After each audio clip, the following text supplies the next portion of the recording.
Hello and welcome to the Esports Arena Halo 5 4v4 Microsoft Sundays. And we got $1,000 on the line. We've got the best players still playing Halo 5 competing up against each other for $1,000 grand prize. Of course, I'm Shyway. I'm joined by my man Clutch. Clutch, we got a lot of Halo to enjoy. We're used to the 2v2s. We haven't done the 4s yet. This is going to be a whole different ballpark. You looking forward to this?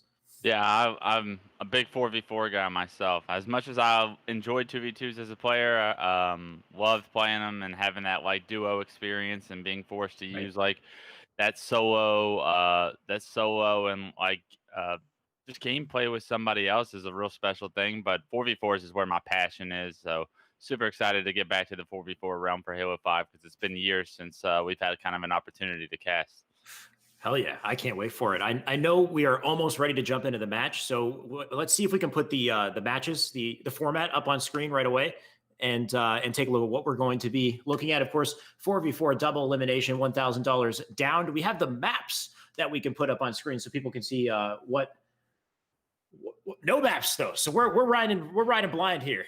We got the bracket. We can show that as well, and we can take a look at the teams we can expect to see competing in this tournament. I am gonna have to put my glasses on for this one. We got Legends and Nightmare going up for our first match. Now, I know there's some last minute team changes that have happened, but Legends, already a big name that stands out to me. Nightmare, on the other hand, another great player.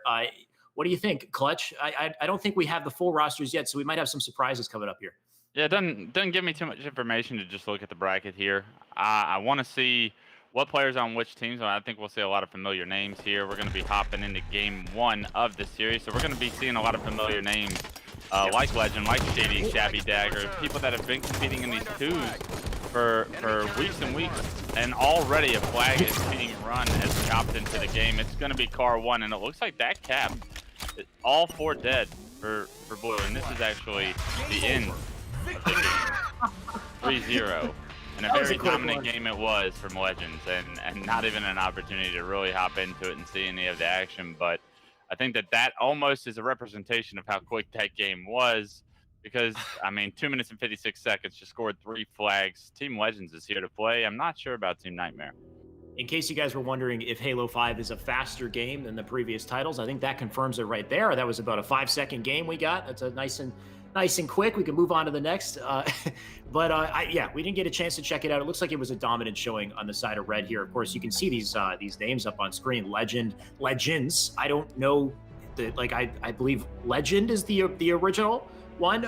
We've got Shabby and Shady as well. So literally all 4 players on this roster, very strong players, names I've seen before at a very high level. So expecting good things from them. They've started off strong so far. Hopefully we get to watch a full match in its entirety and cast over that and see how that goes.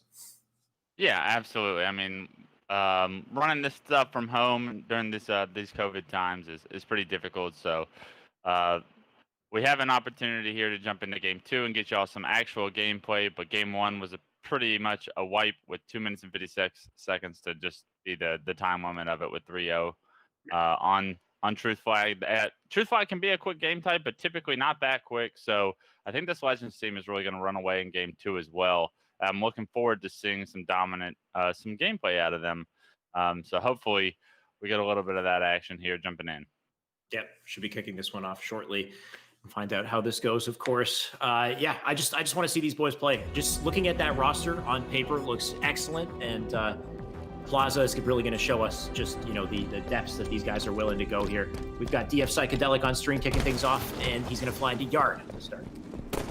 Yeah, and absolutely. Plaza TS is going to be the game type right here. Is going to pick up a kill. Good job by Psychedelic to get that kill. It's going to pick up the light rifle, get some good damage onto the Overshield player. He needs to stay alive, though. This damage is so important if he's able to play his life. He's unable to. Does probably take out a majority of the Overshield, but gives his life in the process. But a better start, I would say, from game 2 than potentially it was in game 1. Now it's 6-4, and Team Legends is starting to get a little bit of map control. I'm worried for what Team Nightmare is going to be able to do now that they have the snipe in control of Team Legends and a little bit of map control with it. Right. So OS is burned off the map. No need to worry about that. Still a relatively close game, but the snipe is in the hands of Shabby, and we probably want to take a look at what he's up to. Could be cooking a couple kills here. He's got the angle up on Cinema Stairs. Looks like all players right now spawning up in Cafe, and just going to try to pick him off, pick an opportunity here. Shady doing a great job on the kill feed, though. He got himself a stick and a kill with the Magnum at the same time, so we're leading by 4 right now. And Shabby can just hold this back, get that killing spree headshot for another in the window here, just trying to line it up as these guys back down. I think he might have hit his teammate there. He'll stay up for now. Yeah, he did hit his teammate, but he's hitting everything. As you said, he's already on a killing spree with probably his first life in the game right now. Shabby Dagger doing a ton of damage with that snipe. Looking over towards glass, does spot a player, but that player is going to be smart not to peek. Shabby Dagger hadn't missed a shot even on his teammates this game. Does miss the no-scope there and spotted the player top blue. Is he able to hit the quick scope? No, he doesn't, and he gives his life away, and that's a big kill for Nightmare to try and come back to this game. The snipe is out currently, so no power weapons on the map. We got Overshield coming up in 20 seconds. This is a big moment for Nightmare to try and really get some map control and get some control of the top middle area where Overshield's going to be spawning and potentially come back from this 5-kill deficit. Some great attempts there from Nightmare to just stay alive, bait and switch and make it work. But Legends with a double, Legends with another up on top yellow as well, and just in time for this OS. He's got great positioning for it. They just have to fend these guys off, keep them back, try to take advantage of this. Of course, he's one shot. Shabby right now with the good shots. Damage to get the kill. That's Shady picking one up as well, so it should be a free OS for Red. Now that they have it, they can just light up these players in nest, and that will probably flip the spawns over to opposite side map, and there you see it. They're already coming up in loop. Let's see what they can do to stop this as well. Just looks like intense pressure coming out of Red right now with the OS, the numbers, taking advantage of everything. Yeah, and I think what I'm seeing already at the start of this game that you kind of want to pay attention to is every time a power weapon or a power up has come up, that's where we've seen Legends kind of extend their lead. That's where we've seen them build a lead in the first place. I think that that's really a dangerous position to be in when you're Nightmare, because you've got Snipe coming up here in 9 seconds, and if they're able to get control of the Snipe, 30-17 is already a major deficit that's almost impossible to come back for. Especially after the results of game 1. I'm not expecting to see much out of Nightmare. They do end up with the snipe, but he's going to be under so much pressure right now. I don't think he's going to be able to get too many kills. And another killing spree on screen from Legend. It's 2 from the side of Legend so far this game. And when your teammates are going 10 to basically 2 for 2 of their lives, you pretty much can solidify a game to 50. Yeah, all signs point towards Blue Team getting completely dismantled in the first few minutes of this game. 36-19, make that 37.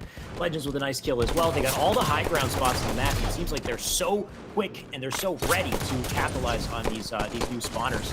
Right now you can see it, the pinch coming in. This player's got somebody on both sides of glass right on top of them. There you go. Legends with the easy kill to pick that up. Like you said earlier, it's looking pretty much unwinnable at this point. Just about to approach 40 to 20, getting into our last 10 kills, and Shabby doing it this time. Yeah, Shabby having the first time going off with it is able to find the second one. Gets a quick double kill on screen right there, and Shabby's feeling himself right now. And that's great to see, because I really don't know much about Shabby as a player.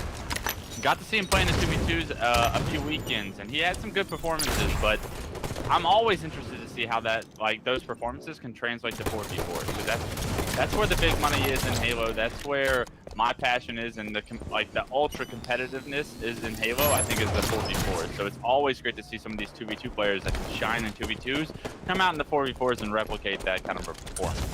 Absolutely. It's a totally different ballpark as well, being able to work well with your teammates and hold the right spots on the map, rotate at the right times, make sure you're taking control of things like the OS. And it looks like Blue finally managed to grab 1 OS, but it might be too little too late.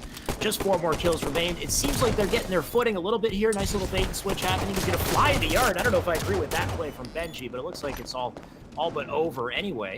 Nightmare right now trying to be sneaky. Not going to work out when we got 2 players above him. That's 48 now, so just a dominant performance from Red, even if Blue does seem to be getting something back. And Shabby, he knows I'm watching him. I don't know if you know about that jump, Wes, but he's pulling off the fancy cross-map launch to get that last kill for 50. Absolutely, using the momentum to get across the map real quick right there. I think you broke that video down on your Twitter feed not too long ago. Or did something similar. Maybe someone did that and tweeted at you and you retweeted it, because I remember seeing that the other day and being like, yep, that's Halo 5 in a nutshell. This guy's flying across the map and getting onto people's spawns before they can even breed.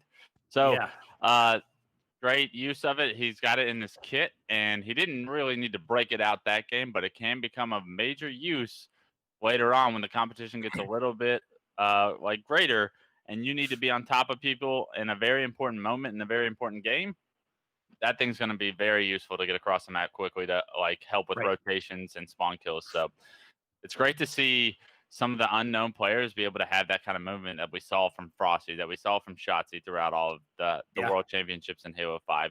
Now Shabby Dagger's starting to step it up. Now Legends are starting to pick up on those things, and then as individual players are getting better and better. I'm really looking forward to seeing like these amateur players improve those skill sets of movement and not just their shots, and maybe translate that into some infinite gameplay down the road.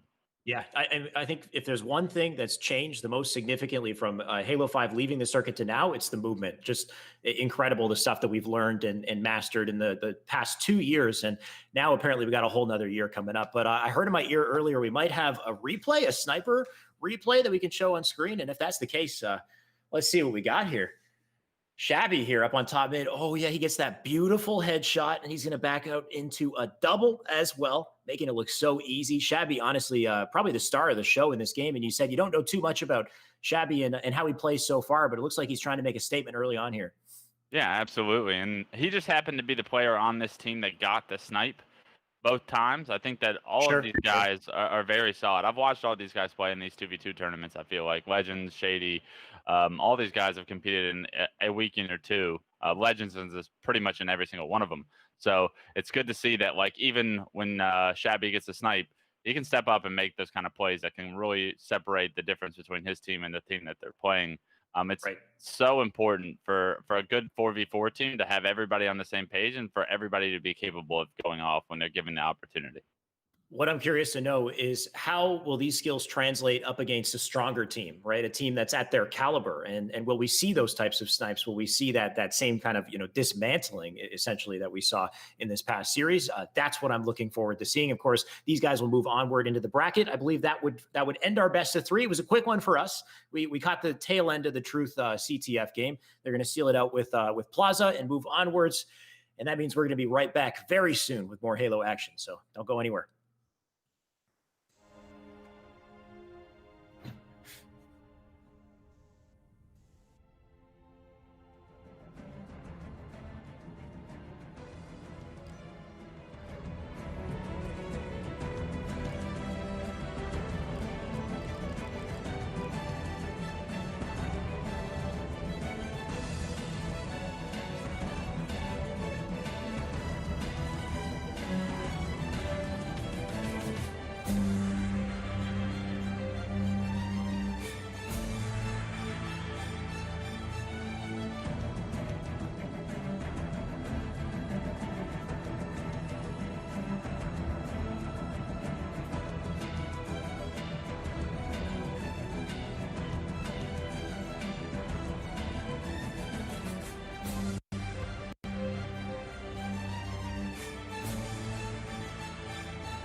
And we're back once again, nice and quick, with our Esports Arena Halo 5 4v4. More action, and it's already on screen. Apparently, I can't even give you guys a proper intro here. We got Dolo Noir kicking it off here on Empire Stronghold. Why lying like a maniac right now? He's got the Spice pistol. We're going to see if he can shoot like the members of Spice. That's what's important. He's got confidence that he's going to be able to take that kill out with the help of his teammate Nico. And this is total control for Red Team early on, and this can spiral out of control. This is a game type that can be over very quickly, similar to almost the CTF we got a glimpse of in the first series of the cast. 14 already on the score. Still total control. Blue Team's going to opt to try and go for the middle one, and I don't really like that play because they're going to go 2 dead. And then one player went for red, and the rest of the rest of the red team is going to be able to collapse on that. And now blue team finding themselves even in a deeper hole. You got to figure out which side you want to go to. The middle stronghold is not the play when total control is going on. Completely agree. You casted it all as it took place there. If you have lost all bases, the best thing you can do is just quickly cap a side base. So they needed to coordinate a push. It should have happened on red side, ended up happening late on blue, and that gave the enemy team time to collapse and conquer. And now they're still stuck in a trip cap. And this is the worrisome part of Empire Strongholds. We've seen this time and time again, the 100-0. If a team is dominating, it very well could happen right now if they can keep this pressure up. Of course, it's probably to be a blue spawn. Now, there you go, blue spawn. If the team pushes in and conquers quickly enough, then, I mean, they won't be able to get anything started. Here's the push from Minx right now. Combo comes in. Nice shots, back them out. They get the reset on the cap, and that's the ultimate destruction right there. If you can do that, you've done your job, even if you don't clean up all the kills. Yeah, I wanted to see the rest of red team kind of help with the last two players that just tried to push into blue right there, and it didn't look like they wanted to really overextend, which I can appreciate that. They're already up 56. No reason to give up the middle of the map right there. So the other two choose to stay alive. Now, it's going to be important that they kind of defend this middle hill, because immediately off the rotation from blue, they're going to be able to jump into it and grab it real quick. But for how long are they going to be able to hold it? That's going to be a 3 dead. Zigzag is going to be spawning at red. He's going to try and get in it, buy his team time, but is unable to. Immediately get taken down. Nikolai is going to find himself with overshield, and this is going to be the push on the blue that potentially starts another total control for our red team, and this game will be over pretty fast if they're able to get this blue base. They're able to get the kills as well. Players spawning outside for blue. I don't see anything that's going to allow me to think that the blue team has an opportunity to really come back in this game the way that red team's rotating so quickly. Yeah, unfortunately, from what I've seen so far, it looks like blue team is just making all the wrong plays at the wrong times. Like, they went for pit and they capped pit, which is great, but they picked the worst time to go for pit. It was the camo OS phase of the map, and everybody was flying into pit, so they completely gave up camo and OS for free, and then they just collapsed once again. And here we go, we got a trip cap. And probably a quick match at this rate. Dolo is just pulling out all the moves right now, and does manage to finally find the guy who gets taken out. Would have been a crazy back smack had it worked out, but I mean, the guy's got free time to work with. Yeah, somebody on blue was struggling with the reticle placement right there for sure. Could potentially have gotten Ninja, didn't, but unfortunately for them, the slays went in favor of red once again, and this game is going to be over. There's absolutely no way blue team's going to have the time to jump in 2 of these hills and stop these points from going up. Strongholds Empire can happen just like that. The first couple power-ups go to a team, total control goes to the team. You really don't have how you're going to break this setup collectively, like down pat as a squad, and now you find yourself just in a whole heap of momentum going against you, and that's what happened to our blue team here. Pain, in a lot of pain after game 1. Yeah. Something that's so apparent is just the staggering difference in results when you have a stronger team versus a team that doesn't quite have that same level of coordination. Like, it just seemed like there was nothing they could do.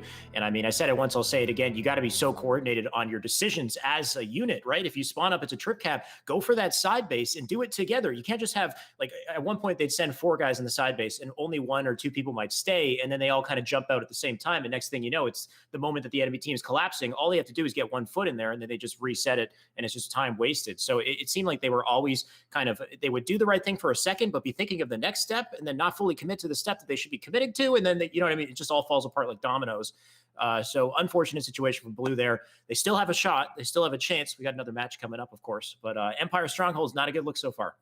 Yeah, and I think that showed me a lot about pain really fast, right? I think that, like, if you're a team and you kind of haven't gone over how you're going to break setups, like, you have to go over that kind of stuff. You have to be ready to, like, for the situation that they were just in. When you have, like, when you're all 4 dead at the start of an Empire game, the other team gets total control, like, what are you going to do to break the setup? And it was clear that they didn't really know what they were going to do, and they did separate things. 1 player went for red, and then 3 went bottom middle side. And, like, I don't know if you've ever watched professional Halo 5 gameplay, but never has a team gone for the bottom middle stronghold, right? Like, when total control is going up, because even if you get that, you're just going to get killed, and then it's going to be total control once again. You got to go for one of the sides.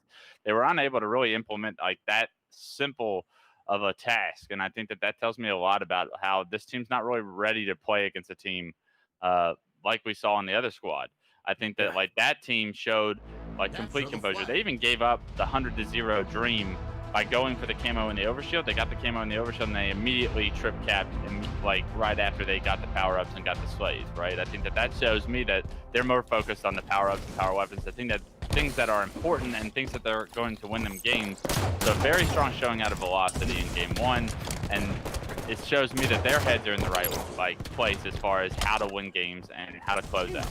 It had to start games as well. I don't know if you noticed, but that's 3 kills in the start of this match. They're already in the blue team's base. They're pulling flag. That should be a snipe side run and an elbow spawn as well. I think Clive's already got the rockets locked on at the elbow. Their depths with the backup, I guess, and they can just hold these angles, keep up the pressure. That should be a nice, free, quick cap to start things off.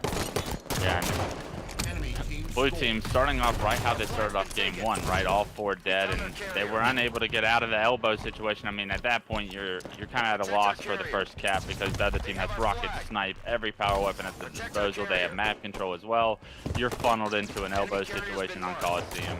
You just need to focus on getting slays and making sure the other team doesn't double cap. And unfortunately, it does look like they are going to be able to get this double cap after they get the return. Big double kill by Nikolai right there, bottom middle, and it could be a faster game, and the Goose could be on the loose here. This flag is run pretty quickly. Yeah, Velocity is showing no signs of slowing down. I mean, the team name makes sense at this point. We're at 2-0 and might be a 3-0 soon. It looks like that cap was stopped early. They will manage to get this return and hopefully slow the pace down just a little bit. Recon's going to back out temporarily here. Both of his teammates died on the kill feed, so he's alone for just a little bit. And that pressure's going to come in handy from Red. You can see the push happening already. Somebody's on elbow. They got one underneath the window. Dolo's going to have to switch over to snipe side and hopefully catch this straggler right here. That's 3 dead and 4 coming up. And that should be a flagpole. I'm just going to predict it. This should be a cap as well. Yeah, absolutely. Players going to be spawning rockets out of the map. We see one top rocket thanks to the observer mode. He's going to be trying to overextend, but Depths is going to rip his face off from top snipe, and that's going to be a defeat for the blue team. 2-0 in favor of Velocity. Is the Goose on the loose? It looks like it is for 2 players on the blue team. And Pain, oh, that's one to forget quickly if you're a Pain fan and to move on. But it happens like that, and Halo 5 being played at such a fast pace nowadays is I feel like we're gonna see such fast game types, right? You talked about the movement developing for over the past 2 years in Halo 5, and that movement is only gonna increase the time, or it's only gonna decrease the time that these games like last, right? I think like players are gonna understand when I'm given this platform, this opportunity, I can expose this much ground. I can really travel like no other player had back in like 2018 and get across the map so quickly using the momentum boost that you find, like the kinky jumps, like where you bounce your head off something and fly across the map like we saw. And I think that because of that, situations become so much more dangerous and so much more important. Right? Like every gunfight is now significantly more important because of how much opening that gives this player to expose the map and expose them like the sandbox the way it is. Yeah, I think definitely things have increased in speed. But despite that, what could dramatically change is if they get the right kind of competition against them, though, right? So what I love about the last 2 matches we watched is Velocity dominated the competition. The previous team, Legends, dominated their team as well. So what happens when we put these guys up together? Is it going to be a close match? Is it going to be a long match? Like I'm expecting a lot more contention on that side because it looks like we've got 2 well-coordinated rosters making waves at the start of the tournament so far. We do have a replay available, apparently. Let's take a look at what we got and see if it's something exciting here. We got this Minx actually showing up with the killing spree. She went off in this Empire game, but it looks like the whole team went off. Hopefully we get that little drop back situation with that with Dolo. Just tons of teamwork throughout this entire Empire game. I think we always saw Red together, swarming, playing as a team, and I think that speaks volumes to how much better of a team they were than Pain. Like at times, like so often, especially on Empire, they had similar angles. They were able to help each other out and deal that damage output so much quicker than the blue team fighting like individual fights. It felt like the whole time. You see 3 members collapsing on the blue, and that's picture perfect if you're a Velocity fan, right? And I think that that's what you want to see from some of these amateur players that are continuing to play Halo 5, that are continuing to grow, that have aspirations of becoming a professional player. Those are the things, and those are the teamwork that you're going to need to have against these better teams later on in this bracket. You're going to need to have that positioning and that teamwork in order to have success like you did in this game. Good point, though. Not only are these teams getting to face the best competition still available and improve themselves, the viewers improve also. We as a Halo community are learning some very important things about how this game works in a 4v4 environment. And it's nice to see in 2020. We've had a bit of a hiatus on the 4v4 Halo 5 matchups. So nice to see some high level 4v4 games being played once again. Of course, we're going to be right back with more 4v4 matches. So don't go anywhere. Stay tuned.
And we're back with our Esports Arena Halo 5 4v4 $1,000 on the line. And we've got Velocity making a comeback, who they steamrolled the competition in the last matchup. So curious to see how they do against Addy Esports. That is no joke. Their team name is Addy Esports. What do you think, Clutch? Do you think they can live up to the hype here? We'll have to see. I'm not paying too much attention to the name of the team as much as I'll say something about the players when we get an opportunity to watch their screens, and we'll see how laser focused they are. I'm excited to get further and further on into this bracket, though, because so often we see in round one team just so much better than the other team. The games are kind of 3-0 stakes, 104s, the similar things that we've seen.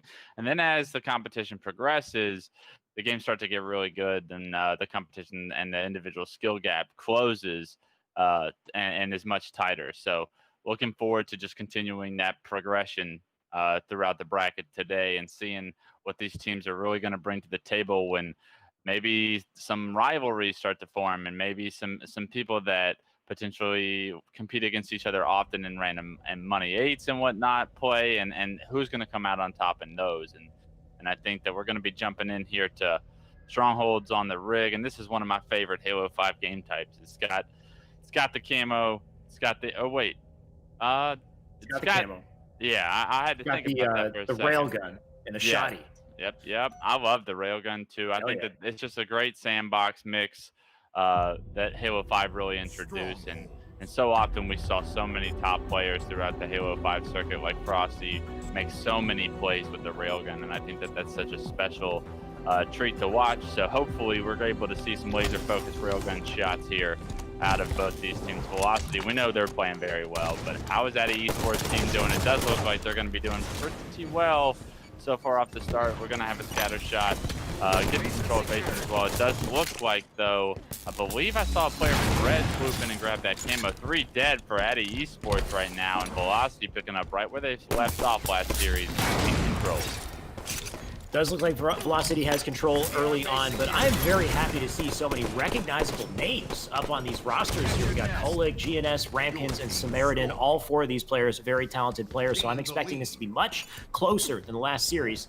And just because Red started out strong doesn't mean these guys can't come back and really show their stuff. Rampkins right now going to try to not fall off the map in Trench. If he can get himself up the nest, they can hopefully grab 2 captures here, but it looks like he's going to opt for the sneaky play for now. Wrap around the back of Engine, probably set himself up for a kill here if he doesn't get killed by Migs, and nice play from Migs right there with the outplay, keeping him down, and 10 points on the board for Red. Yeah, absolutely. I think it's always great to see names like Kolik still competing. I remember playing against him in the playlist back when I competed tens of years ago, it felt like, Tens of years. I was going to say 10, but it's honestly been almost longer than 10 years at this point. So, yeah, and you know that these players have been working on their craft for that long, so you know that they're going to have something to bring to the table. But Velocity Esports, man, they're starting to impress me. Already off to a 20-point lead right now. It does look like Blue Team might be able to get control of Nest here, and they are just going to be able to get in with some good help by Samaritan right there. He's unable to really chase down that kill in time, and has to trade his life for it because he's not able to do that. Epps picks up a huge kill and is able to keep control of this stronghold right now. And they're going to have still map control, building on that lead 22. So just briefly was Addy Esports able to break the setup and really get any control for their own. They were able to get 5 points, but immediately Velocity is able to rebound, similar to the last time we watched them play strongholds on Empire, and continue to build this lead 27-5. Looks like Samaritan did manage to get that trade there. Those moments where you almost get a kill and you don't quite get it and then you die as a result, that is just such a rough sequence, and it's part of the reason why Red has this dominant opening start. But Rampkins has the camo. There's a great opportunity here if he can play this correctly. They seem to be aware of where he is. If he can back out and stay alive, maybe the bat ledge, get out of here temporarily. It looks like they have 2 captures as well, so hopefully they can work with this and maintain that lead. They got 1 on corner. That's 2 nice kills. Should ideally be a bunker spawn. And if he can get in a tower and hold that down, this could be perfect. There you go.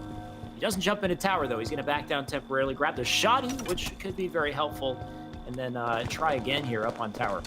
Yeah, I like that play. I like going to get the scatter shot. He knew it was up, so he's going to take his time. The team's not down by too much. The game's not near towards the end yet. He's going to be able to pick up 2 good kills with the camo scatter shot, and with that, it's going to be control of the DMR stronghold. They are going to trade out basement, though. It looks like red team is going to be able to pick that up. Total control for just a second for blue team. They were able to get a couple points off of it. Are they going to choose to kind of swarm this hill and try and get total control once again? It does look like that's what they're opting for. Melee's being missed all over the place, and Samaritan ends up winning that battle of the smackdowns. And because of that, it looks like blue team's going to potentially be pushing for a triple cap. Nest highly under pressure here. Dolo Noir is going down, and with that, 2 dead on each side, but 3 dead on Addy Esports is going to potentially stop the bleeding that our Addy Esports squad was kind of able to come back in this game. Yeah, massive reversal from Addy Esports right here, and you can see them all flying in a bunker right now. The team shot coming in, and Samaritan will clean that up. At this point, they still have 2 captures on the side of red, but it looks like that might be disrupted very soon if GNS can kick this off with the basement capture.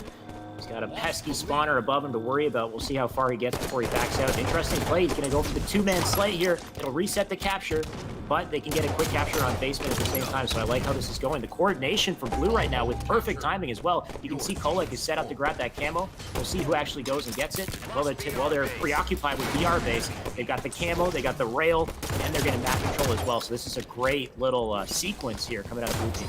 Yeah, blue team really focusing on prioritizing power-ups and power weapons right now, and I think that's why we've seen them be able to come back in this game. Samaritan, you need to get that kill, because that player just got away and your teammate gets taken down with it, and that's going to result in this stronghold being taken and just points going back in the favor of red. Although somehow blue team is able to get total control for just a split second. So even though the slays appeared to go on the side of red, it wasn't that the rotations were fast enough, I think, and Velocity Esports kind of slowing down their velocity right now. Addy Esports has shown us some great signs of life here in the second half of this game. That was a quick round of 3, though. Kolek, last man up, just barely staying alive, and he does get taken down. So red with 2 captures. The shoddy in the hands of a player. I believe that was Depps who picked it up, moving up the top tower. Dolo with a great little center route here. He'll opt to back up and block that carbine, make sure they force the bunker, but he might have missed timing to help out the center of the map with all these gunfights. Nink's doing a pretty good job on her own, though. Nice 2 kills right there. And that's an opportunity to cap the VR base. They could have a momentary trip cap, and if he has that player, there you go. Somebody flying into basement for the stop. This is perfect. This is going to be money right now, but it looks like Remy's being overwhelmed. I take it back. We almost had a nice little trip there. You can tell the cogs are turning on this red team here. They know what they need to do. It's just about matching that timing perfectly. Yeah, and unfortunately, Nikolai is going to get taken down there. Trying to play his life on the bat wedge. Does actually end up having his teammate trade that kill. So even though he wasn't able to get a kill, because he plays his life, the team is able to trade the kill out. And that's such an important quality to have. Just make the other team work for the kill. And with that, control of the map is still continued in Velocity's favor. They're going to be able to pick up the railgun. Kolek goes down. Nikolai picks up the railgun. We're going to see if he's able to do some damage, because he knows these players are spawning. Lands a beautiful shot onto the first player. Nolo picks up a perfect kill in the kill feed, and now the last 2 players, they know where they are. They're trapped. They're going to opt to go for total control. They're going to kind of spawn camp them in this back bunker. It looks like that's what the plan is, and I love this. They're not going to overextend. They're not going to risk giving up all the map right now. They're just going to kind of contain Addy Esports and collect the points as every second continues to just gain in their favor. 78-49 our scoreline, and another decent lead being built here by Velocity Esports in the second half. Bodes well for their opportunity here to take game 1. Just an excellent play for map control right there. Nikolai backing off, opening up the bunker spawn, had the rail in hand. If he hit a couple more shots, that would have been devastating for blue, but it looks like the spawns have flipped, and we got players on all sides of the map right now. Kolek going to win this fight, maybe on Nest, just narrowly. He goes down right there. That should be a basement capture as well, so they can start to get their footing back at this point, but you see how quickly Velocity is just flipping the tides here. They already got the VR base capture to stop the bleeding, even before the Nest capture comes in. So there you go, 50 points on the board. Blue going to try to do something to regain some momentum here.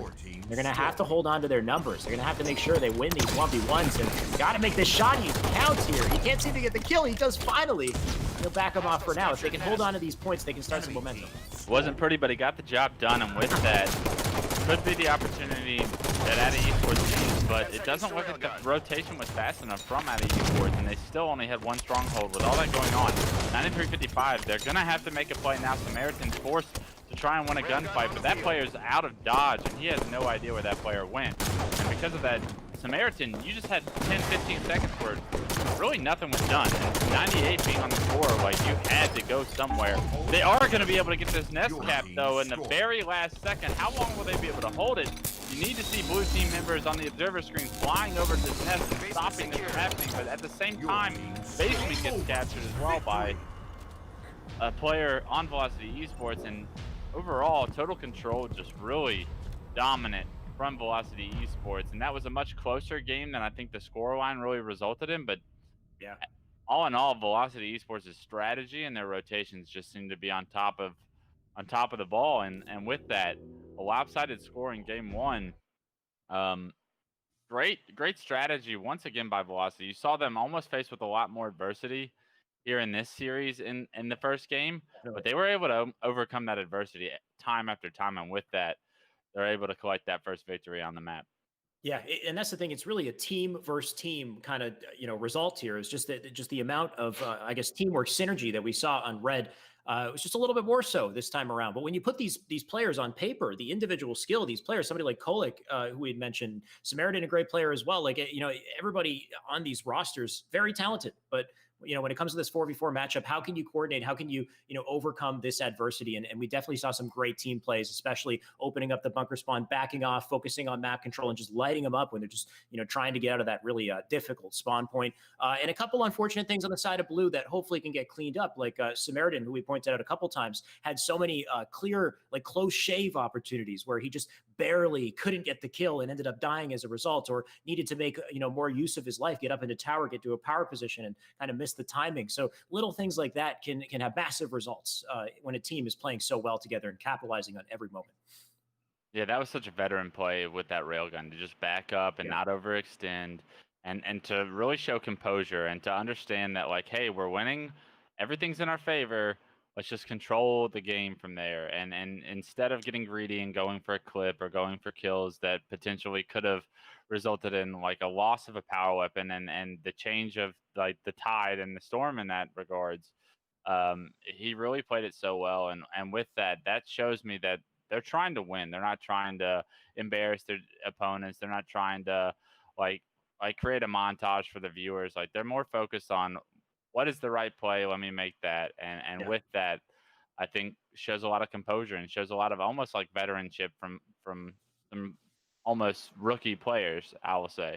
So that's always an amazing quality to have as a player aspiring to kind of come up. Especially, you're going to need that against better teams, because if you kind of overextend against a better team, they're going to punish you and heavily.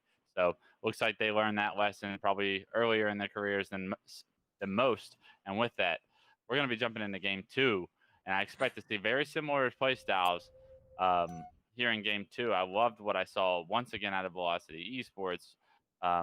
Looking forward to seeing what game two is, and it's going to be CTF Fathom, and this is going to be a little bit different, right? I think CTF Fathom plays like so uniquely in Halo 5. It's so like teams knowing and understanding what situations they're in, and knowing that like the overextend is a good play at times, and then it's a bad play at other times, and knowing when exactly you need to OE, and when exactly you need to kind of get control of your base is going to be such an important quality that I think Velocity Esports will probably have based off what they've shown me so far with the strategies. At Esports, though, they have something else on their mind. 3 goes down, and everything goes in favor of Eddy Esports. They have the camo, they have a light rifle, they have a railgun, and with that they have the flag, and they're going to be running this, looks like, into the base. We might see an early capture here if Cole can just hold on to his life, grab the flag, keep the camo at the same time. Man, juggling everything. It looks like he's not able to cap it. It's just sitting there right beside the mark. Can he get it in? He does. That's the first cap right there. Great opening start, honestly. They take advantage of that opportunity to run flag, and they have all the power weapons, power ups in control just to make sure that they seal the deal there. But it looks like Red has made their way to this blue base checkpoint, and can they pull this out? Can they get across this garage door? He knows he's going to get shot in the back here. Depth's running as far as he can. It should be an easy read, though. Makes, just narrowly getting down, but not in time. She grabs it. I'm speaking ahead of myself here. We might have another capture with this clutch save by Minx. She can just stay up, and what a little bait and switch. Minx making huge plays to keep this flag alive. Yeah, I've never seen Minx play, but that was a great decision to try and play her life there. Unfortunately, not sure if she's going to be rewarded with the flag cap because the rest of the team was really unable to get the kills, but she stayed alive so long with it, made herself a difficult kill, and did some damage in the process. That should have been a flag cap. I was going to say, at Esports, you got the first cap, but what did it cost you? It cost you map control, but they were able to kind of regain control and make that stop, and it looks like they're going to be able to go up 2-0 if he's able to make the jump. He does get it in the window, and it wasn't pretty, but 2-0. Scoreline for Addy Esports. Sometimes you're just not an objective player, and I respect that. Stick to main lane if that's the goal, but you do want to put that flag in. 2-0 very quickly in this game. Second camo is going to go in the hands of Depths, and with that, a backsmack? Not exactly, but does pick up the kill fairly quickly after that. And this is the third. Oh, no, this is going to be Red Team running in its first cap. Slay's going in the favor. Camo and Railgun go in the favor of Velocity Esports, and it shows that power up and power weapon control is just such a high priority for this team. And with that, they have success, and with that, they have the first cap of their game. 2-1 still being the scoreline. So Addy Esports, you're still in the lead, but that was kind of a momentum shift where you didn't want to see them give up a cap immediately after scoring that second one in order to kind of play with a 2-0 lead. Unfortunately for them, they were unable to. Velocity definitely building back some momentum here. You can see on the kill feed as well, they're getting their slays, starting to win their 1v1s. And Clyde just narrowly staying alive here. Going to try to back down temporarily, put some nades in, maybe to help out at the same time. Looks like GNS is going for a sneaky play, but if Red can capitalize here from top mid and just keep the pressure up, looks like they're going to actually turn around though and look at GNS instead. So little plays like that can be so huge in delaying your team or your opponent's team and giving the blue team time to push up and continue to put some pressure on here. And Clyde just going to hold down top mid for now. Just staying alive, putting in a lot of work as well. You can see his teammates pushing up, starting to make these plays. They can win these fights, and they'll have a huge opportunity for flag. And how is this guy, I gotta say, how is he living along? He did finally put them down. Pro Shot gonna try to stay alive here in Treehouse at the same time, but people just dropping like flies left and right. This is the thing about Fathom CTF, is it could either be a one like super quick 15-second flag cap, or we can have, you know, just back and forth for minutes on end. We've seen replays of this map before. Yeah, absolutely. I kind of expect a little bit of back and forth to go on here. We've seen such a control-based game so far where one team has been so dominantly in control and then the other team was.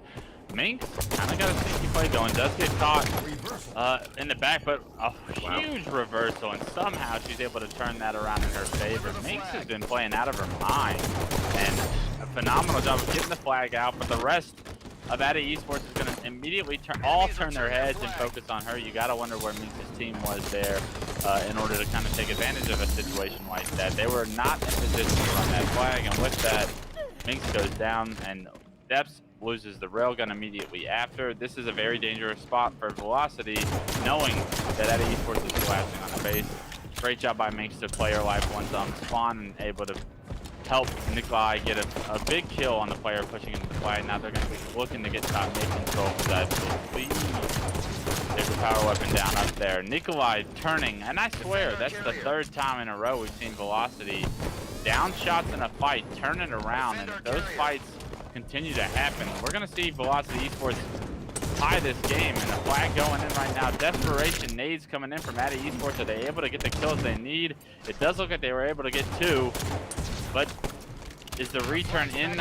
It is. Addy Esports able to get that return somehow, some way. The desperation grenades and shots from flying players across the map are able to do the damage needed and get that return. And with that, this could be the potential third cap of the game for our blue team.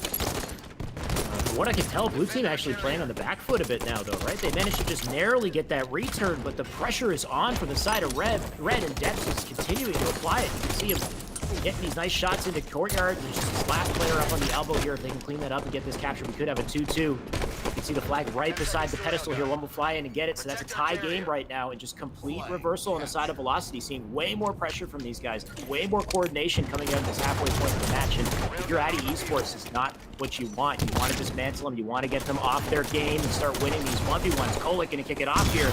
He can just, oh, he doubled back on it. He missed the shot. He got railed for it. So little moments like that, these go a long way if Red Team continues to win these 1v1s in such fashion. because then they can pick up the free camo and start to go to work. Yeah, and the gunfights just seem to be going in favor of Velocity Esports. There's been times where we've seen Addy Esports step up and have great teamwork and get the wipe and the 4-down kills that they need, but from what I'm seeing, Velocity Esports, like, their shots are a little bit better and a little bit more fine-tuned right now today, and with that, camo control is in favor of Velocity, so this is going to be the opportunity that they need to kind of get control, but Samaritan does a phenomenal job of patiently waiting to land that railgun shot on the camo player and takes him down. He is going to trade his life out for it, and with that, map control is kind of lost for Addy Esports, but I almost would take that trade every day of the week if I'm Samaritan right there. Getting rid of the camo player is such an important kill, and GNS Pro Shot is going to be flying into the base and trying to get the flag out, but you have a player on red just sitting in the window ready to kind of stop that from potentially being relayed. Are they going to be able to get the return very quickly? They do. 3 players bottom middle. Not the ideal scenario, but the flag is back at your base, so you get a little bit of room to breathe now. Looks like Blue are coming back and trying it all again, though. You can see somebody hiding behind the silo. Deps just waiting for the opportunity. Nice patient play from Deps here. He's not going to push up and put himself in a disadvantage if he doesn't need to. They need to make sure they clean out these slaves, and then they can push up accordingly and start to take back control of the map. Deps can fly in there, and that's why you got to be so careful of the timing that you choose to thrust slide. The thrust and the slide. You can't shoot through both of those animations. You got to be so smart about your timing on these aggressive plays. He goes down because of it. Right now, Rampkin's going to back down from a fight as well. You can see 2 players on Blue up in the red garage here, so they're putting on the pressure. This could be an opportunity for Addy to cap something. They're going to pull. They can keep this up. They got the rail in hand, too. We got the OS and the camo coming up very shortly as well, so big opportunities here for Addy if Rampkins can just live. It looks like he's doing just that. I want to say he is. He's going to live for now. He's going to leave the camo, though, at the same time, so it's up on the map. Even though he's past this halfway point, they might have a good opportunity here. They gave up the camo at the same time, so Red still managing to pull away despite all the pressure on the side of Addy. Yeah, what a beautiful play by Rampkin right there, right? He's able to win his one-on-one top middle, and then he's able to find the flank, catch Mink with a pants down right there, and pick up a huge perfect kill, which just buys his team so much more time to help him get map control. Ramk is really stepping it up.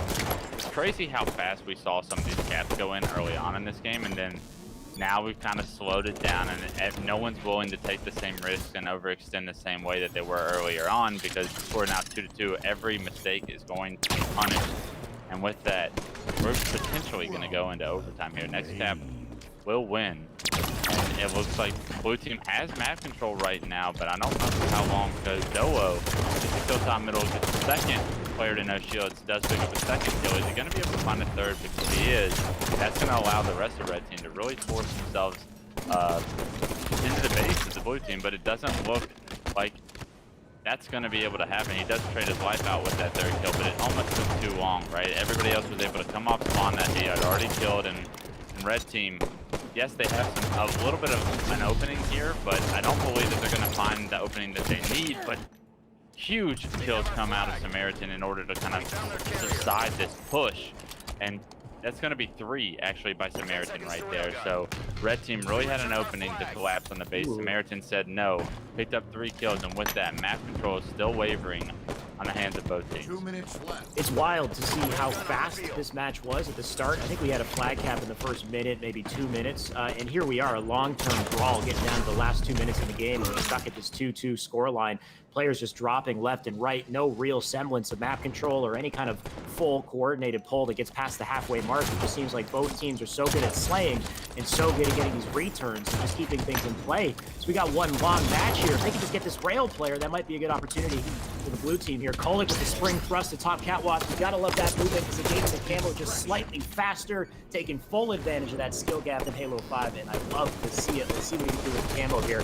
Just gonna sneak his way up to the courtyard. That's 2 players dead. A huge opportunity for a flag cap if he can stay alive, keep up that pressure. If they can force a spawn maybe over on Silo here, and just get a nice clean run through the elbow side, but it looks like they just couldn't coordinate things in time. Kolek is down, and that's a huge thorn in the side of their push there, especially with GNS falling off the top of the map here. Just, it seems like they get so close to success, and then something stops them. Right here, Dep's going to try to make a pull. That's 4 dead for a second. Ramka's Yeah. going to come off his spawn, and huge play by Jets to get into the flag as the rest of the team is able to pick up those kills. And this is potentially going to be the end of the game. You see players funneling into bottom middle, and with that, the cap goes in. Addy Esports not able to come off the spawns quick enough, and Velocity Esports takes the series 2-0. What do you think of that ending sequence right there? Because the way that it started, Kolig made a massive play. He picked up camo. They had numbers. They pushed up into red side. All they had to do was clean up maybe 1-2 more players, and that could have been a guaranteed pull. I wonder, maybe Kolig should have gone deeper into red base earlier and hit in the generator and put himself in a position where he would be a harder kill and could maybe do more damage. Little things like that, you wonder, like if that one player stayed alive, or if they coordinated the resources slightly differently, it could have been a totally different circumstance. And because they lost and there was a full round of Slays, they got countercapped on to close the game. Yeah, it's such a tough position for Kolik to find himself in. Like, his team got 2 kills front the base. There was 2 players back gen and on flag, right? And Kolik has camo. He wants to get into the base. He wants to do his damage. But his entire team around him goes down. And he finds himself in front of the base with camo. And at that point, you got to get out of there. Like, you're not going to be able to do enough. Like, the other team knows you have camo, Kolik. Like, you cannot push into that generator. Like, Minx was just bombarding front the base with nades, knowing that, like, the other team has camo. He's probably, like making the right play by pushing into our base. But the right play all of a sudden isn't the right play when your teammates go down. You don't have that cover fire. You don't have that support from GNS Pro Shot. Immediately when I saw GNS Pro Shot die in the kill feed, I'm like, Kolik, you got to get out of there, and you just got to go to tree and just and focus on containing the other team and potentially stopping them from getting complete map control. Because as soon as he goes down, that's where the swarm came in. That's 3 dead. That's where the thrust slides come in, and players are just traversing the map so quickly that before you know it, and you come off your spawn, Kolik, you're spawning out of your base, and the other team is running your flag through the dip, right? Like, I think that's a terrible moment to find yourself in, because like you went from 2 dead on the enemy team to all of a sudden you're last guy alive and you need to play your life. And with that, you kind of got to get out of there. It's not really all on Kolik, because I'm sure that other players could have done more to stay alive. And with that, they're not able to just focus on Kolik. But at the same time, it's like you kind of got to recognize the situation and not try and push the limits too much. And I think that was a little bit of an overextension. Right. So you actually played devil's advocate there. You said, Kolik could have been more passive in that situation. It did feel like, he had the camo, and the camo was a huge opportunity. He was the guy leading the charge on his team. And as the camo player, you don't really want to be the guy who initiates the fight. You want to be the guy who comes in at the perfect time to clean up the kills, right? So, it did kind of leave him vulnerable in the front of red base and taken out as a result. There's a jump that I'm waiting for people to do, and I hope that somebody finally does it in game. But Kolik, what he could have done was gone up on the windowsill and then jumped above to a clamber ledge above over the window door. And just sat there with the camo. And I mean, you lose a lot of angles. You can't see in the base. You can't see the elbow. You get a beeline on the silo easily. But it's a really interesting spot. I'd be curious to see what would happen if he stayed there for a second and then came back in and made a sneaky play. Well, before we go to break, I really just want to make a comment on that. It's like, for players out there that are wanting to improve on a situation like that, like at that point in time, your job is basically to just have presence on the map. And like, your existence of being alive with camo alone is presence. The other team is going to be reluctant to like fly out the front of their base. They're going to be reluctant to like push top middle, because they know that there's a camo player somewhere. Your literal job is to just stay alive and play your life. And if something comes to you and you're able to get a kill, great. If not, the other team is aware and that you are a threat at all times, and they're going to be reluctant to thrust slide across the map like they were able to once they killed you. Yeah, I completely agree, Wes. And you're right. We will be jumping into a break. Unfortunate, though, because that definitely could have gone to a game 3. The first game, there was definitely a clear winner, but that second game was a nail biter. And unfortunately, Addy won't take it. Velocity will move onwards in the bracket. So looking forward to seeing who they go up against next. We'll be right back soon with Halo, with Esports Arena.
We're back with the Halo Esports Arena, Halo 5 4v4. I can say Halo 2 times, 3 times, 4 times. You guys don't care because that's why you're here. Of course, I'm Shyway. I'm back with Clutch. We've got winners round 4, apparently, and we don't have any time to talk about it. But if you know the teams, Clutch, you can let me know in advance. Unfortunately, we're going to have to find out in this thing. All right, here we go. Sin 5 and Team CC. We have Super CC Evade and Envor on one squad. We know those teams from the 2v2s. We know they've had a lot of success. They've made it very far. But unfortunately for them, it's winners round 4, so we're going to recognize names on both sides with Switch Goldstar VR as well. And interesting to see Goldstar VR kind of competing for us a lot, because so often have I seen his name in free-for-alls, 2s, but now this is probably the first time I've seen him in 4s. So very excited to see what he's capable of, and if his gameplay from the free-for-alls, from the 2v2s can kind of translate into a 4v4 setting. It's going to be true CTF. Not nearly as fast as the first series of the day that we saw so far, considering they've almost made it past the time limit of that game. It looks like Goldstar VR is going to be in control. Pink's going to spot a player under his base. Kylie unable to kind of spot that player. Does go down, and so does Goldstar, and this is going to be a very difficult situation for the last player alive on blue team. Is going to be Momichi. He's going to lose his one-on-one to I have no idea what to call you. We're going to call you J-Red because that's your service tag. J-Red able to get that kill in Pink. I love it by him. He's not going to just sit in Pink and try and control it. He's going to try and push into the base with his team. Hopefully he's going to get there on time. It does look like he's a little bit late to the party, but if he's able to win this one-on-one, he would have been able to maybe get that flag run going. But he's going to opt to just back up, get a kill, and kind of decide the push from the rest of the blue team that was spawning up, and potentially regain some map control for this red team. And I'm pretty sure Jared, we can call him Jared, but as far as his gamer tag, I call him Dragon, because his name kind of looks like UE Dragon. I don't know if you can see that, but I think we call him Dragon in the community, or you can call him Jared. Either way, both of these rosters are incredibly stacked, and that makes me so damn excited. All 8 players in this lobby, very talented players, if not even more so than the matchups we've seen so far, are very exciting stuff. So we got a camo that I believe has already come up, or is about to come up. Switch right now just kind of praying on it, waiting for that moment. But somebody on blue just left previously, and there he is, the camo guy. So he's already got it. That's Envor backing down temporarily, going to stay alive, and Switch getting caught. Rocking a hard place right there. He'll go down. Pressure is on for blue on red base. As long as they can stay up and get these crucial slays, Goldstar with that great little switch in lanes there, out the Pink to get the kill. Shots on a top mid as well, and he'll back that player down. So the pressure coming right back from red team. They got top map control. You can see them spawning up in blue base and car side, so this could be huge if they can keep this up. Yeah, Envor unfortunately gets spotted with the camo, and because of that, the rest of the team is going to be able to capitalize on the damage that Goldstar was able to do there. And with that, the camo really becomes irrelevant, and they were able to subside the blue team's kind of map control right there in their attempt at a push and get one of their own. Goldstar running this by Pink one, not even taking damage as he crosses the 50-yard line. This, it looks like it's going to go in unless there's nades that just come in. It doesn't look like the nades are going to be nearly fast enough to come in. Goldstar does get taken down at the end, but not without putting in the first play. check that out. On top of grabbing the flag cap, they managed to get their slays too and hold on to some map control as well. That player up on top being so pesky, and Dragon making no efforts to stop at any point there. He flies all the way in the bottom of the base. He gets the pressure coming in from all sides here. Super CC just managing to barely get a trade before he goes down, but the second flag is being pulled and ran through pink side. So just amazing work from red team to cap a flag and hold on to map control at the same time, just to put themselves in this very, very dominant position. That's a second flag on the board in just a couple minutes. Doing an amazing job in the midpoint of this game. So often we see a team get a flag cap but give everything up for it, right? Like they have to give up map control, and oftentimes the team will counter cap immediately after. But right now, Sin 5 was able to get a double cap. It's not often you see a team really have that much map control in order to get a double cap like that, especially losing 2 players when the first flag went in. But wow, that was a very dominant performance by Sin 5 to be able to kind of continue that snowball effect and turn it into an early 2-0 lead here for them. And now they're comfortably playing with the lead. They don't really have to worry about getting the third flag cap as much as they want to really focus on doing it right, doing it the right way, containing the map, getting control of the map, getting the slays you need, and then the third cap comes for you. That's great, but I'd be more focused on a little bit of defense here, because Super CC evades is in your flag right now. He's going to toss it out. He is going to be able to pick up a kill at the same time. And with that, he's going to just try and play his life. I love that play by him, but he's going to get taken down. And the rest of his team, they must not be really focused on what the play was right there. They do get the return on what would have been the final cap of the game, so that's going to be what's important. But unfortunately for them, they were unable to capitalize on Super CC's play. And really, they find themselves stuck in their base once again, struggling to get out and get any kind of map control of Pink or Car. Definitely struggling to gain some momentum here. They're holding on just barely to get the returns just in time before it gets past that halfway point, but you can see the pressure coming into Pink side. And I've been keeping a bit of an eye on the chat. Correct me if I'm wrong, guys. Do we call him Jared? We call him Dragon? Let me know what you think we should call him. I'm good with Jared, just so we can figure it out, because clearly I think his name is complex on purpose. I think he's trying to mess with us a little bit, but we can go with Jared for now, and then I'll see what the chat says. To me, it looks like he just slammed his keyboard and then he ran it. Right, he just hit it with his fist, and then that's what ended up happening. But despite that, like we could see, Blue still stuck on their side of the map. Seems to be regaining their footing a little bit here, but they can't seem to get any real progress started. You can see everyone on blue team up on blue side. Got one player up on P3, and that's Envor with the shots onto Bards, and he should finish him off. There you go. That's an opening for Envor. He's made it all the way to the enemy base, but the camo's up to a bit of a dilemma, and he decides to go back for it, and they had 3 slays at the same time, so I'm not really sure how I feel about that. I feel like he actually could have got a pull. A back player who was closer to the camo could have picked up camo, and that could have been a flag run right off of that. So a bit of an interesting turn of events here. Envor has the camo, but his teammates are dead, and he's going to try to make it work for now. Yeah, I really don't like that play, and I don't want to harp on it for too long because we got a lot of action going on, but I really think that was the opportunity that Team CC really needed to get that first flag run and flag cap on the boards. Like you said, a teammate of his could have moved in behind him, picked up that camo, but going back for it, they're going to really want to see if he can capitalize with it, and it doesn't look like he's going to be able to do enough to get a flag, because even though he gets a double, Jared is going to be running his own flag. Pink, and he's able to stop the flag, get a kill, and now get another touch with keep the flag alive. If a couple more kills go in favor of Sin 5, this game 1 will be over, and that decision is going to be something that Onboard regrets. But it does look like they're able to get the kills they need. Team CC stays alive for a little bit longer.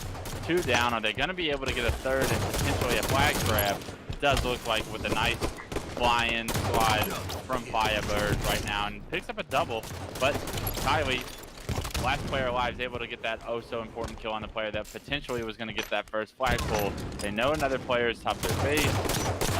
Are they going to be able to take him out? But this entire time, I want to say Sin 5 is doing a phenomenal job of just buying time for the players on their team to come off their spawn and get the kills they need. Eventually, it does end up biting them, though. Team CC looks like they're going to be able to run this first flag car and get this game to a 2-1 scoreline. 3 minutes and 45 seconds left on the clock. There's plenty of time to get that second cap and take this game into overtime. Do they know camo is coming up, though? Because there is a player on Sin 5 waiting for that camo. if anyone knows the camo time, it should have been Envor, but he went all the way to P3, got lit up and taken down. So I don't know who has it. It might be a red team player that has it. And we'll find out in just a couple seconds, I'm sure. It looks like Blue just doing what they can to hold things down and maintain control here. Still, I don't see anybody with camo. It might have been burned. And right now, Blue's just going to have to not worry about it and focus on defense because you can see the flags being pulled out pink side. They've got some pretty good progress on it. Fiber does not want to be chasing that kill. He should have already been extending through car side. And he's losing crucial timing here. Amazing kill, though. I might take it back. He gets 2 as well. Big stop, so he does redeem himself for that play, but it might be too little too late. Oh my god, the pull from the flag. We still got a game here and potentially a return. Jarrett is narrowly trying to stay alive. He's not able to touch it, though, and the flag is still at half cap. But it looks like they're getting that re. So we might be able to have... Oh, and he actually pulls it. Are you kidding me? We're getting a hell of a back and forth here just to keep us alive. Both players on top mid. They don't want to commit themselves just yet. And they gotta touch that flag or it will be a game over. But I'm loving the plays coming out of red to keep this alive. They got the clutch. No, we have it. All right, I'm missing it all. This is crazy. I mean, so much action going on right there. But I want to point out Swish's play, or whichever player, I believe it was Swish, that flew into the window, grabbed the flag, and thrust it back, gave his life to give his team the opportunity they needed to get the return and to continue this game with the 2-1 lead. And I believe it was Swish, but I could be wrong on that fact. But unbelievable heads-up play there by the player in order to kind of... It had to have been somebody from Blue Team, so it couldn't have been Swish, but whoever it may have been was huge. Damn. And then that's how they close it for the 3-1 finish. Nice flag run from Bards right there, taking full advantage of that opportunity. But damn, was that one hell of a brawl on red base. I could barely keep up with it. We had, I think there was at least 2 or 3 people on top red just trying to get the defense, couldn't touch the flag in time. They managed to somehow slip in there, grab the flag, bring it up to bottom mid. And it just moments like that are why I enjoy watching Halo 5 when you have these really intense kind of clutch sequences. Though it looks like just shortly after red team went and sealed the deal. If you look at the scoreboard, there is a lot of slaying happening in this game. 31-17 coming out of Jared leading the pack. 23 kills from Bards, 21 from Swish. Just a lot of great slays across the board. I'm sure the damage is heavy too. Yeah, it doesn't really matter what you call him as long as you call him the winner of game 1, I think. And with that, he's a main slayer for this squad, it appears, because that is a huge game 1 out of Jared. And we're going to need to get you a gamer tag that's legible, because if you plan on putting on performances like that, you could make a name for yourself as long as we can read it. Yeah, at some point, he, assuming he gets to where he wants to be, we're going to have him in an interview, and I'm sure that's going to be the first question: is how do we pronounce your name, and where did you come from, or where did the name come from? But Jared doing an amazing job so far, looking like the MVP to start things off on Truth CTF. But things could change in a big way. And what I love about these rosters is just how talented they are. Like a player like Super CC is a pro level player, especially towards the end of the HCS in 2018. Super CC was one of those players starting to make a name for himself. And that's just one of the high caliber players on that Blue Team roster. Yeah, definitely a top amateur. So it's refreshing to see some of these new names 2 years later really come on and put on great performances. It's always a pleasure to see these new amateur players that have these just raw gun skill come out of the woodworks and watch them develop as a 4v4 player. And I think that this is a great platform for some of these players to really showcase everything they've been working on for the past 2 years and to set themselves up for some potential success early on in Halo. Early on, it looks like we got an OS burn from Swish, who just flew in there, managed to grab it just before going down. The camo, I think, might have been burned as well. I don't see it just yet, but a lot of intensity kicking things off here. Of course, they want to make sure that they either grab that or burn these things off the map immediately. And I like this little flank play from Envor with the Rockets. He's just waiting for a good opportunity here to just light things up. He's got some good information on Red Window as well. Looks like he doesn't need to be there for that, though, and hopefully he doesn't get himself caught here with his pants down. That's the thing about the Rockets, is you got to be so careful with your timing as you push up. It's so easy to mistakenly, miss one or miss timing.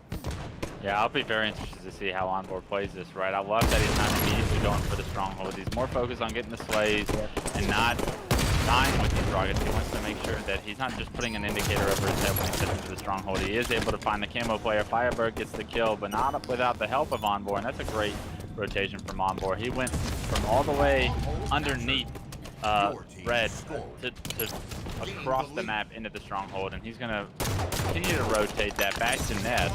And it looks like if he's able to get this reset, that's gonna be huge for his team. And right before he goes down, he gets the reset.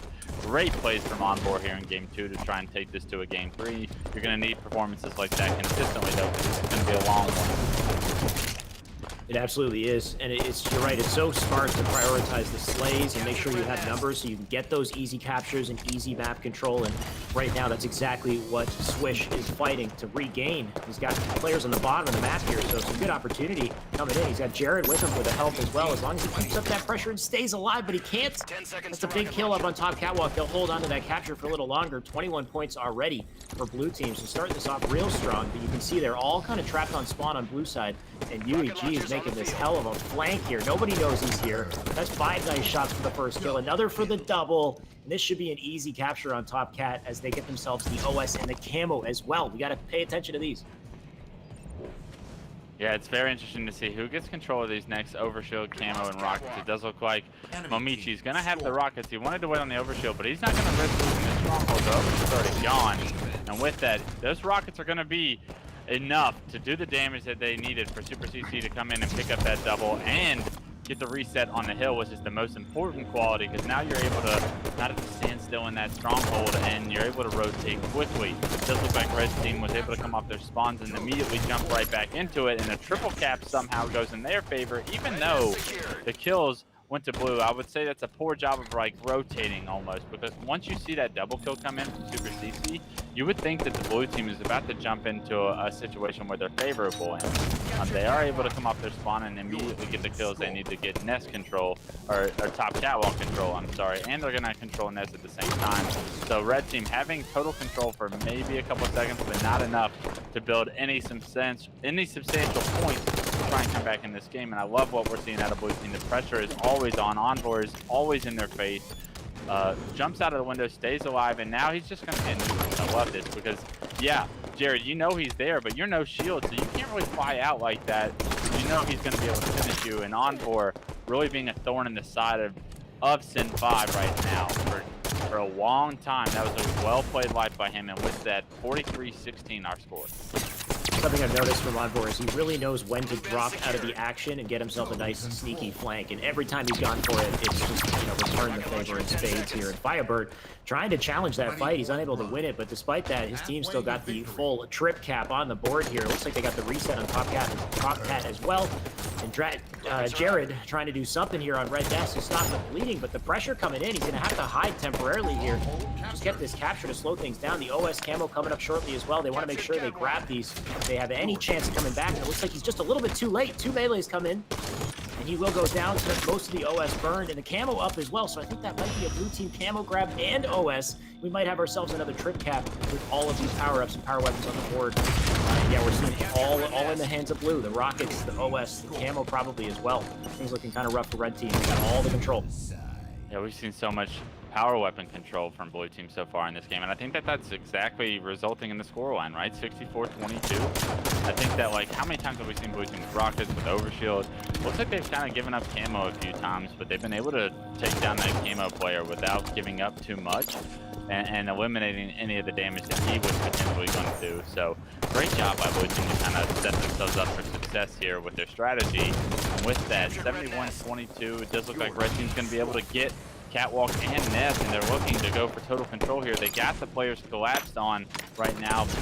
Multiple players going to be forced to back catwalk right now. If Goldstar VR was able to play his life there, that would have been huge, but unfortunately he goes down, and now it does look like Sin 5 is going to have to give up the catwalk and just play with 2, which is fine, but you got to continue to build this comeback back, because 71 being the scoreline, you don't have a ton of room for error if you're Sin 5. Firebird right now is just trying to prioritize slays and stay alive as long as he can to pick up this capture, and it looks like he's successful. That's 2 caps on the board, so they turn things around, maintaining the lead still at 72. Almost the capture on Red Nest. If they can just get a toe in there, that's a trip cap. It looks like it's reset, so Red just holding on just a little longer, but they're running out of time here. We got an OS, we got a camo coming up soon as well, and I saw that back smack over there in the corner. some crazy plays happening on other POVs and just doing everything they can to maintain the lead and the pressure. You can see they're getting the slays at the perfect moment to do so. The OS is coming up. They got the rockets in their hands once again. And like you said, the power up, the power weapon control is really the name of the game so far in this matchup. Oh, but he dives in a second too early and he takes the damage. That's giving up rockets and the OS at the same time. So he could have a quick reversal. They can capitalize on this momentum.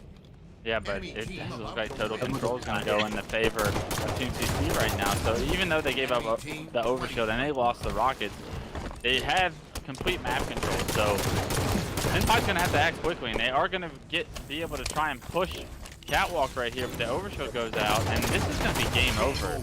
Even though they had the power-ups at the very end, they were unable to do anything with them because they were all bunched up in a small group and with no real way to go. They didn't have an option. And I think that's a testament to CC's just dominance on the map throughout the entire game. Yeah, we saw signs of life from Sin5, but it just wasn't enough. And 138 looks like a blowout on paper.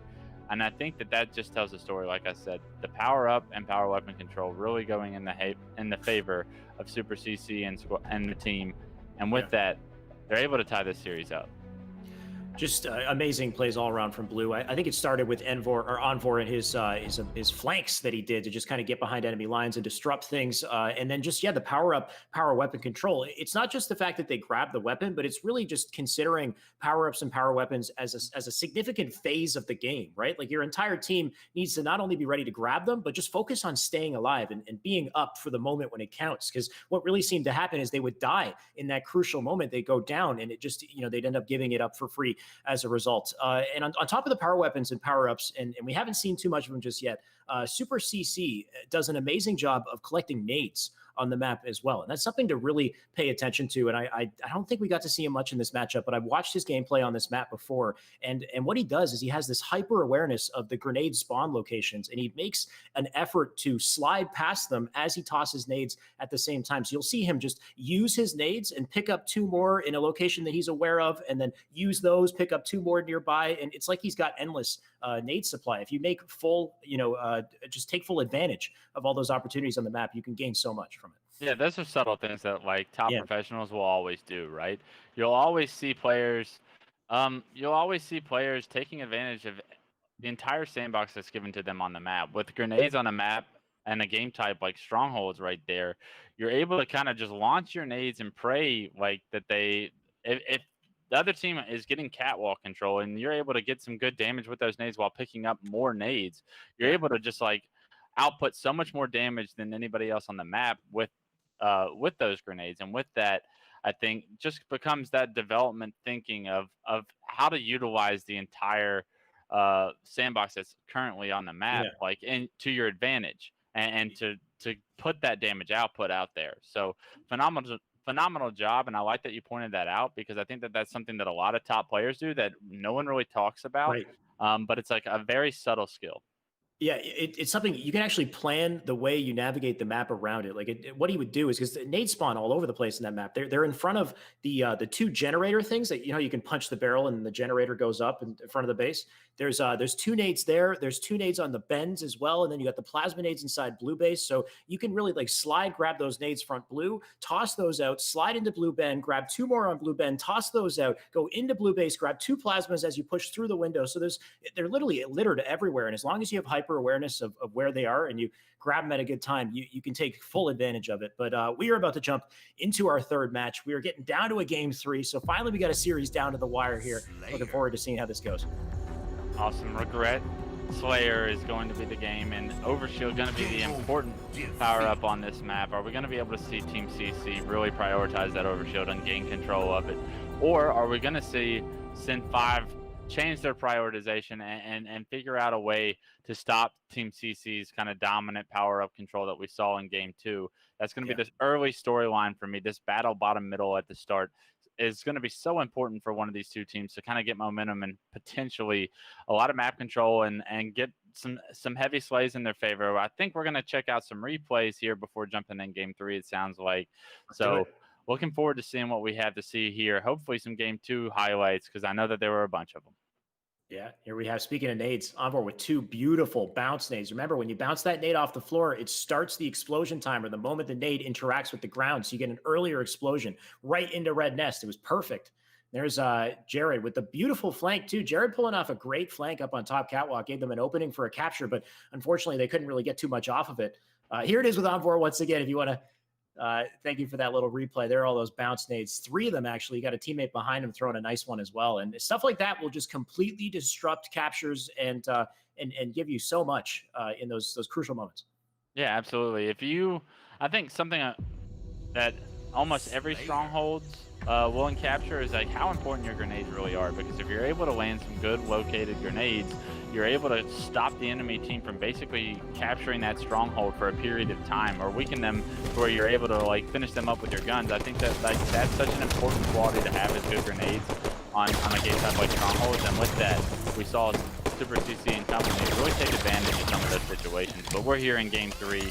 The 3-0 score line for Team CC early on is going to allow them the map control they need. It does look like Overkill got burned, I believe. So no one really getting the power up, but the displays went in favor of CC 5-0, and they've come out hot, swinging just like they did in game 2. And 5-0 lead right now is going to be a very dangerous situation for Sin 5. An absolute destructive start from blue team. Red team had no choice but to fly in and burn that OS just to stop the bleeding temporarily. And something that we didn't get to see in 2s, but we'll get to see plenty of in 4s, is this plasma caster. I believe this is the only map in competitive that still has the caster. So very unique weapon. Very frustrating if somebody knows how to use it correctly. Of course, when you charge it up, you get the explosive one that bounces into multiple rounds here. So a ton of damage you can do if you use this correctly. And it destroys the OS as well. So really curious to see how these guys put it. Yeah, absolutely. Fortunately for Sin 5, they were able to pick up kind of 500 kills and get this game back like to a close margin, right? 8-6 being the score. You really could have seen Team CC run away with it, and that is a phenomenal caster shot. He is able to get some good damage for Firebird to be able to finish off that kill, and I love him using the plasma caster in that way. Like, you do not have to like consistently be able to see your opponent to get killed like that. Similar to the Reach grenade launcher almost. You can wrap it around walls, you can play over ceilings and whatnot. Phenomenal use of it, and they're going to build themselves that 4-kill lead right back. Make it 5 with a nice nade from Firebird, and we can't preach it enough. These grenades, 2 of them get kills in the kill feed, as we say it, and 13-9 early on, with the second overshield coming up here in about 15 seconds. Pay attention to the kill feed right now, because every kill matters as this overshield comes up, because that's where the kills are going to go. Looks like blue is red, very coordinated together at the same time, but trades happening across the board here. Momochi trying to get some sort of a cross, using the nades once again, and that was actually beautiful. Looks like it was a little too good. It bounced twice into the opponent and fell off the side of car there. It looks like the OS will get burned at the same time, so good stuff from blue, making sure to not allow an opportunity like that. They grabbed the caster as well, and they're going to try to put that to good use, but getting a little overwhelmed here. Envor hopefully can get a trade before he goes down. He's got a teammate with him, so that's better yet. He can stay up, he can get a trade, and they can use their numbers to press up on red base here. This is a great little reversal coming out from Envor and team, keeping that 4-kill lead in favor as they pressure the map. I want to say Sin 5's doing a phenomenal job of staying in this game, potentially making it just within reach when the correct clutch play needs to be made towards the end, right? It's very early still, and I think that although we saw Team CC really jump out to a heavy early start, Sin 5 has done a phenomenal job of staying in this game, and without overshields and without the power weapon of the plasma caster, that's a phenomenal job, right? I think they just want to make it within swinging distance, and then potentially at the end make the right play and get the right slays in order to kind of make this tide fair at the very end. No real power up or power weapon coming up anytime soon. We're waiting on this overshield, which is going to be in probably a minute. So it's really just pistol on pistol action, and who's got the better shot and who's got the better teamwork right now. And I think that we're seeing these teams go back and forth. These teams are so evenly paired with each other. It's just a 2-kill game right now. We have Jared landing some good shots and then backing down, allowing Gold Star to follow up on the damage done and get that kill and make this just a 1-kill game. I love what I'm seeing out of Sin 5 right now, given the fact that they were off to such a slow start. They've been able to kind of rebound and make this game a manageable win. Yeah, they are definitely keeping it in line here. There's still a chance for that comeback, but it looks like Team CC's pulling away just a little bit, maybe led by Super CC right here, putting some good shots in. He's got his teammate who's grabbed Caster as well, and OS coming up soon here. Nice shots on the far. He will completely destroy that man. A huge win. Yeah, that win gives him an opportunity for the OS. That win gives him the overshield pretty much. And I don't know how late this overshield is. Apparently it's a little bit later, and with that, Goldstar VR sneaks in there. I thought it'd be a little bit earlier, but apparently one of the two overshields wasn't really grabbed the second it came up, and because of that, that time allowed that player to get off spawn and really impact the next play for overshield. So remember that for this next overshield. Goldstar BR, he's in charge of the map now with this overshield, and he's going to look to push. Overshield is going to be taken out, but they are able to get some kills to go in their favor and the map to go in their favor. You see all blue team pretty much low, but they do the cheeky jumps up front red to get to the top middle, and I love the fact that Regret allows players to kind of use this map like a jungle gym. I know we use that term so often when we talk about Halo 5, right? But there are so many cheeky ledges that you can use to just quickly gain top middle control if a team does overextend like that. A 1-kill game still as we break the 30 kill mark. Team TC finds themselves outside of red right now. They do get taken down, and the player is going to be trying to push top middle, but he gets taken out by Envour, and that's a big win by Envour. Goldstar VR is going to end up getting collapsed on immediately, trying to help Envour, but unfortunately he gets taken down, and the 3-kill lead back in favor of Team CC. So Sin 5 doing such a good job of crawling back into this game so many times, but every time they do it, Team CC is right there to extend that lead to 3 or 4 once again. Such incredible back and forth sequences here. Just like you said, Team CC just managing to pull away the moment that they're pressured, but we get these momentum flips. And we might see it again here. Red right now just trying to slow down the pace of play and coordinate their resources here. We had Swish under base. We have Jared up on top car. What's the play going to be here? You can see there's a player up on top mid. I'm not sure if they're aware of Super CC, and he's going to make himself known here up on top mid as he just tries to back down. He gets taken out. Such a nail biter here as we get down to our final 10 kills on the side of blue. OS coming up as well, and they got to make sure they grab it. I know it's in the 40s. Nobody's down at bottom mid yet, from what I can see. That's a big kill right there. It's a 4-kill lead as well. If they grab the OS on top of that would be huge, but here it is. Envour with the grab. 9 kills left, and he has it. This might seal the deal, and he's useful here, but he gets melted completely right away. He gets a kill for his troubles there, but completely melts that off and keeps the game close.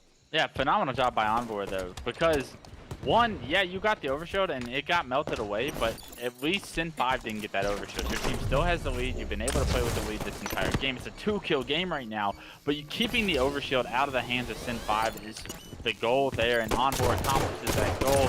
But now we're going to have to see if they're able to win the fight. Goldstar BR is able to get a kill. Fortunately, Envour is able to trade that kill out with one of his own. Jared goes down, Bards trades it out, but Red Team can't continue to trade. They've been doing it all game. Across the board, they cannot continue to trade these kills out. A 4-kill lead gets extended, 47-42. Team CC, it looks like they're going to be able to close this game out, but one goes down. This is an intense final last few kills of this game. 47-43. We have very little room for error for Sin 5, and being front your base, no shield is a huge error, and you're going to get punished immediately. Super CC just needs one more kill to close this game out and take this series. Where are they going to find it? They know all of the red team is in blue right now, and with that, a killing spree to end the game. I'm not sure which player got that last kill, but he was on a 5 spree to end it.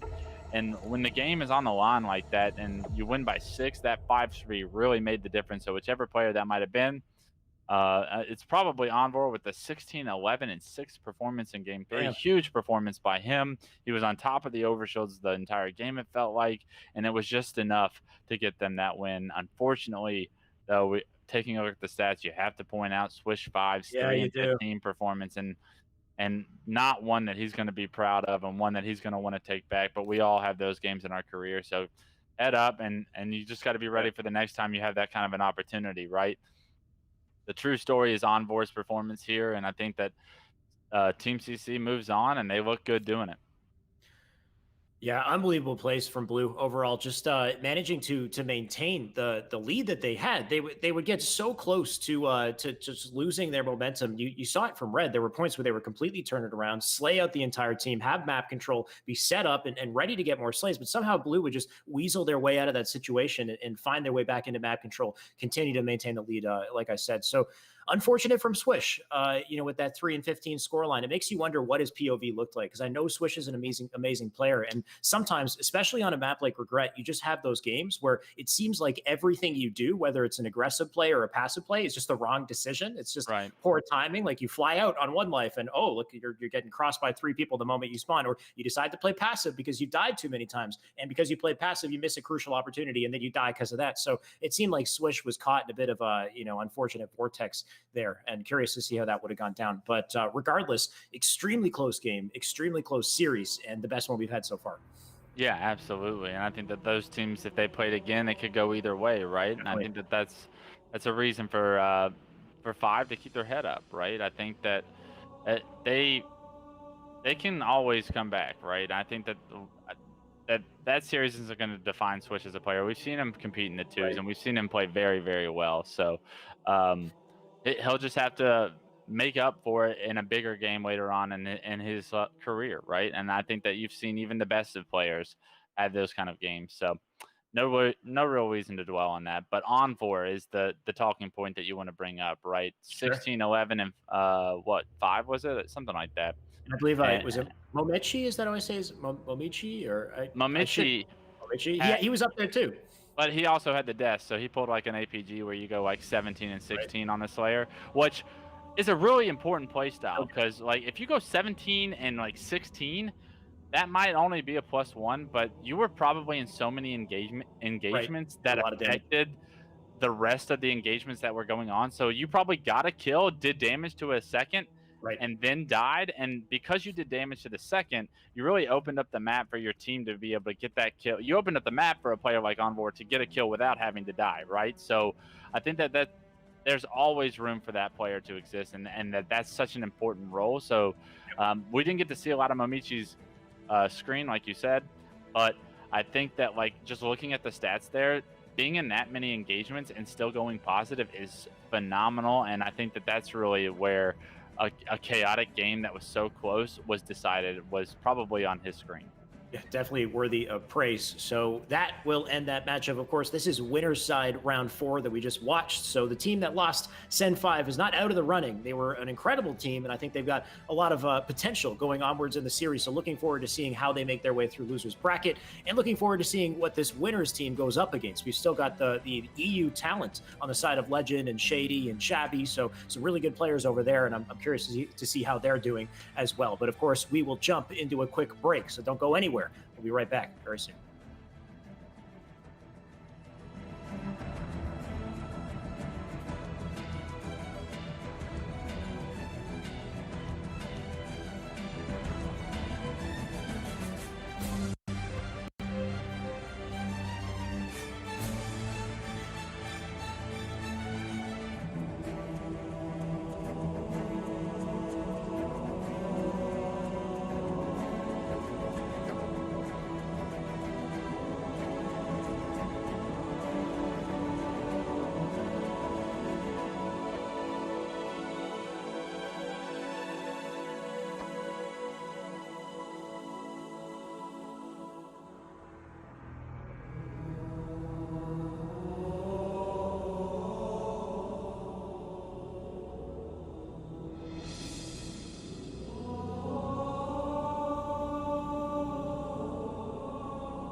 We are back with our esports arena Halo 5 Microsoft Store Sundays. It's Microsoft Sundays. There's so many things I got to say here, of course, but this is winners round 4. We got Team Zero up against Velocity. We know Velocity. We've seen them so far. They've been playing incredible. But Team Zero is no slouch either. Clutch, you ready to bring this in?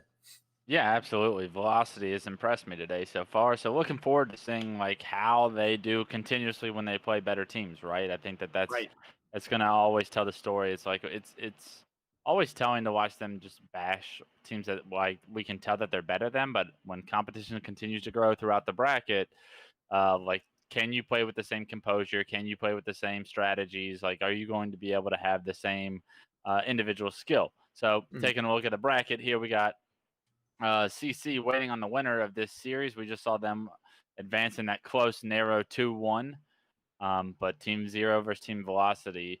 I really would like to see Velocity advance and play Team CC. I think they match up very well against each other, and I think that'd be a great series. But maybe Zero has something special for us.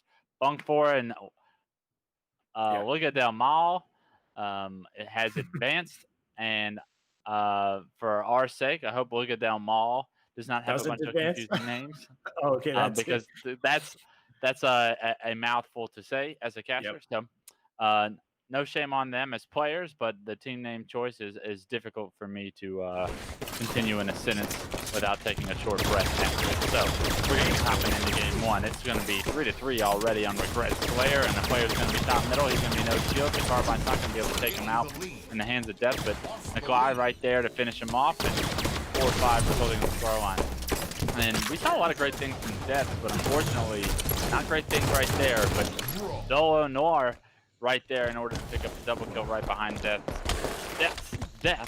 and get this to just 2-kill deficit right now. Minx is going to be forced down to bottom middle from Juan right now, and this is a great start from Team Zero. And this Team Zero team might be able to impress us very early on, because right now I'm seeing some great individual shots as well as a good team push here on the pink side of the map, which is going to make the score 12-4, a 4-kill lead early on for Juan and company. And I love to see some new names and faces come into the scene and really impress me as individuals. So Juan, you're doing a great job so far. Pick it up, Shadow.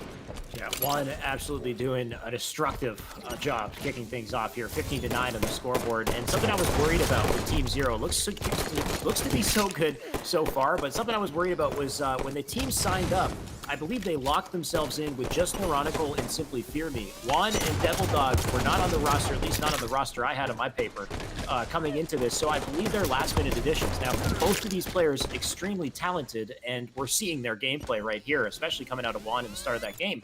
But can they coordinate themselves, and can they play, keep up the momentum in the long haul, essentially, is what I'm looking to see here, because we know Velocity can move. We know Velocity can work well together when they're under pressure, and Nolo right now with a bit of a flank here, going to put that to work. Good shots into Devil Dog as well, and that's an OS trap. So that's the thing, when you have team coordination on blue and pickups like that, then you can start to get some real momentum. That was a great job by Dolo right there. I love on such a fast, chaotic game type like the first player. His team was at a deficit. They didn't have match control. Overshield was coming up. He just waited car 1, right? He just played his life. He waited for someone to drop down in front of him, and it just so happens that he's able to get so much damage that his team picked up the kills, they get the overshield, and now they make this game manageable once again. What was once an 8-kill lead is now just down to 3 because they slowed it down. They didn't just continue to bang their heads against the walls and lose gunfights that they didn't have the advantage in, right? And that's such an important quality that once again Velocity has shown us today, that they're willing to slow it down and wait for the right moment to capitalize. But Team Zero, their aggression this game so far has been what's really spoken out to me. They've got the lead back up to 6, and it looks like every time we see someone from Team Zero's screen, they're flying at you. And just like that, Death tries to push up Car, he's got a guy flying at him. Juan thrust him back, picking up the kill. Dolo does spread out Devil Dog. Does he pick up the kill onto Juan? Juan picks up a nice kill right there, and absolutely no shield, and Juan having the game of his life right now, I'll say. Playing phenomenal. I don't know much about the player, but he's doing some great things on not only his point of view, but on other people's point of view. When you see that Spartan being a difficult kill and out shooting players, that's something that you can always spectate as a Halo fan and really recognize early on by a player is like how difficult of a kill is this player from other people's point of view. And Juan doing a great job once again picking up a kill and staying alive. 32-26. Overshot's going to be coming up in 20 seconds, and Juan looks like he's got his eyes set on the being bottom middle already. Oh, and he gets the trade too right before dying. If there's anything I know about Juan, it's just he is the hardest kill ever. Like just playing against this guy in matchmaking, he's so damn difficult to bring down. On top of the fact that he has a great shot, good awareness. So when you put it all together, he just puts up numbers. And I mean, speaking of numbers, 38-29, almost insurmountable to come back from. On top of the fact that they got the OS. So that's red team with OS. They're 11 kills away from a victory here in the start of this game, or the start of the series, I mean. And it might be a quick one if it keeps up like this. Juan right now looking for the outplays here. He doesn't know where that guy went. Finally, he finds him. There's a nice shot to take him down. 9 kills left. And I mean, that's a full team wipe as well. Things looking rough for Blue, and Velocity's got to pull it together. Yeah, Zero looking phenomenal right now. Just as a team, right? Everybody in the kill feed. 1 kill for each member of the team. That's not, you can't write a better storyline than that, right? And 3 more dead for Team Velocity. The Swarm is in, and Regret Slayer is a game that can snowball out of control, and it looks like we have just that. What was once just like a 3-4 kill game in the 20s just extended to a potential stake. 31 did get broken, so no stake for the team, but a phenomenal job of closing this game. 1 out in this series, just 2 to go, and it would be, it's just not going to happen. This comeback is all she wrote. It's just a matter of can Juan get 1 more kill or not in order to kind of solidify the game he's already had. He does get damage into 2 players. Honestly, waiting for this game to finish. Juan picking up 1 more, 50-35. And a beautiful game out of Team Zero, and I really didn't know what to expect at all going into this series from this team, but it looks like they're a very fast-paced team, and that complements Halo 5 Sandbox, and Juan 15-5. Yeah. Neurotical 13-7-8 right behind them, and really everybody on Team Zero having a phenomenal game, and yeah, somebody had to get the kills. I think Simple Fury might have gone negative, but it does not matter in a game that you win 50-35. I mean, and you're right, totally. They did what they needed to do as teammates here. The damage coming off of the top 2, Juan and his teammate as well. I think I missed him, but if you didn't have the kills or the damage, they had the accuracy as well. Like it seemed like every shot was just hitting above 60% for 2 of those guys. I think one of them was like 66, and Simply was 61. So pretty incredible score lines there across the board, and that's a strong start for a team that I think was just recently assembled as well. I know Duronical and Simply Fear Me play together like plenty. They are a duo, so they're great together. But Juan, usually I see him with No Pro. This time he's with Devil Dog. As a 4-man squad, though, they're looking great. As far as 4 Slayers, they're running through the opposition. So we'll see how things play in an objective game type, which I'm sure we've got coming up next. It could be a very different story. This is usually Velocity's wheelhouse.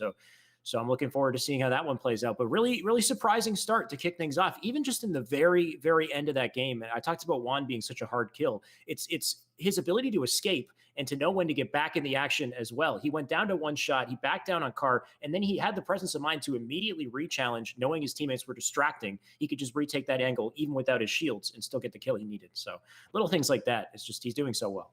Yeah, we're going to hop into game 2 very shortly. But really what spoke out to me was just the pace that they were able to play at. Team Zero was just playing at almost like a splice pace, it felt like. And that's and it really gave Velocity Esports problems, right? Like you could tell that they were caught off guard by players just flying at them at such a fast rate, and they weren't ready for the gunfights just as a team. And that's a credit to Team Zero's really taking advantage of Halo 5 and everything that you can get from the sandbox with thrust, slide, and the sprint speed, right?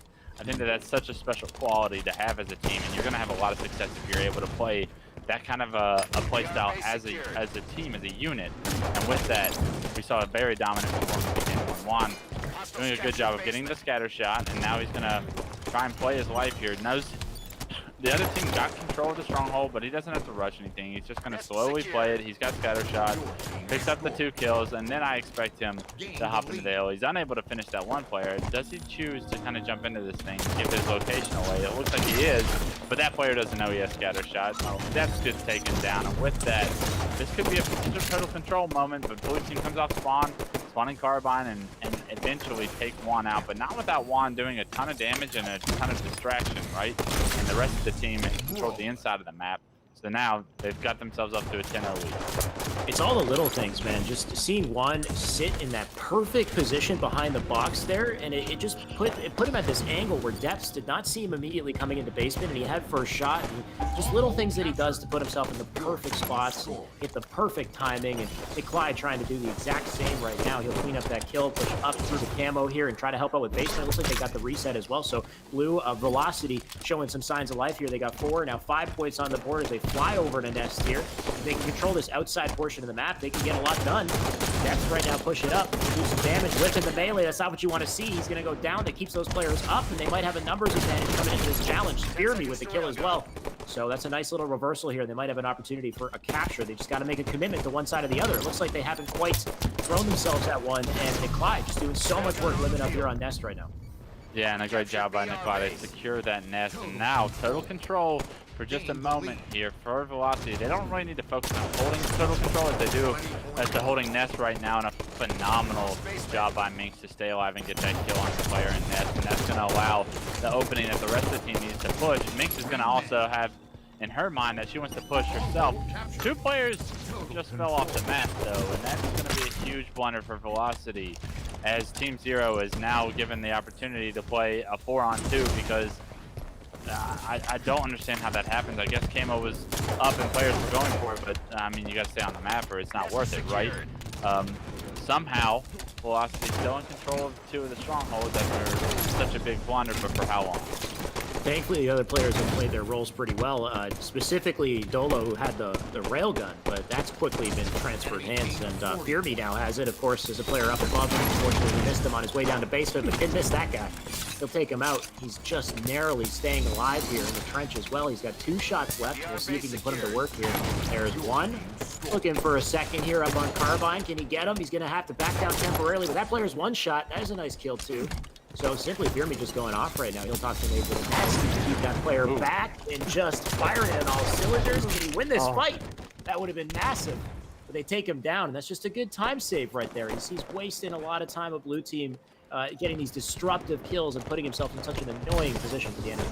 Yeah, great job on Minx to come off her spawn and get that kill, because if she doesn't, he would probably still be on that rampage right now. Simply Fear doing everything he can to build his team back into this game too.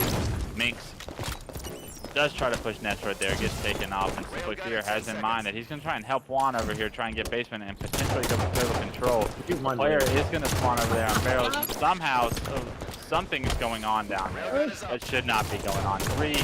2 kills go in favor of Team Zero. That's a 3rd from Simply Fear, and with that railgun, total control, and this is a very dangerous situation for Velocity Esports. The deck is stacked against them. They have no control of anything right now. They have to push out, but they have to deal with Simply Fear with the railgun as well.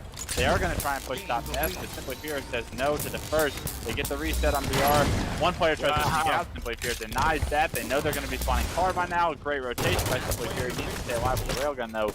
Does get perfect shots by Minx to get taken down, but the damage has kind of been done, and what was once a nice lead for Velocity is now spiraling out of control. Team Zero has got the lead, still in control of the map as well, and this railgun needs to have someone's name on it with Dolo in control. He does find Devil Dog, but Devil Dog gets a kill right before 3 dead, and Dolo, the last guy alive, is going to be forced into a terrible situation, but comes out of it somehow with a kill on Neurotical. And big kill by Dolo right now to almost keep it in this game, but still the score continues to build in the favor of Team Zero.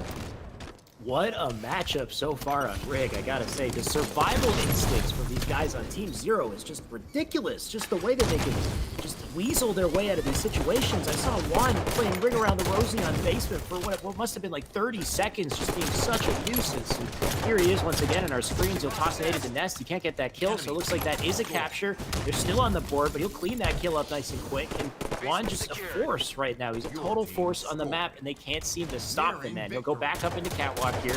Back Catwalk, put the shots in. That should be a clean kill. They got the capture in basement. Can they push up through Nest here and control outside map? It looks like they might. Juan just flying into center right in time for the railgun as well. And that is a bunker spawn also. He's actually going to go all the way through to BR, maybe push a trip. And you can see how these guys are working together. He's joining his teammates in the lanes with perfect timing to just apply pressure and get these guaranteed 2v1 kills. And just on all sides of the map, it's happening. Railgun in the hands of Red, potentially a trip cap. They can stop basements, but it looks like just all Millhouse right now for Red Team.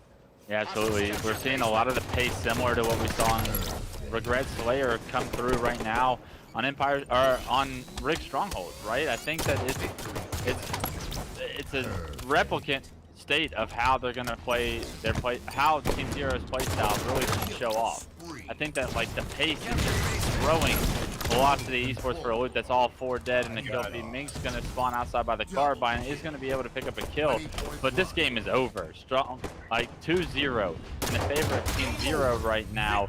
And that was a very dominant performance after a rough early start, which is incredibly impressive to see out of Team Zero to kind of be able to turn that switch in the middle of a game on.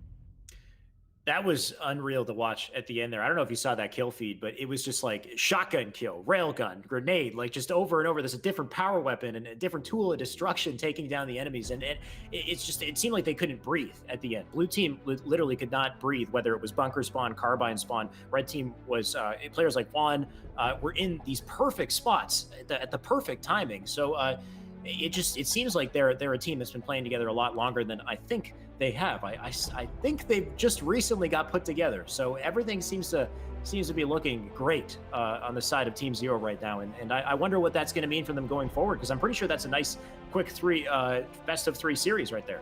Yeah, absolutely it is, and that's a phenomenal job, right? And sometimes you see that in teams that just form. They have this like what we call new team fire. Yeah, and, it's almost it's the honeymoon phase that we call it. How long does it last? And yeah, and hopefully it lasts the rest of the day, because these guys are playing really well together, and they could potentially turn into something special. It would be awesome to see a team like that kind of form the day of a tournament like this, and then continue to see them have great performances every weekend. In something like this, and for them to kind of build that bond with each other, that'd be something special. So it's very early on in the process. Yes, we're still watching them go throughout this bracket, but we've seen no signs of them slowing down here so far in this tournament. Yeah, unbelievable plays throughout here. And so dominant performance. We were looking forward to seeing Team Velocity go on to face Team CC originally. We thought that'd be a nice matchup, but I think we're about to get a better matchup with Team Zero making it through the bracket. So excited to see where that goes. Of course, we'll be back very soon after this break. Don't go anywhere.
We are back once again with our esports arena Halo 5 4v4. And Wes, we got a matchup that both you and I were looking forward to. We got Team Zero versus Team CC.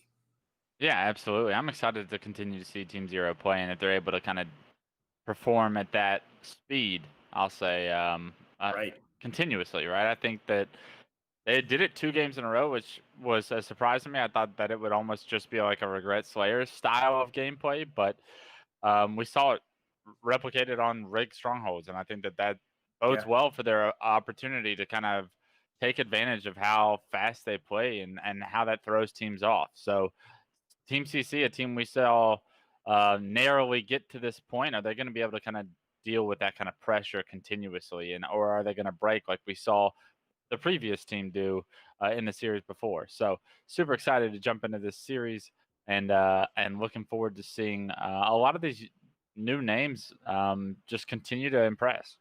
Yeah, something interesting about this next matchup is just the star competitors we've got in this Team CC. Of course, Super CC kind of leading the pack. His name's part of the title there, but there's some really great competition that this team's going to have to go up against. I mean, beating Velocity was, a great, I guess, milestone to kick things off, but it's only going to get harder from here. So really curious to see where that goes. Of course, if we have the bracket, it'd be nice to just kind of throw to that and take a look at where we are so far, what to look forward to here. Of course, we're in winners semifinals right now. So this matchup is taking place. We have another one on winner's side coming up very soon. That is Fung 4 versus Liga de Mal.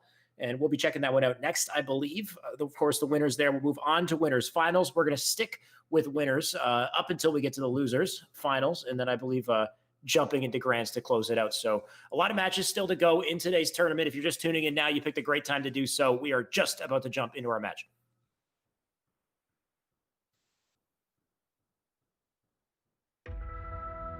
Capture the flag. Take it away, Clutch.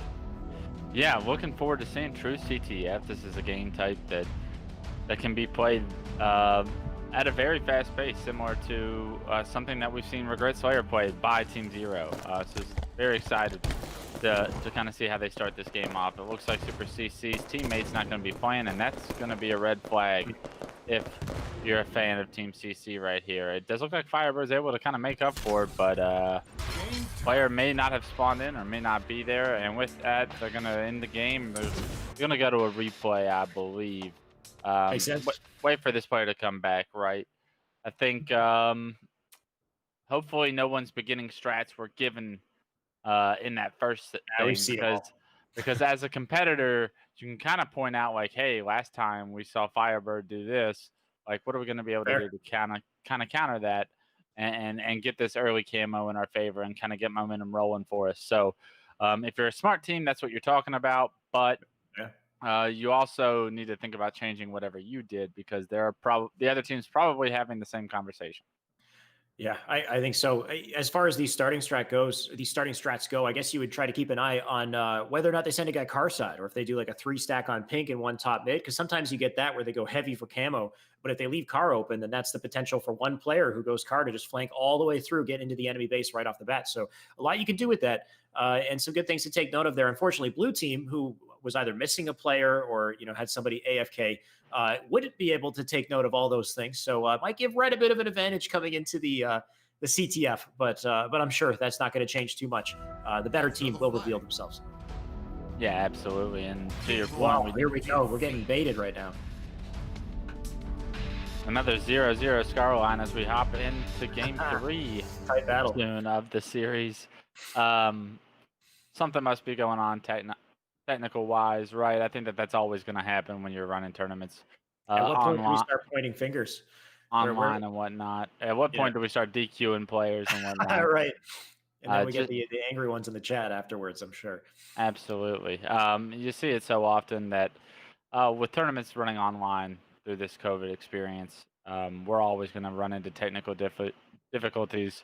It's just a matter of minimizing them and saving time and space where you can. So hopefully we're able to get this show back on the road, but I think that everybody at home can kind of understand what kind of a situation we're all in, given that these tournaments aren't played in person on a LAN experience, and we're not like, there's so many variables that are almost outside of everyone's control. So going to be looking forward to going finally into game 1. It looks like for real this time.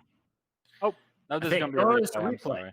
sorry. We misheard. And I mean, we had some pretty damn nice replays from the previous series. This is Juan right now on screen, and he went to work in the last match that he played. Not only getting good kills, but staying alive in some very very difficult situations. I love how he just decided to sit in that corner. By the way, I tried to mention that earlier, but the position that he was sitting in was so perfect for getting that first shot and just blocking off a lot of crucial angles at the same time. So little things like that, players like Juan will take advantage of and just make miles out of. So just great plays all around.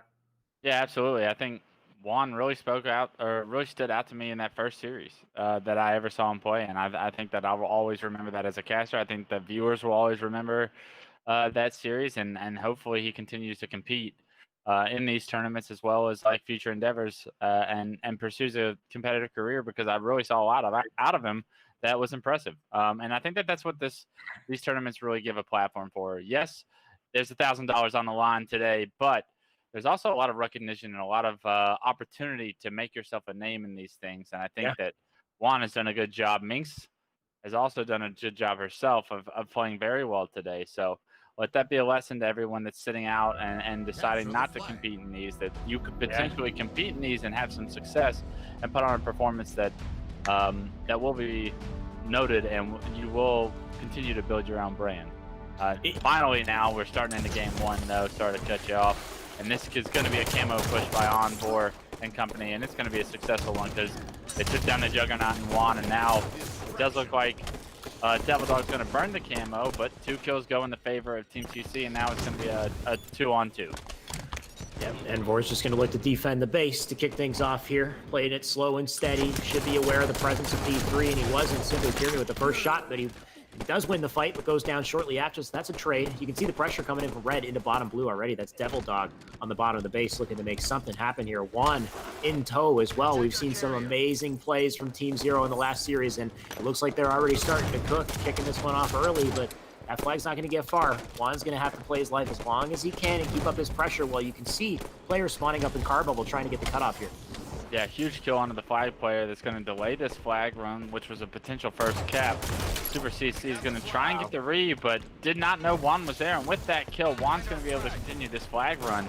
Does have to deal with the Envor in his base, but his teammate spawns there to help him out. And with that, they're going to be in prime position to put this cap in. It's unfortunately going to come at the extent of Juan's life, and a player for Team CC swoops in and gets a touch of his own, throws the flag out, and now this is going to result into an opportunity now that Team CC has to get this return. They have eyes on the flag. They know no one's on it currently, but they kind of overextend and allow sight lines to be had from top mid, and with that 1-0, Team Zero puts in the flag cap.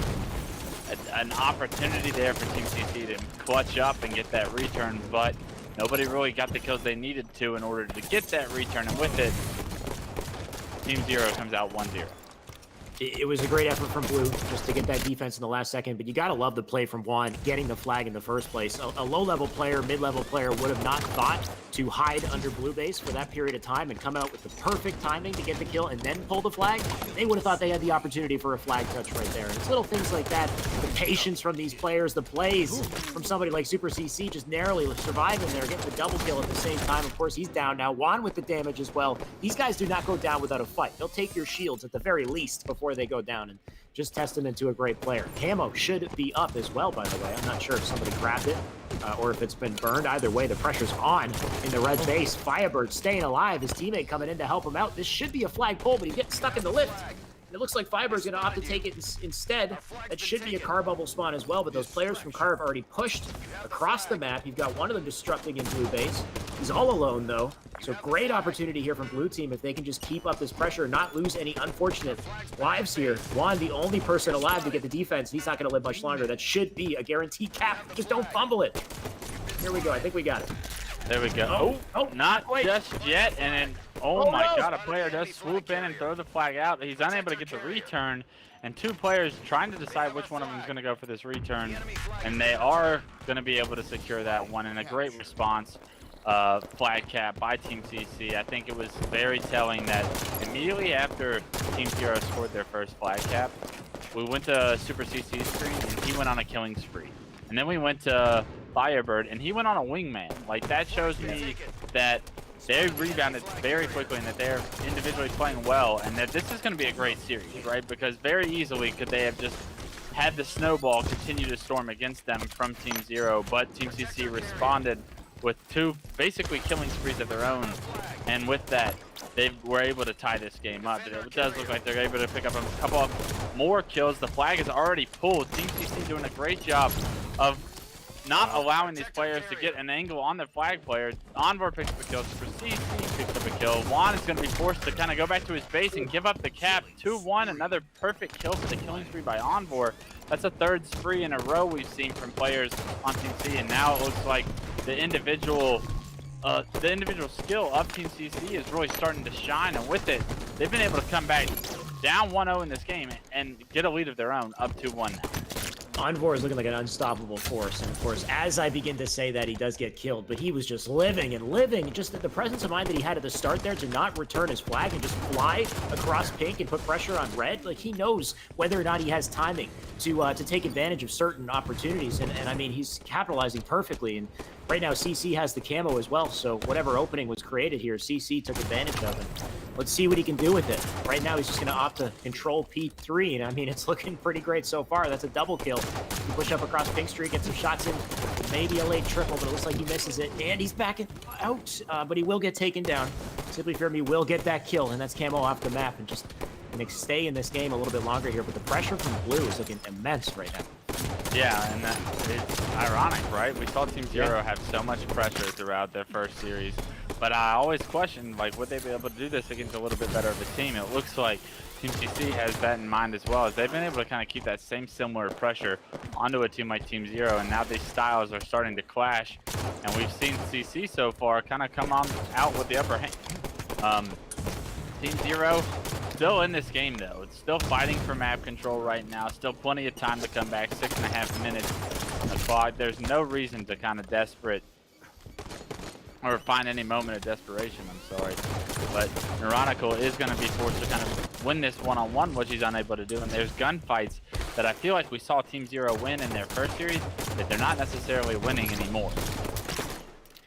Envor didn't win that one either. He got taken down on Car Bubble. That does give Red an opportunity to push up a little bit here. You can see Devil Dogs under a lot of pressure, though, just staying alive. Red team actually with top map control right now. One in pink, one top mid, one pushing Car as well, and Devil Dog going all the way up into the blue door.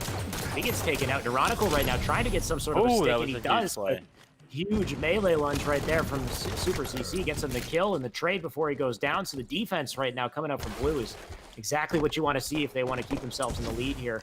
Camo should be up, or maybe has been up. I'm not sure. We're at 34 on the clock right now, and I believe that might be Red who has it. I think they snuck by. It should be a Red team player flying over to Blue base right now with the camo. We'll see how that goes. Yeah, absolutely. I believe it's Devil Dog. Yes, it is. We hop on board with him. He picks up a double. A nice, perfect kill. If he makes a spring jump, he's going to be able to quickly grab this flag before anyone spawns up and can make a play on him. There is a player under the base, but he misses the flag. And with that, he gets surrounded, and that's camo off the map. That cap is out of the question. Great defense, but a kind of a blunder on Devil Dog's performance right there. And you never want your camo guy to be the guy that's running the flag, and although Devil Dog was in the position to where he was kind of forced to do it, the fact that he missed the flag when he thrust slid out the base costed him his life, camo, and the potential cap for the team, and the opportunity to tie this game. And the pressure coming in from Red now as well. As a result of that, Juan, he just does not die, by the way, on a sliver of health. I think he might have finally went down there. Firebird, in the meantime, trying to push up pink. He goes down as well. We got a lot of trades left and right here as Fear Me trying to get tricky on top mid. What is this battle? He'll back down for now. Looks like they both are unable to locate each other, but he will get killed finally up in top mid. Veronica with a flank play. In the meantime, can he make this work? Looks like he's backing down for now. He gets the shot in. Just these narrow escapes. The things that these players are doing to stay alive is so crucial in getting these captures and applying pressure, and Neurotical making massive plays. That's exactly, and he's going to run it across pink right now, too. This might be guaranteed if they can stop those car bubble spawns. You know that's where it's happening. Devil Dog, you need to work on your flag running, because that was a little sloppy, and you've done it once again to where you kind of were, you killed any momentum you had. You could have gotten that cap so much quicker, but fortunately, your team was able to give you the support you needed, and you got the flag cap in. A little sloppy right there. Probably a little bit of a blunder, right? But you got to try and keep your momentum when thrust sliding with the flag down there to make that so much smoother and to have so much less risk. Fortunately, though, Devil Dag on top of the camo, because he had it last time, is able to pick it up once again. Now that the game is tied, the game is in his hands right now. He's able to pick up a kill top middle and kind of disperse any map control that Team CC had. He's trying to spot players. He knows they're probably spawning car, but he spots one that dropped down under their base, and he's going to know that he's got to play his life oh so slow right now. Does not want to lose this camo once again. It does pick up a kill. Trades a melee though. That's a dangerous melee to trade because someone can easily finish him off. 3 kills in the kill feed go in favor of Team Zero. The 4th guy is going to be in the bubble, and they're all going to be spawning cars on the map. This is another opportunity for Devil Dog to run the flag. He has no intention of sprint thrust sliding with it apparently, and because of that he goes down with the flag only getting to pink 1, and Momichi is at the same time getting the fight top middle. I love this flag run by Momichi. I know Shyway's got something to say about it because this is something special to watch. He gets his shields back, he gets another touch on the flag, and this is going to be the game. Oh my God, the beauty of the timing in that run. This sequence was flawless, and he bumps his teammate, but he gets the cap, and that's all that matters. That's a 3-2 close right there. It's, you know, it's the combination of getting a successful run to top mid, but understanding the power with that run as well. It's the timing that he pulled it off was so crucial. He had high ground, he had an angle to help his teammates, and he had a flag run at the same time. So he was effectively doing the role of 2 or even 3 players, just making that one well-timed flag run work. So just massive clutch play from Momichi at the end there. 15 kills to his name as well, so didn't quite go positive, but he made the clutch plays where he needed to. Super CC held it down in the Slays department, though, 27 and 17. Yeah, big game out of Super CCs, and a great game out of Team CC after a pretty rough start. And I know I gave Devil Dog a little bit of slack for not being able to run the flag. It happened multiple times, but I'm not even sure that they capped that flag if he's able to kind of correctly use his momentum that last time. I think he still probably gets taken out. It just gets a little bit further. And because of that, I don't think that the outcome of that game really changes at the end. And a phenomenal run by Momichi there at the end. The fact that he was able to get his shield back, top middle, play his life, and then get another touch on the flag was what really solidified the game. And it's moments like that that it's just game changing, that will amp you up as a player, and you can kind of ride that wave here going into game 2. Yeah, Momichi and team looking amazing so far. And Team CC just showing up. We were wondering how this might play out. Team Zero doing such an amazing job kind of dismantling Velocity in the last series. But Team CC is a different breed. These players are at an incredibly high level. And players that I don't even know too well, like Momichi, that's not really a tag I recognize, are showing up when they need to. And just showing off the best runs in the game here too. So really exciting from my perspective, and I can't wait to see what other matchups we got coming up here. Actually, we got some replays as well, so let's check that out first.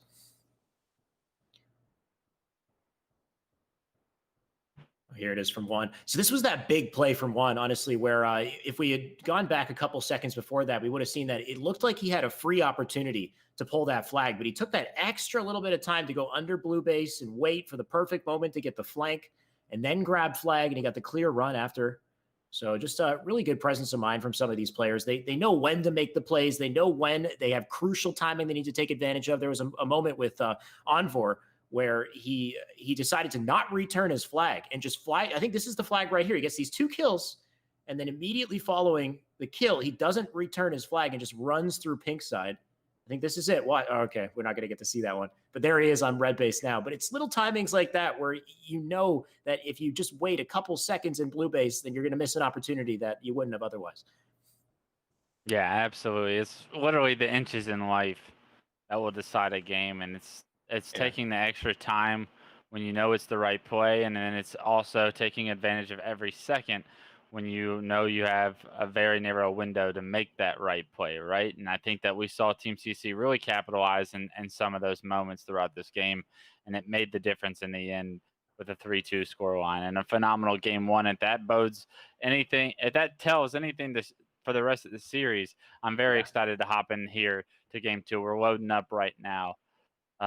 Interested to see the game type and mode as well, because we've seen, I feel like, both teams kind of have different successes on different game types, and I don't know if Truth's flag was going to be a strong game type for Team Zero, but it is going to be Slayer on Plaza, and there are going to be a lot of power weapons, so players are going to be able to make individual plays here. I'm looking forward to seeing what happens with this sniper and this overshield at the start. Momichi's going to fly straight in the yard, and he's going to knock a player down to no shield. He's also going to finish him up. And Juan, not having the same individual one-on-one success that he was having in the last series, is losing that one-on-one, and that's going to be big because now Momichi's going to have the combo, and he's going to try and find the overshield players, but the overshield player is going to have an offensive line in front of him, and they're going to take him down and stop any opportunity that Momichi had of taking down that overshield with the combo.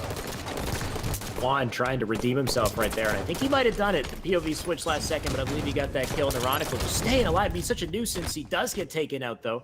Of course, we got a nail biter to start things off here, 6-4, so nice and close shave. And Devil Dog, no flags to worry about holding on to this time. His hands are free. Juan's got his hand filled with a sniper, though, and he can't hit any shots in it. That's 3 shots that he burned out before dropping that snipe down. CC gonna win his fight as well, so one hell of a frenzy to start things off in this game here. But it looks like loop control and snipe control in the hands of Blue right now, but can they put it to work? Where are you gonna make this count, Super CC? What are you gonna do? He's got one on the lift. He misses the first shot. He's gonna get the reload now. And all these players up on that side, bottom mid right now.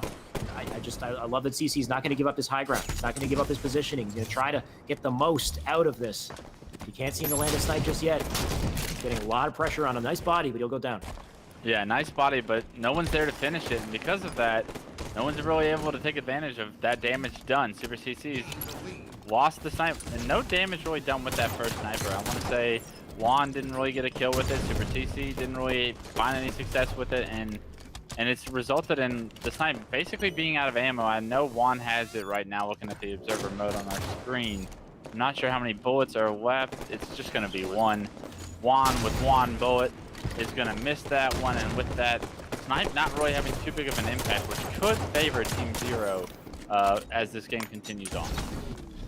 Oh, so far it looks like no team has the favor. This is a real nail biter to kick things off here. That is a nice crucial kill, though. All the slays so valuable at this moment. It looks like Blue has the perfect setup for the OS. Expecting him to have it, and CC with it. He'll fly in the dip. Let's see what he can do. He's got that overshield, just waiting to find him. There he is. Nades in a nest already. He was aware of the spawn, but he looked away at probably the worst time right there because he took a lot of shots in the back. Still got a little bit to work with, and they got the advantage in high ground right now. Can they make this work, though? CC with the shots on a dip. There's the teammate for the collapse. A couple shots in a hotel. The teammate can push up. He doesn't need to. That's a perfect kill. So CC firing on all cylinders right now. His teammates doing their jobs also, so that's a nice 5-kill lead that they've surmounted in this sequence right here. And if they keep this up, it could be a 2-0. Yeah, great collapse by Team CC right there. They knew where every player for Team Zero was, bottom lift and in hotel, and they were able to just collapse on them and use their teamwork to their success. Super CC had some great shots on the player with a perfect kill. That's going to result in 4 more going down, and with that, the snipe's going to be coming up. And now Super CC has his hands on another sniper and another opportunity to continue the momentum that we just saw. Oh, you know he wants it. He didn't get it, though. It was a shoulder shot. Looking for another here. He knows he's there. He sees the shots coming through. He just needs that timing. And, oh, nice jump from I believe that was Juan. He just knows, man. He knows if somebody has a sniper beat on him. He's got such good awareness to stay alive here. Super CC just going to hold on to snipe. An awkward combo, but, I mean, I trust him. I think he'll be able to make it work here. Yeah, interesting decision here. I'm not sure if I'm a fan of it. I've never seen... I don't know. I don't like it too much. Yeah, I don't think that combo has ever really been on an observer screen before, and with that, he's not going to have any success, and maybe regretting the decision to do that. But more so, I regret the decision to kind of move that far up with the snipe. He was playing very, very cocky with that snipe, right? And most players would have backed up, ran to Blue, gotten a different position and a new angle to potentially catch some people off guard. Instead, he kind of ego challenges people with the snipe right there and misses the shots because of it, and no damage really done. And that has allowed Team Zero the opening they needed to crawl back into this game. It's a 4-kill game. Yes, it just turned to 5, but they picked up the overshield. Now this is going to be simply Fear Me's opportunity to get a good push here as he storms on the snipe, takes down 2. Juan finishes up a 1-shot, and a great push by Simply Fear Me and Team Zero to kind of turn this back into a 2-kill game. It's going down to the wire once again. Love this play by Simply Fear Me right now. And Juan, this is a good position for you, but you know players are going to be at snipe sometimes, so I want to see you kind of rotate back into Blue. You only have 1 bullet with the snipe, so it's almost better to get rid of it and then play to your teammates' play style better. Unless he gets that one final shot in top mid, but he's got no good angle right now. Would have been nice to see him hit some sort of a wonder nade off the wall, but too late for that. Super CC backing down in yard. They still have the lead, but it feels like they don't. The pressure's really coming on from Red at this point in mid-match here. And Super CC forced to back down if he could just get a kill with him, but he can't. That's the combo down as well, and I wonder if somebody will grab it. It looks like they're focused on map control and just keeping up the pressure. Envor with a couple fancy nades still up on White Rental. He'll back that player off as well. Doing a really good job just maintaining their lead, even if it looks like they're under pressure and that they might crumble. The scoreboard says otherwise. That's 9 more kills left to close this one out. Soon the OS is going to become a problem as well. These players have to make sure they don't give up any easy deaths at this point. Every single death is going to count so much. Absolutely.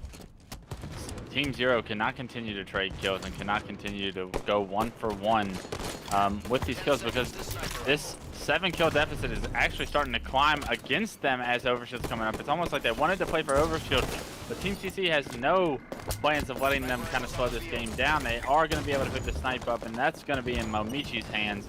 And finally, we might be able to see some highlights with the snipe, because as of now, it really hasn't had too much of an impact on this game. Well, Momichi's trying to get something started. He was trying to be sneaky. Couldn't see anyone just yet. Still just narrowly missing the angle here on the window. Can he get this one? Not quite. Oh, he gets it. I take it back. Nice shot from Momichi. Gets the body as well. That's 2 more left to close this game, and just a dominant performance coming up from Blue at the end of this. 1 more will seal the deal. Where is it? Just missing that hotel spawner. He'll fly away temporarily, but he's good. They got plenty to work with. A 10-kill lead. 1 trade will do the deal, do the deed. It looks like it's going to happen right here on Garbage Truck. That's a nice clean victory on the side of Blue, 50-39.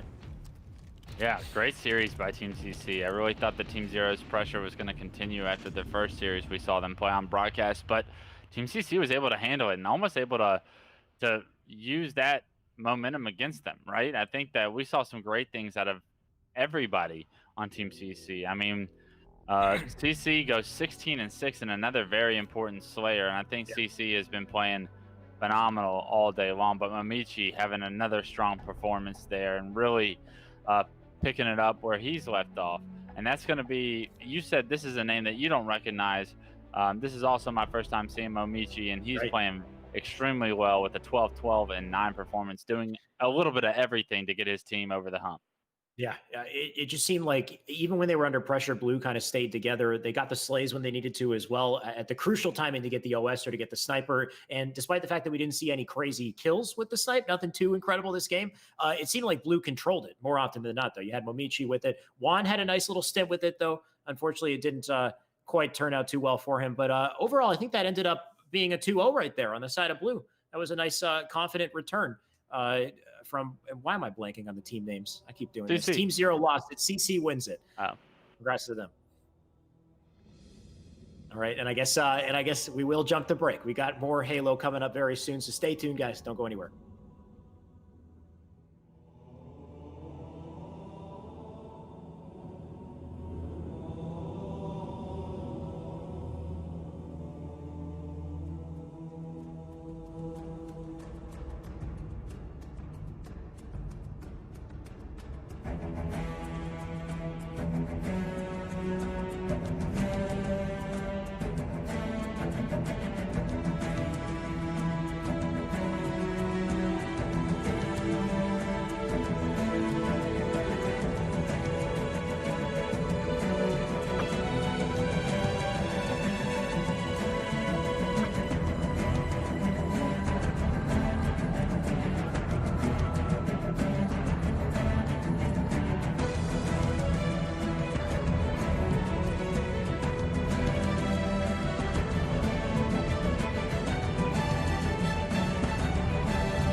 We are back with our Esports Arena Halo 5 4v4. We got one hell of a matchup coming up next. Clutch, we got Fung 4 versus Liga de Mal, or Mel. And you guys don't care about the team names. You care about the players on the teams. And Fung 4 has Renegade. It has Stellar. It's got Druck and I believe Soul Snipe as well. He came in as Soul 99 or 999, but I believe it's Soul Snipe. This is a hell of a roster. I didn't even get to see the other roster because Fung 4 is just that incredible. So yeah, and I don't mean to be that guy, but it probably doesn't matter who the other team is, right? Unless it's you got two X-Splice players on one half. Unless it's Tox, then it's probably not going to be a pretty series for whoever they might run into, because we know the damage Renegade and Stellar can do, and I think Druck and Soul Snipe have really come so far in the past couple of years to really make names for themselves in Halo 5, and I think that this is going to be an uphill climb for Magico, Drift, and everyone, and they have great names themselves. So they do have a lot of individual skill over here. This is one of our Hispanic teams that made it to the ACS with ADSO, Drift, and Magico, but unfortunately they're running into juggernauts that is going to be this Fung 4 roster, and I expect this to be almost a pretty quick series. We do have some pretty good players on the side of red, but you're right. Just the caliber of the roster on the side of blue here, expecting some big things. Renegade right now with the defense. He will be up on bottom blue, just staying in the toilet as long as he needs to get himself this nice defensive kill here. And that player being a pretty hard kill. Renegade getting down to one shot. He does win the fight. It's a big play right there. Just to get him out of the base, they can start pushing up, applying pressure on the map now. He'll opt to go for the top mid route. This should be pretty good. He's got a player on pink. He's got somebody pushing up through car side. Look at this full team collapse on red. If they get these slays, they could get a cap, but it looks like the defense is good so far. Yeah, absolutely. And we see these players pushing in on the blue team. It's going to be Talik instead of Stellar. So unfortunately, not exactly that Splice dominant in the duo of Renegade and Stellar, but Talik, a great player in his own. Renegade probably going to be forced to pick up a little bit of that slaying power that Stellar could have brought, but I think that's a good thing for Liga de Mal, right? I think that this is a much more conceivable roster to try and beat than one that would have added someone like Stellar in Halo 5. So still great players all across the board and a lot of up-and-comers. I like seeing Talik on the team because it's an opportunity for Talik to continue what he's kind of built for himself in these past few years, and I like watching him play in those two tournaments, and I like watching him play given an opportunity on this team, a highly skilled 4v4 team, because this is going to be probably the best team that him and Soul Snipe have played on in a tournament atmosphere in their short careers. So we'll see what kind of advantages they're able to take, and are they able to really punctualize on the opportunity that's been given to two of them. Renegade backsmacking the player that's trying to get top middle there, and with that, he's going to be able to get this camo already up 1-0 in the game right now. Renegade, like clockwork, collecting power-ups. It's what he does best. It's what he did his entire Halo 5 career, and now with map control and a power-up, don't be surprised when Renegade goes on his carry. He's going to play his life so smartly right here. Does get taken out before he can cross the shield. His teammate, unfortunately, not able to get that perfect 5 onto the player that's shooting at him. But the damage has kind of been done, and now Druck is in your base. How can you get Druck out? If you're a member of Liga del Mal, you're going to have to do it together, I believe, and I'm not sure they're going to have the numbers to do it. Might be able to get a car side run. Looks like he's going center. That's a fine strategy. It might work out pretty well. Renegade, I think it was Renegade who tried to make off with it, but looks like it ended up dropping into bottom mids. That's a flag you're going to want to bait if you're the red team. They're already pushing up through to blue, applying pressure here, and I like what they're doing as a counter.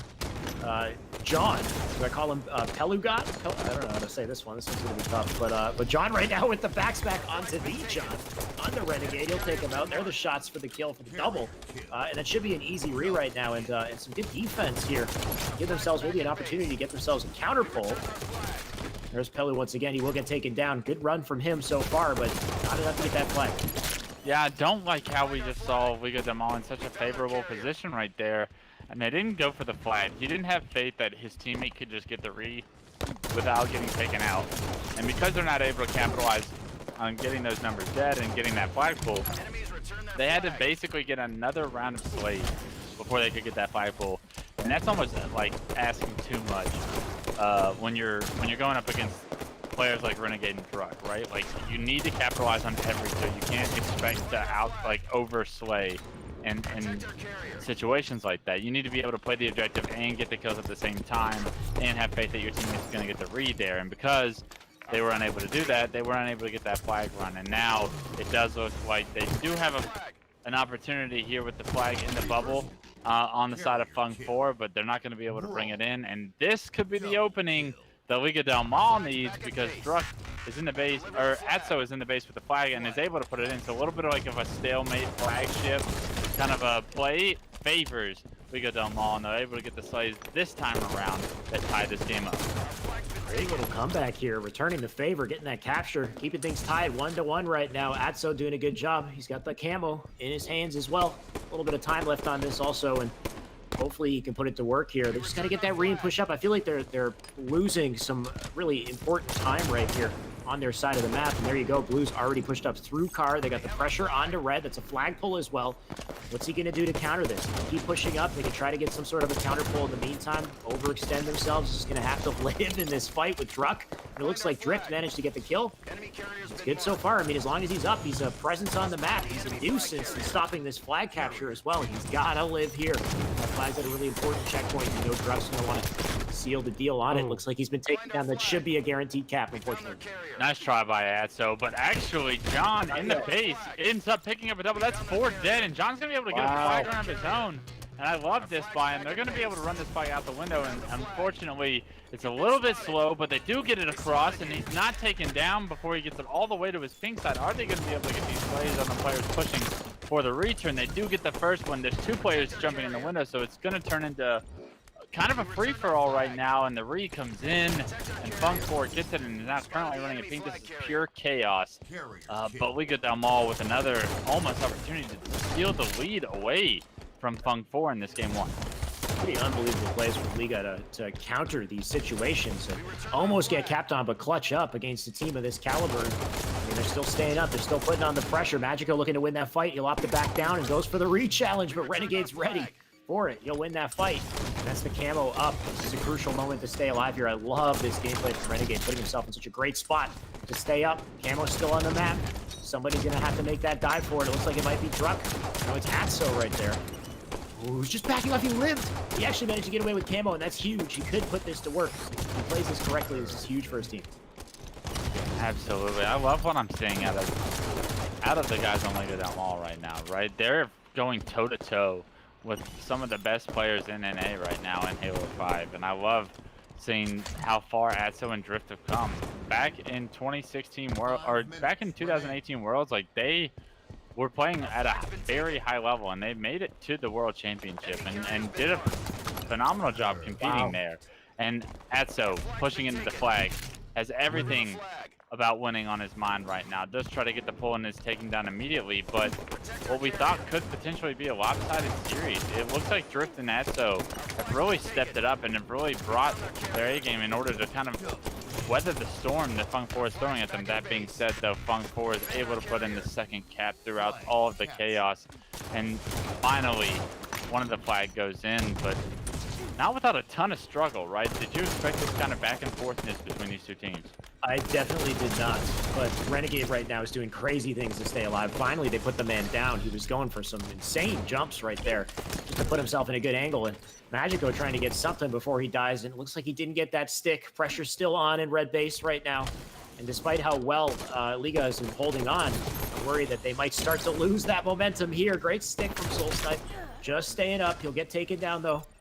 Up on P2, you got that player on red. You got Druk right now, who I believe he's waiting on camo, but I think camo's kind of late. It's got to be in the 30s. Druk right now is going to back out, get some nice shots, doesn't get the kill. And Pelu right now with the clutch plays. I've been seeing clutch after clutch from Liga, but is it enough for them to stop flags? Is it enough for them to go, all the way over to the opposite side and actually cap one of their own? Yeah, I thought that was going to be the opening that Fung 4 needed, but this is a great play by Drift right here to get this return, pick up a few kills, and camo is going to be the reward for that patient play pink side of the base. He didn't desperate to try and return the flag. He took his time, got the kills they needed, then got the return. His camo catches Druk off guard, and this could be a flag run of their own if they're able to get into the base quickly. It doesn't look like anyone's quite in position. He spots the player ping 2. He's going to wisely back down from engaging in that fight, knowing that he gets double teamed there. Does choose to shoot at Renegade and pays for it with his life, and that's what I was trying to refer to, is you can't be the guy to initiate the engagements as the camo player. You kind of want to finish kills and bait players on your team with camo in order to find success and open up the map for the entire team, but you got to try something, and he tried it there. Was punished immediately. Back and forth these teams go. Yeah, we got a bit of a back and forth battle happening in the bottom of red base as well. It's Renegade who won his fight. That's a big kill that he got in red, and an opportunity to pull flag maybe if he plays his cards correctly here. Looks like he might be running that pink side. Actually, Renegade just threw it out front. He jumped out the window. I like this little turn of events. Renegade being such a difficult kill, and he gets a double for it as well. Player spawning car. That could have been a triple. His teammate takes it. But this is huge. He knows it's going to be a car bubble spawn, or base at least. But he can start getting the cutoff here. They got the flag away. If they get this return, that will be game. Everybody flying to go grab it. Renegade, look at this anchor play, getting himself all the way back in red base. You are not. All right, take it back. Looks like they will take him down. Yeah, absolutely, and that's a heads-up play by whoever just took down Renegade, because he was going to do a ton of damage if they're unable to get that player taken down top of their base. And that flag that they brought all the way to was not going to be, it's not going to go in with Renegade standing there. And finally, someone shut down with his rampage there. Does seem to have turned into a little bit of a stalemate, which last time did favor Liga del Mal, so maybe they're able to come out on top of 2 of these and tie this game up and take it to overtime.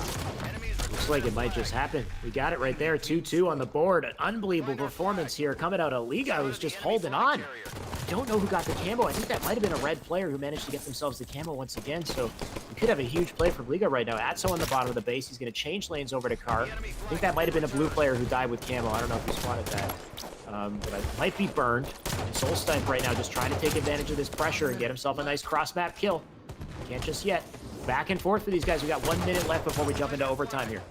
Yeah, Solstipe doing a good job of going top middle. Is unable to finish that player pink 2 earlier, and because he forgets about him and looks in the window, that player pink 2 comes back for blood and takes him out. That was 4 dead for Funk 4 for a second. Now player spawning cars out of the map. Solstipe doing a great job to immediately OE, and Druck's going to finish off the damage that Solstipe was able to do on the player top middle. Renegade up in the window immediately, and the player comes in to ground pound the flag, but is unable to actually thrust in there. Oh my god, that was insane. If ground pound was still in these settings, he would have for sure capped, but he was unable to with just the thrust slide right there. You know, the flag was returned and a pull of their own. This game is going into overtime, and well-deserved, unbelievable return by Liga del Mal right there. I believe it was the return was from Fun 4. Right, Actually, right. It was yeah, Liga who was just an inch away from winning that first game. And they were stopped in their tracks by just the I don't know, the crazy zooming across the map that I saw from Druck and team flying into the base there and managing to just narrowly save it. But the pressure right now from Liga, you can see all 4 members on blue side of the map here. You got one in the attic flying through to the car door. He gets teammated in the process here. It's just a frenzy right now. Nice kill onto Renegade. Now he's back to the base. Somebody will pull flag. You got to be aware of car spawns here. It looks like Drift is. Nice shots in the front of the base. He gets taken out though. Solstipe with a crucial kill. Just back and forth here. Looks like they will be able to probably get this re. There you go. That's the kill. Looks like a re and a bit of a reset and a breather for a second here, but what a match. Yeah, Renegade, you can tell a few times he's just been soaring top middle in order to stop some of these flag runs, and nobody really catching Renegade out doing that. Is able to pick up 4 straight kills right there with a nice perfect kill and a reversal. He's playing really well. You know he doesn't want to lose this game. He's got to keep his legacy intact, right? He's a world champion. He's won so many tournaments. He wants another one added to his belt. And Renegade playing like that, it's overtime. It's basically Renegade's time to step up. Solstipe is going to try and push into base. Immediately gets hit by nades. Good job by Drift and company to take down the 2 players, their car side, and stop any opportunity that Funk 4 would have had at a flag run here. Just a minute and 30 left in overtime. Are we going to see a second? Or are we going to see a third flag go in?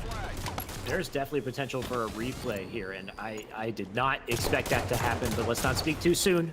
Solstipe with a pull. He's got to live here. If he does, he's so pesky. There's a crucial kill. That live is so huge from Mikey. Look at him on the bottom of the base. They can't kill him. He's got that flag out in Pink Street. Atso, in the meantime, is doing a crazy little flank play here, trying to be a nuisance. But if he goes down, that might be a free opening. So Atso can't clutch it up. Huge kill right there from Renegade for the defense. Magico can't get his kill. I think the camo must have been up or was picked up. I don't even know if camo spawned in overtime, but at this point, can you even focus on it? There's so much going on screen. Soul Snipe right now with 2 kills and a red bar, and that might actually be the win right there. That red bar coming in clutch. If he lives up, he can help out with the defense here on P2. You can see the run happening underneath, but looks like he might have stopped in his tracks temporarily. Drug shooting everybody he can on Pink Street. And they might get another re. What is this game right now? Yeah, this is absolute chaos, and it's almost a free-for-all. Renegade landing big shots that are going to allow Renegade to get the touch on that flag, but the flag of their own is being thrown out of the base. Renegade does take the player top of the base out, spots the player below him on the radar, takes him down. That's going to be 2. A third player coming out their pink side. The re comes in. There's just 20 seconds left in overtime, and it seems like we're going to have to be going to a replay because there's absolutely no way that this is going to result into a flag cap, right? Unreal. I don't see, like, I've seen Shotzi actually do a 10-second flag cap for the record, and it's through top mid, but it would be impossible at this point. It's not happening. We're getting a replay. Did not expect this, but I'm very, very happy with this result right now. And I'm wondering, what are the comms like on Renegade's team right now? What are those do you think they're upset with each other? Do you think they're disappointed? Are they keeping it cool? Because I'm really curious to know a team like, or a player like Renegade who expects to win just about everything he jumps into, especially with the caliber of players that he has with him. What does this do to your confidence level? Does this irritate you? Of course, I'm just saying, we also know how great these Mexican players are, and they're really showing up right now. He's probably pretty frustrated, right? Yeah. I think, like, knowing Renegade, like, he expected that game to be easy, and it You would was think. everything other than easy. On the other side, it's kind of deflating to not come out with a win when you played so well on the side of Liga del Mal, right? Like, that was one of the better performances you're going to put up against this team, and I think that you needed to kind of find a way to close it out in their favor, because going to a replay typically has favored the quote-unquote better team in the history in the history of Halo. Yeah, I mean, we got 40 out of Drift, 40 out of Renegade. So Drift was pretty much able to play at Renegade's level that game, and that's huge. And if he's able to do that for the entire series, like, he gives the team an opportunity. Yeah, Drift coming out with more damage than anyone in the game right there with 5,375. Man's shooting everyone he can. I don't even know if we got to see enough of his POV. He must have been an absolute force in that game. And I mean, the scoreboard definitely shows it. Soul Snipe, managing to get the crucial captures to put himself up there. But just overall, it was a brawl of a match. So back and forth, so frantic. There's so much on screen, and I loved it. I can't wait for the next one. Yeah, absolutely. I'm worried for Liga del Mal, though, right? Because their 2 caps came on the back end of stalemates, right? Yeah. And you can't continue those stalemate situations to always go in your favor. It was Fung 4 capped flags that they probably should have capped, and then maybe potentially didn't cap a couple that they almost should have capped. They almost overslayed in some situations where some objective could have been left on the table. So it'll be super interesting to see if Liga del Mal is able to play at that unorthodox play style and maybe potentially turn that into some more stalemates and to continue to kind of overextend instead of trying to combat some of these players that are in your base that have these advantages in your base over you. Like, it's honestly a good decision by them to just OE and turn it into a stalemate, but typically those go into like 50-50 decisions and they don't always go in your favor, and we saw that both times it happened, it kind of went in their favor. I'm wondering how these teams will adapt. It looks like we did get a quick reset on the game there, so we will be loading it up one more time. Just a nice little bait for you guys. We will be jumping into another match of CTF on Truth very shortly. And like I said, I'm wondering to see if, and I mean, I would expect to see Renegade's team to adapt a little better this time around coming into this next match, especially with the camo, because it seemed like Liga had control of camo throughout the entire game. They got it one time. I think it was a very late camo, and they had an eye on it for the rest of the match. So if they remove that, then it could really change things in a big way. Yeah, super surprising because typically Renegade is always on top of power-ups, right? As an individual player, which is not something that a lot of even top players have that quality. But like Renegade being one of them, it's super surprising to see him kind of take the backseat to for this Liga del Mal roster, right? And they may have just gotten like out of time sync with it and then never have known when it came up. So I wouldn't expect that to happen twice against someone like Renegade. Well, here we are. Game 1 replay. Druck already on top mid. He lost 2 of his teammates, but he's putting in some damage of his own. I think the camo was burned, just judging by all the red X's. I'm pretty sure somebody died with it, but we've already got a flagpole, and that flagpole is coming out of Liga right now. Pressure coming out of them as well. This one flies through P2 and gets the kill. That is huge. Druck going down in a big play right there, and Pelu trying to get his kill, but he doesn't. We might have a flag cap on the side of Liga at the very 30 seconds into this game.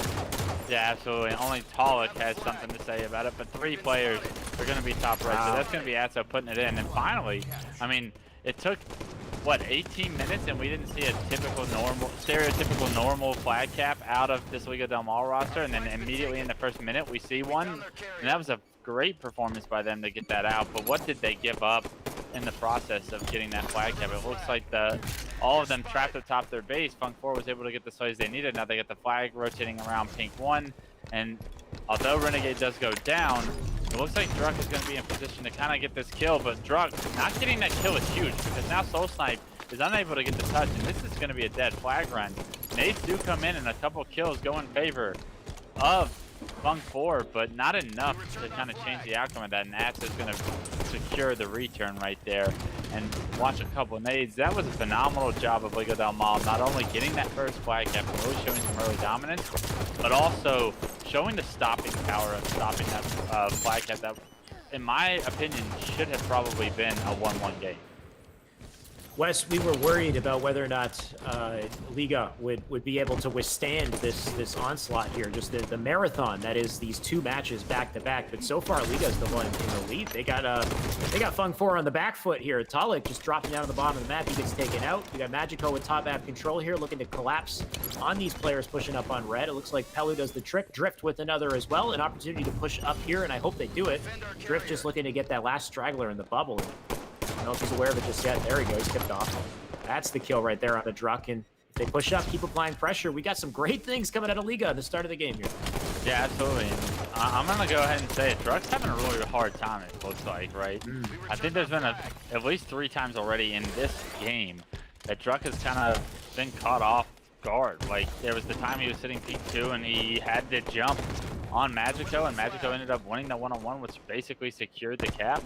And then a few other times where Druck, a player that we know is like highly individually skilled and capable of really outplaying his opponents, left a lot on the table. So Druck, you're going to need to step it up and be that backbone that Stellar would have been for this roster if he was playing in this tournament today. And I want to see more out of Druck, but it looks like he's not really on his A game right now, but does get some good damage on both players' car there. We're going to have to pay attention to the kill feed if any one of them are finished, and it doesn't look like it. Renegade does pick up a kill, and 2 go down for Funk 4, and that's going to be a 2-on-2 left on the map. Just kind of a battle for map control currently going on. Yeah, looking a lot like the last game so far, but they still lead 1-0 Liga right now. And Drift doing a great job. I wonder if Drift's been putting up those stats. You know he had 40 kills last game. There's the trade with Renegade right there, probably the rival. As we jump to the stats, I think I saw 13. I don't know if that was out of Drift. That is 13 kills, so he's leading the board already. Drift's got something. He's on something right now. It's a terror for sure. There's the 5-shot on College. Push up onto P2 and Live as well. The man's still up, putting on the pressure. He gets taken down finally. And Soul Snipe will push up through Pink here and try to get himself an opportunity. Now, of course, red car bubble spawns. Something to worry about. I love this play, though. He'll toss it out front, create a dilemma, and stay alive at the same time. Blue could play off this. They don't lose their lives early on. Look at this. Yeah, Renegade jumping in the window to save Soul Snipe, and Soul Snipe's going to reward Renegade with another kill, and Renegade picks up a second of his own. Every player is going to be starting to spawn bubbles for Liga del Mal, and now this is going to be Soul Snipe's opportunity to run this fight Pink. Kills go in favor from Druck and Talik in the favor of Funk 4, and this is going to be a tied game, 1-1 very shortly. But Drift playing out of his mind right now with 13 kills already in that game is really going to be able to keep Liga del Mal still as a competitor in this series, right? I think that if anything we learned from the first game on Truth Flag, we'll see that Drift is playing at an extremely high level, and he's been capable of it. He has individual skill, but it really looks like he's got a great grasp for the flow and the presence that Funk 4 are trying to put on him. just wild to see the fact that Liga is pulling the best out of Fung 4 right now. They got to literally put their best gameplay on, focus up, and do what they can to win this game because, I mean, we're starting to see something now. There you go, 2-1 on the board. You got a nice flag capture to give them a lead, but it's definitely not over yet. Pelu will go down in the meantime. Atso looking for some sort of a flank here. He'll try to get the shots into Renegade. Looks like he'll have to back down for now. They don't have the numbers. The pressure's coming on from blue side right now. You can tell they're warming up and they're getting in the enemy base. Yeah, and that flag cap happened so fast, right? I mean, that flag went from out their window to pink 1 up to base so quickly that was a stereotypical flag that I'd expect to see. Now Talik's going to be able to start this third one, and I think with the kill that Renegade picked up in the kill feed, is going to solidify this cap. And 2 caps, as fast as we talk about how well Liga is playing, it just takes a couple of lives for Fung 4 to get their act together and get 2 caps back to back and really just solidify their greatness as individuals forming this roster together here today.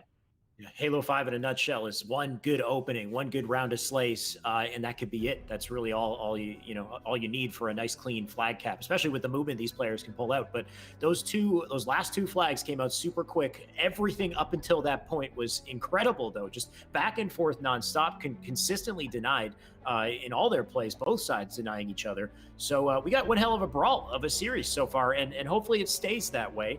Of course, that's just game 1. We've got another match coming for our best of 3 series before we find out who moves onward. Yeah, and it's so tough when you're that team that's trying to create that upset in Liga de Mal. It's like you always see that, like, some of these teams do such a good job what feels like the entire game of going back and forth and really competing against top teams throughout Halo's history. But there's always like that one lapse of judgment that ends up costing you like 3 spawns in a row where you just kind of get unfavorable positions from that first original kill that you didn't get. Like just one kill that you should have got that got away, one shot that you should have hit that you missed, like ends up just spiraling out of control. And I think that that's kind of something that we saw at the end there. It's like you make that one mistake and they punished you like severely for it. So it's so important that like you virtually have to play perfect when trying to create upsets here against a team with the caliber of players that we see on Fung 4. In Liga's position, when you fight as hard as they did, managing to bring it all the way to a replay for the first game and then having they opened so strong in the second game and then kind of lost it towards that, that second half. What does that do to your confidence? What does that do to your momentum coming into this next matchup? Of course, I believe we're loading it up now. So very curious to see how this goes. Yeah, as an underdog, I think you're always confident because you have nothing to lose. You play like you can take those risks knowing that like you're probably like knowing that you're the underdog in the series, you're supposed to lose it. So why not have like the false sense of confidence that like, hey, you belong here. And I wouldn't even call it false because we saw such a great game 1 the first time around that like they really solidified that they have the individual skill to do what it takes. They just got to make sure they don't make the small mistakes that they made towards the second half of that second game 1 in order to kind of close out games, right? It's such an important quality in the Halo team to be able to close out games, especially as an underdog. And I think that it might be something that Liga is still trying to figure out, but it's not to say that they can't still win this series. This game is going on right now, 5-4 in favor of Fung 4, but it's virtually a tied game right now. Kills going in either favor. I'm wondering who's going to be the individual that makes the play that separates the scoreline from being a 1-kill game to turning it into like a 4 or 5. And with that, what is that team going to then do in order to extend that lead? So far, so close, but who's going to break away? Mikey Drift, he's pushing up here. He's got 2 players in front of him. That's not stopping the man. So that will eventually put him down. Talik right now looking for a sneaky play through the bridge there, and Atso up on top Car. Red team looking a little split up right now. You can see all 3 of those members on blue pushing up on Car together and melting everyone in front of them. And that's what you want to see. If you want to, make any sort of progress, you want to be moving in numbers. Drift right now will disrupt things. Soon OS will be part of the picture here, but it is 10-10. Just a nail biter. Nice grab on that combo. That's going to come in handy very soon here. He just tries to control top of the map. Absolutely. These two teams are so evenly like dispersed right now, I want to say, with how well Liga del Mal is playing. I mean, 11-11 our scoreline can just tell the story as it is, right? We got Overshield coming up in 20 seconds. He loses Renegade as Renegade jumps up onto the ledge in the window. There might be a wall there, but there's still a ledge that Renegade can attach himself to, and because of that, his teammate does take down Renegade, but Drift loses him for a second. Yeah, it looks like OS is coming up. I wonder who's going to grab it. I think that might have been a blue player. Didn't quite get to see it. Atso with a crazy battle here top mid. He does win it. That's, I see it's up. Magico got it. That's a huge grab for Liga. They got the lead. They got the OS in their hands, and I think they might have had the combo unless Drift, dropped it somewhere. But despite that, here's the damage coming in. The fly up onto red base. He's got a player on car side as well. They can do some serious work here if they keep up that pressure. That's 2 slays right there, forcing blue side spawns. Magico knows exactly where to go here. He puts shots as that player pushes up the top mid. There's the kill. Another one up on car as well. If they keep up this pressure, they can give themselves enough of a lead to have some room to work with. It's looking good so far. Yeah, absolutely. This is the play that I was talking about that needed to be made by this team. And it wasn't necessarily an individual, it was an entire team effort to get that overshield. And then the collapse on the players was a phenomenal push by the entire squad of Liga del Mal. And they have a 10-kill lead now. What was once a tie game at 11-11 ends up 27-17. Liga del Mal running away with the team right now. Drux getting stuck in the window. Drift picks up a big double off screen. Renegade's going to have something to say about it.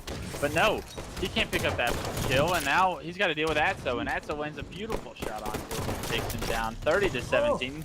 And the lead's continuing to grow. This is ridiculous. I'm just watching blue players drop like flies right now. Every POV we jump to, they get killed. Soul Snipe about to get killed too, but he gets saved by his teammate there last second. Talik right now with the shots. He's going to have to back off temporarily. No, he's not. He's going to challenge it. Looks like he will win that fight with some help as well, but still 33-19. Who would have predicted this in the second game? Not stopping at all. They have no signs of slowing down. Liga doing an amazing job so far, and OS is going to become a problem soon. So they better make sure that they're ready for it. Renegade, you can see the blue team getting all the kills on the kill feed right now. Soul Snipe with the 2 nades. Renegade pushing down through the tunnel here, and he gets a nice 5-shot. Looking for that second player, and he can't get him. OS will be up soon. This is going to be so important to grab. Absolutely, and I almost say it's a must grab for Funk 4. There's no power weapons really on this map other than the Plasma Caster, which is very difficult to turn into a bunch of multi-kills. You do see Funk 4 pick up that overshield, so fortunately for them, it's going to be in the hands of Soul Snipe. Now, what is Soul Snipe going to be able to do to open up the map for his team to get around the slaves? Because they cannot continue to trade these kills, right? 2 go down for Liga del Mal, and that's going to be a little bit of a chunk gone with a 6-kill game now for Liga del Mal in their favor. But is it enough? Like, when this overshield is gone, are they going to be able to have this continued momentum? And it does look like Renegade is going to be able to pick up a kill. Just a 4-kill game now, 3-kill game, and it was once 13 turned to 3. That overshield was a difference maker for sure. A huge play by Soul Snipe to pick it up, and the rest of the team follows suit. Renegade with another perfect kill. Has his eyes on a 2-0 for this series, jumps into the window, picks up a back smash on the Magico, knows the players are spawning across the map, so he's doing everything he can to get over there and stop them from getting out. Bit of a late call, but that moment when you miss a spring jump and then the second spring jump is perfectly timed, totally unintentionally. Renegade got a back smack because of missing it, but everything coming up. Millhouse right now for blue. They came back. What was once a 10-kill lead is an even game. Now with 1 kill separating, 2 kills separating, and that's because Drift is still going off here. He gets the double, stays alive. He'll push up through blue side car, and if he can stay with his teammates and control the map here, they can get some crucial kills, but every kill counts so much at this point. See his teammate lost on top mid. Nice cleanup on that player on pink side. He's still got a 1-kill lead to work with. And they make this count. There's the shots into Soul Snipe. He gets that kill. Drift going off right now. He's not missing, but he gets taken down. 46-45, 1 kill separating these teams still. Who is going to take it at this point? OS might become a presence as well if they start to play slow here. Absolutely, I think Overshield's going to come into the play, but is a team just going to bait the Overshield and play for the kills? 48-46, Funk 4 is taking the lead by 2, by 3. No kills can be given, and Overshield's going to go in the hands of Soul Snipe, and with that, Tolo picks up the kill, and a 2-0 series for Funk 4, but a phenomenal performance by Liga del Mal to stay with them the entire way, and I cannot believe the deficit that Funk 4 just came back from, right? And Yeah. and regret is a momentum map for sure. Once you get full Yes. control and you get people on spawn controls, you can see these massive kill swings in favor, but still, you just don't think it's like even possible. It was 31-17 at one point. Yeah, if there's any map that has the largest momentum swings, it's got to be Regret. And part of the reason why I don't like it so much in 4v4, but love it in 2v2. But regardless, what an amazing series overall. That had to be the best series we've seen so far. Just a short little best of three, unfortunately. But that's the kind of series you want to see go the distance in a game 5 type of situation. So I really hope that Liga continues to perform well through losers bracket, and I would expect them to, considering the performance they just had. Hopefully that doesn't take any wind out of the sails, because it was honestly incredible. The lead that they had in Rig must have been at least like 10 to 12 kills, or sorry, in Regret must have been 10 to 12 kills at one point. So if they put on that type of energy, I wouldn't be surprised if they make it through losers and we get to see them again. But we'll find out. We got more matches coming up soon. Don't go anywhere. We're going to jump to a short break.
Hello and welcome back to the Esports Arena Halo 5 4v4. We are getting down to the end of the line here. We've got winners finals, got a couple of losers matches to go through after that, but all the best teams, all the best players are the ones that are still in the tournament today. Of course, I got Clutch with me. Clutch, we got Fung 4 coming up again. I think it's, I believe it's Team CC that they're playing up against. So we got some of the best talent in this winners. Of course, it has to be. It's the winners finals.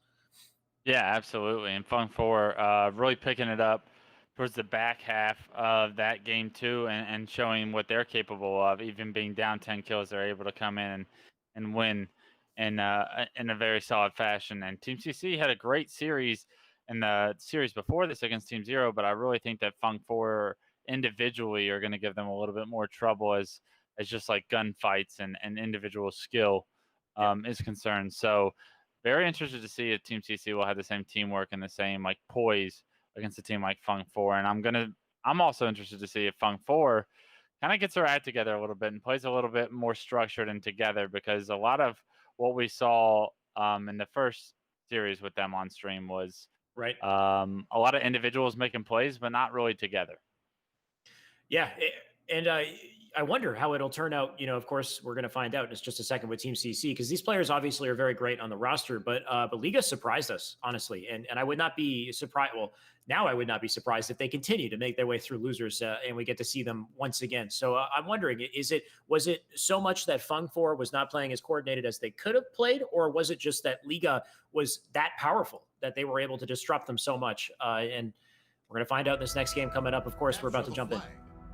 Absolutely, and here we are in our winners finals right now. It's a game type we haven't seen today. It's Coliseum Flag. It's my favorite game type in Halo 5, so it's good to bring it back. It's been since 2008. I don't think I've casted a 4v4, or 2018 that I've casted a 4v4 on this, and I get to see Druck's point of view, thrust sliding all the way across bottom rockets. He isn't going to spot a player on radar, so he knows he's got this elbow all to himself. Renegade picks up a kill in the kill feed, and somehow Druck's made it to the flag and is able to pull it without A, shooting his gun, or B, seeing a player. And there's probably a good reason for that, because Firebird has the rockets, and that's going to be the first player that he's going to spot, and he's going to get taken down immediately by a rocket. And yeah, you did OE all the way to the flag, but you might have forgot about one of the power weapons along the way, and that was the rockets. Yeah, unfortunate that didn't work out for Druck. But as far as that opening strat, he did everything right to launch himself there very quickly. He was going for the super slide strat. He did a thrust. He re-sprinted in the air and slid on the bottom of the ramp to get a launch across to the elbow. And he just fumbled the run a little bit and, missed a couple of other important cues. But despite that, the game goes on. Envor right here with the shots into the cave, putting on that pressure. You can see he's lost his teammates on the kill feed as well. So I believe he might be last man up here. And there he is. He goes down. That's some good defense coming out from Blue, and a flag run as well. Renegade just flying across the map here. He'll make that flag work for the first half. Yeah, absolutely. And a great elbow run by Renegade right there. You could tell, even by just seeing the end of it, that he was using his momentum the entire way to just skip and hop along the street all the way down to the elbow. And that was a very fast cap for him and the squad of Fung 4. And this is the Fung 4 that I kind of expected to see in the last series. With a pretty quick cap and a lot of dominance so far on the map as far as map control and presence are concerned. Red not stopping with the pressure, though. That is Super CC going down to the bottom of the base. Soul Snipe flying across the map, getting a little melted over on the elbow. Momichi right now looking for some sort of I want to say a flank play, but at this point they know exactly where he is. Nice shots onto Cave. He gets the trade. Or he still lives, actually. Momichi's still up here. Quick switch on the POV, and I thought he was dead. Man's back. Looking for shots in the cave here. And if he can push up and keep this angle, he might have a good opportunity, but it doesn't look like he's got any teammates with him. Renegade behind him as well. Beautiful shots onto Renegade. That's a big kill and a killing spree also. They got to take advantage of these slays that they're getting, and there's the run. They might be able to make this work. Yeah, he's just getting the cutoff right now. Love this gameplay coming out from Red right now. This is the return. Yeah, absolutely. This looks like it's going to be a cap for Team TC. It's absolutely a great job by Momichi there to just delay the players that are spawning in the cave and pushing top rocks. But some beautiful nades are going to potentially stop the cap. They don't quite do it, but what did Team TC just give up in order to get that flag cap? Because almost all 4 players died. It does look like one was able to come off their spawn and laying some nice shots on the first player that was going to run the fight. Soul Snipe forced to trade with the Rockets, and now they've successfully played enough defense to get off their feet and hit the ground running. And now the game is tied up 1-1. Super CC answering the ring of the bell. Yep, you see the pressure coming in from Firebird right now. He knows Renegade's up in the cave. He'll toss a nade to try to finish him up, but that guy's being pesky. Nice little turnaround for the kill, though.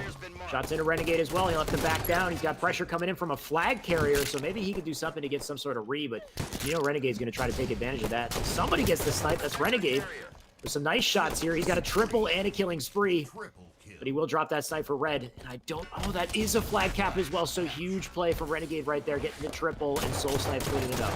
Yeah, Renegade going for the Ove a little recklessly, but knowing that as long as the player is shooting at him, he can't be shooting at his flag guy, and that's going to solidify the second cap here for Fung 4. Good for another already. Soul Snipe pushing up on Cave. He stays alive, gets the pull. That's a big opening. And he does manage to get it out. He's already got it over to Rock's side. Big play from Soul Snipe right there, but they actually don't have Rock's control. So Momichi should be able to get this free return. So kind of an interesting run decision. Maybe he should have taken that snipe to begin with. They didn't have anybody, any sort of shell to protect him there. And let's see what Red Team can do to counter. Momichi getting stuck in that tussle right there. He will get the trade. A couple trades across the board, but Red Team pulling the flag and to try to make this work. Yeah, 3 dead. Renegade, last guy alive. You see him on the observer mode. That's going to be John. That's going to be his Blue Spartan. He is going to opt to try and cut off the reinforcements that this Fly player has. Does hit down Envoy, but is this Fly going to be able to get in? It doesn't look like they are. And with rockets in the hand of Soul Snipe, this is going to be an opportunity for almost a counter cap right there. That Soul Snipe does get taken down, but the counter cap goes in because the flag had gotten pulled and ran elbow this entire time. A huge return by Soul Snipe, and with that 3-1 resulting our scoreline in game 1. Fung 4 looking a little bit better than they did in the last series. Definitely. Closing out that game in under 5 minutes. Very fast turn of events on that last flag. I must have missed it there because all of a sudden they're on the elbow, they're capping it, and that's just kind of how it goes with Coliseum sometimes. If you get that good opening and a nice fast run, you get some incredibly quick captures. And of course, we got the scoreboard on screen. That was 12-6 I saw from Renegade before it disappeared. So man's showing up as expected. Fung 4 looking like they're poised to take this if they keep it up. Yeah, absolutely. I think that's the Fung 4 that we thought we were going to see in the last series. So it looks like they needed a little bit of time to wake up and really get their things going. But I think that's a testament to how well Liga del Mal is as well, right? Like you said before this series started, Exactly. what we saw from Liga del Mal against this Fung 4 team really spoke more volumes about Liga del Mal than it did about this Fung 4 team. We know who this Fung 4 team is. We know how great these players are. Liga del Mal, we know who those players are. We know that they're good, but are they capable of greatness? It does appear that they're capable of reaching that level, and I expect to see that in the losers bracket run that they go on. Yeah, I think so too. Liga were probably one of the top performers we've seen so far. They really, had Fung 4 with their backs against the wall, and Fung 4 looking like they're very comfortable in this series so far. Not to say that Team CC didn't play well, didn't have their moments. They did get a cap of their own also, but just not standing up to this pressure at the moment. So I wonder how this is going to change going on in the series. I assume we have probably a Slayer coming up next. We're going to find out what it is in just a second. All right. It's going to be a stronghold. Yeah. And the map is going to be... I'm just waiting for the cue. We're going to find out in a second. It's going to be... I'm hoping it's... let me think. I'm going to guess Rig. I'm going to guess Empire. Okay, yeah, we haven't seen that in a little bit. But I'm hoping it's an Empire. Let's see. Got your money on Empire. How much we betting here? It's Eden. Oh, fail. Not a bad choice, though. A lot of power-ups, a lot of power weapons, and a lot of opportunity for Renegade to control both and really go off. So something you got to be in charge of if you're Team CC. If you're the coach of Team CC or just one of the players, you got to understand that you cannot afford to be giving Druk the overshield. And unfortunately, that's exactly what happens at the start of the game. And Druk picks up a kill as well. Soul Snipe has the rockets, as you can tell by the observer mode. They probably have control of the camo, but will this camo player be able to do anything? It looks like Renegade was able to take down the camo player as we were searching through the screens there. I think that's what we saw. And with that, control is probably going to go in the hands early on of Fung 4. That's what we expect, at least. The rockets in the hands of Soul Snipe, and Soul Snipe making a bit of a flank as well. Doesn't spot that player above him, stabilizing, but that doesn't matter. He'll get rid of that kill. Shots into Momichi, but this player, Momo, I don't know who this guy is, but he's been going off all tournament, showing up on the scoreboard, and let's see what he can do. Just trying to cap nest. Stay alive for now. If he could dodge a couple nades in the process, he did it. Did his job. There's the capture on Nest. He's got his teammates spawning up behind him. They got to make some plays here. Try to get some map control back. Yeah, absolutely. It'll be very interesting to see how they're able to rebound after a tough into game 1, right? Game 1, they were able to tie that game up 1-1, but then shortly after, they never really had an opportunity to have any success. While Funk 4 kind of got their act together and scored 2 flags fairly quickly, I would say. And great job by Firebird to pick up that assist and Envor to help him out there. And now, with a little bit of control, it's Catwalk and it's Nest. Are they going to be able to pressure Ben, or are they going to play for these rockets that are coming up here in 20 seconds? Guess we're going to find out. Firebird right now up on the catwalk is aware of the blue base spawners, and he'll put the shots in just to back them down for now. It's a pretty good little setup they got going on, but nobody on Red Nest, and that's become apparent. Everybody turning their attention to Red Nest to try to stop them, but Soul Snipe just staying alive and getting this capture, and that's huge because the players on catwalk have an opportunity to push up as well. You can see they got it almost captured. Soul Snipe looking to get in there. It looks like the contention went through. They got a reset on the cap. The defense still coming out from blue, but now the OS and the camo a factor. Renegade looking to stop it. It looks like he will get that. Oh, what? He didn't get the back-to-back. Momo's got some sort of backpack on with the defense, but he'll keep that OS for now. Renegade looking for a second. He doesn't get it. Momo going to stay alive, tenacious as he is. Yeah, and that's going to result in Super CC being able to pick up rockets as well, which is huge, right? Like, this round of power-ups is all of a sudden in favor of Team CC, and potentially that's where the game is going to start to go if they're able to pick up some kills with these. Overshield's already out of the question. Rockets are still in control of Super CC, but what kind of damage is he going to be able to do with these rockets? He does pick up a kill onto a player at the Overshield spawn. Still has these 2 rockets in hand. He's just going to opt to play defense with them. They have control of Catwalk. They have control of Ben. They don't really need to push Nest, but it looks like that's what they have in mind.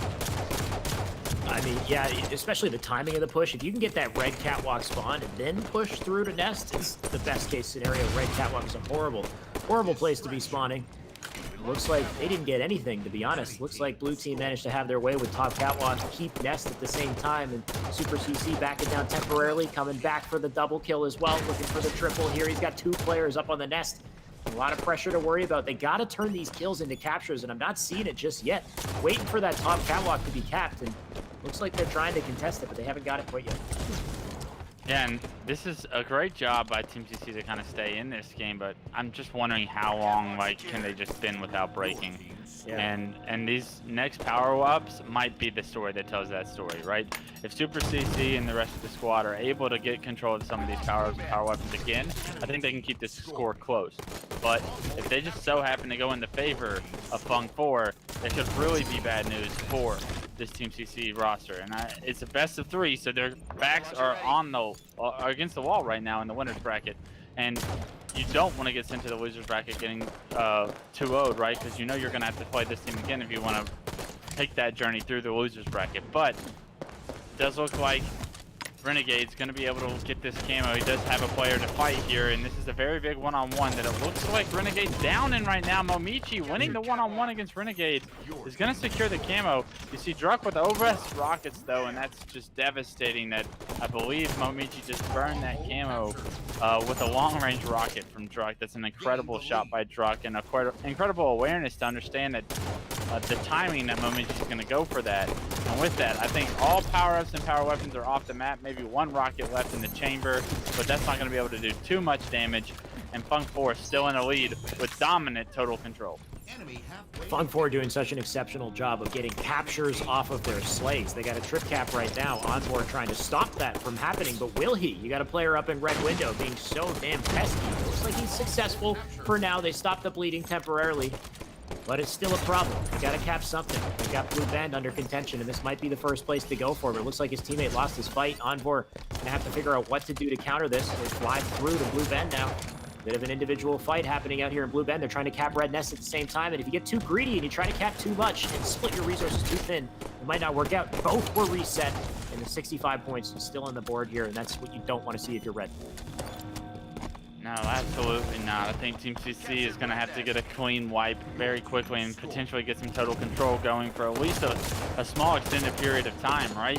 I'm not sure how they are able to make this 30-point deficit that they currently have right now up, unless they're able to do something special like that. I'm not sure how long they're going to be able to hold off the individual slaying power of Funk 4. Eventually, Druck, Renegade, someone's going to make a play on this team that opens up the map and allows them to get 2 back. And like I say that, and as I say that, Talik, already in catwalk with a teammate, is going to be looking to flip the map on them. And Worst case scenario, like you said earlier, you're spawning red catwalk towards the back of the base, and that could be all she wrote with a triple kill from Firebird is going to actually be exactly what is needed from Team CC to push the press on this map. And I love this by him. He's going to have his eyes set on going for total control. Does trade in the one-on-one. Talak lands perfect shots there, and that's going to subside any opportunity for total control that the team currently has. You would think a triple kill like that would convert into some form of full map control, but it just doesn't seem to be happening that way. Renegade right now will push up, grab control of Red Nest hopefully, but he's taking a lot of nades. He's gonna have to back down temporarily and come back for the melee, but he can't get it. I take it back, he can. Momo being a hard target, but not hard enough. Renegade right now should be able to get this relative, I want to say free capture, but it's not. Encore giving him a hard time. He gets the kill. Coming in for the defense. He's lost his high ground, though, and they might be able to grab that capture, and Encore can't hit the clamber. That's the one thing I hate about these ledges, these railings on the bridge, is some of these railings have no clamber ledge on them. It's impossible to, it's weird. The clamber ledges are hella weird on these railings, so Encore will miss the jump for now and try to get back some sort of map control. You can see Blues kind of running away with it. Yeah, absolutely. And this score is kind of getting closer. It's just down to 18 or 22 right now, I guess. With Fung 4 continuing to build it, though, is the issue here that's on the line. Firebird really trying to make a play, but as soon as he tries to make a play, it always seems like someone is there to shut him down. He does pick up a nice back smack, which is going to allow him to get to Catwalk, but I'm not sure that they're going to be able to hold this for a long time, right? You see, looking at everybody's positions on the map with the observer mode, only one player out here on Red Bin, and that's Momichi, and he lands phenomenal shots on the Renegade. That's going to continue the opportunity that Team CC still has to close this gap. Just a 9-point lead for Funk 4 right now. All power-ups and power weapons are coming up. And this is going to be the moment to see who gets control of these power-ups and power weapons. Momichi got the rockets with that one-on-one win, but unfortunately, Renegade on top of the late overshield is going to take him out. Gets a double onto Envor as Druck gets Bin, and now the goose is loose, as I would say, because the pressure is on, right? You're all spawning tower, and multiple members are flying at you, and you didn't even know Camo was up, and Druck sneaks behind you and picks it up with total control. A bit of a blunder at the end here, getting that free camo, full map control. Druck gonna try to stay alive, and he doesn't. What was that? That gameplay right there? I don't know what that was. A series of melees, and Druck goes down as a result, and 99 points and the victory. Too little, too late. They couldn't stop it. That's blue team running away with was that the second? That was the second game right there. That's a hot 2-0 in what I believe is a best-of-3 series. Yeah, it was a 2-0, and Team CC started to play well in that second game, but unfortunately for them, that last round of power-ups is really what decided. And as soon as Renegade gets that overshield, picks up the double, it really closed out the game for his team. And that's what we talk about. I mean, 21, just going even with 5 assists. Renegade not having the best performance, but still being that nuisance with the power-ups and power weapons. Taking a look at these stats, they got outslayed by a lot and still won the game, right? Except for Renegade, everybody else got pretty outslayed, yeah. Well, Renegade just went even. It's not like he... Sure. Not like he outside anything. I think at least three members of CC went positive in that game and still lost. And I think that's just the overwhelming strategy that we saw Fung 4 have, and their ability to rotate and get the crucial kills they needed, not necessarily the less important kills. Yeah, exactly. They're capitalizing off the small openings that they get, and they're getting large, objective plays from it. And that's really what matters in strongholds in the end of the day. Are you capturing the strongholds and getting the points? And there were moments where I think it was Firebird who picked up this big triple kill, and you'd think you get this opportunity from it, but really they just end up getting maybe one capture or contention. So it's unfortunate that they couldn't convert the slays that they had, which seemed to be overwhelmingly in their favor, into some form of map control and a victory. But that looks like that will be a loss for them. That was winners finals. It's going to send them down to losers bracket. And as expected, our Fung 4 are going to move on, sit pretty in grand finals. We're going to have to find out what ends up happening with them and with the rest of the teams in this tournament very soon after our short break.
right, break time's over. We're back with our esports arena Halo 5 4v4, and we've got our losers semifinals coming up next. Looks like Liga has made their way through the bracket. They've made it to losers semis. We got a bracket update, so let's throw that on screen. Make it a little easier for me. We got Legends versus Liga for the matchup today. Of course, you can see a couple of things here, and Clutch, I'll let you break that down.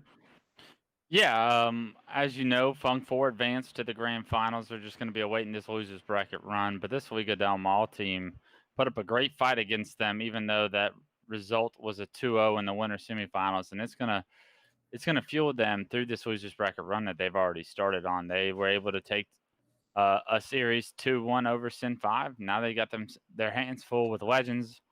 This is going to be a little bit similar to the team in Sin 5 that they're playing against. So I expect it to be another close series, and then Team CC is going to be awaiting them. We're going to hop into game 1 right now of Liga Del Mal versus Legends, hoping to see Liga Del Mal playing as well as they did against that Funk 4 squad.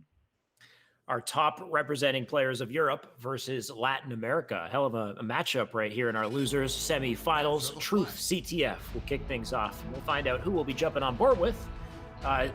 Don't let the overlay fool you, by the way. It's still got Funk 4 CC. I'm sure that will be changed shortly and replaced with our lovely teams here. We're going to kick it off with Atso flying up through Pink Street. Absolutely. And it was very interesting to see how Liga Del Mal really played TTF on Truth against a team like Funk 4. Now, are they going to be playing such a similar playstyle? They played quite well, I'll say, but a lot of their success came on the back end of some interesting playstyles, like some stalemates that went down, and a lot of overextending the map instead of fighting for control of their own base. It does look like they are able to get the flag all the way to their pink side at the very start of this game. We got a camo player in Atso, tries to play his life, does get some good damage, but is taken down.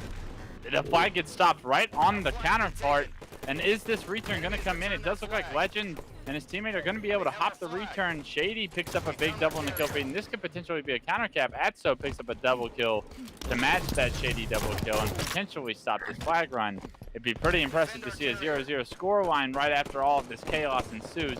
But a touch does go onto the flag that's bottom middle, and I believe that flag is going to be safely going in. It's Shabby Dagger putting it in 1-0. What looked like Liga Del Mal was going to start off hot and put the first flag in themselves. Somehow, some way, Legends is able to get the return and a flag of their own. So a little bit of an overextension from Liga Del Mal results in a deficit early on in game 1. One hell of a sequence to kick off our first couple minutes in the game, and Shabby gonna lose that fight. Legend's gonna run another flag. We're already seeing a second come out. What was this unfortunate start here where we thought Liga was gonna kick it off with an early capture, turned into a return capture and a second cap on the board as well. There you go, Legends making it 2-0 in the start of this game. Looking dominant so far, and it's interesting to see considering what we saw from Liga in this series just prior. They were, they had Funk 4 with their backs against the wall in this game type, so you think they'd be very confident, very comfortable. Of course, it's not over yet. Legends will get a couple shots across the map to get the kill. He's got a teammate with him up on P2, and if they win those fights, that's an opportunity for yet another collapse on the base. It looks like the defense is coming in for now. Yeah, absolutely. Just 2 minutes into game 1, and already a 2-0 scoreline for Legends. That's very impressive, especially with how well Liga Del Mal was playing earlier in this tournament, right? I think that speaks volumes to how this Legends team has been able to rebound since their winners bracket loss. And this is great if you're a Legends fan, because all of these players have been creating a name for themselves in these 2v2 tournaments and waiting for this kind of an opportunity to jump and push forth a 4v4 performance. So this could be the one that we're looking for right here. Legend going to be pushing by on bottom middle, does get spotted by a player car 1, get some shots into him before going down, which is going to allow Shady an easy kill. And with that, Shady picks up another kill, and it's a perfect one at that fact.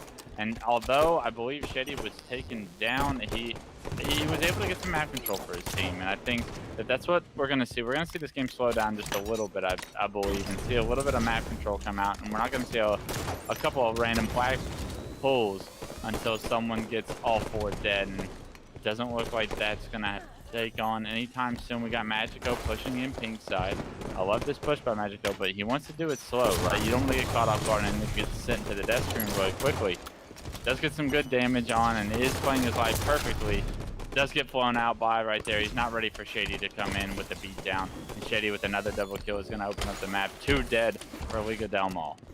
Shady wasting no time going from that killing red base all the way to the opposite side pink in front of the base as well. He knows exactly where that post is out front base, and he's hiding behind it, but the nade will do the trick. Magico just going to try to thwart some of the pressure coming from top mid and top car. He's got his teammate flying up as well. That's a pretty big kill right there, and the rest of them spawning up on car's side. So let's see what they can do to push up and regain some map control here, because Liga fighting from the back foot right now. A little unexpected, but damage coming in. A little bit of a team collapse from his teammate Crack right there on bottom car, and that'll do the trick for that kill. But Shabby up on P3, still applying pressure. We got the camo coming up in play as well. Big kill onto Drift. Nobody in place to pick up that camo just yet, but the flag runner might be able to get it. This is a huge run from Liga right now. Elu with the defense. Legend goes down. That's a big kill, and this should be a clean capture. 2-1 on the board. Yeah, much better performance right there by Liga with the flag run, getting the kills they needed and stopping the OE or the players from getting an angle on the flag. A great job by the player Pink One right there. That was Pelgot, Talu, I'll say, and he did just enough to hold the team off to get that flag secured and get this game a little bit closer to getting tied up. 1-2 being the score line, still plenty of time. So no need for Liga to kind of desperate and push any advances that they don't necessarily feel comfortable doing. But that being said, they get 3 dead, and they get a 5-full once again, and they still have control of the base. This is a huge opportunity for them. Shabby does get a kill, but Magico flies in and is able to take him out, but no one has been able to run the flag, and because of that, Legend is able to come off spawn and eventually get that kill on the Magico, and the return follows suit. And a big play by Legend. Until he dies on bottom mid, he will get taken out right there. Drift is going to fly up and push up on the base here. He's got a one-shot in red, but the teammate should be able to do the trick. And where's he going to run this? Yeah, definitely not Carbubble. They got the spawners right there on lock. He will take it pink. He's got a teammate up top mid for the cutoff, and he might actually be able to get this run if nobody stops him. You can see somebody got the pole.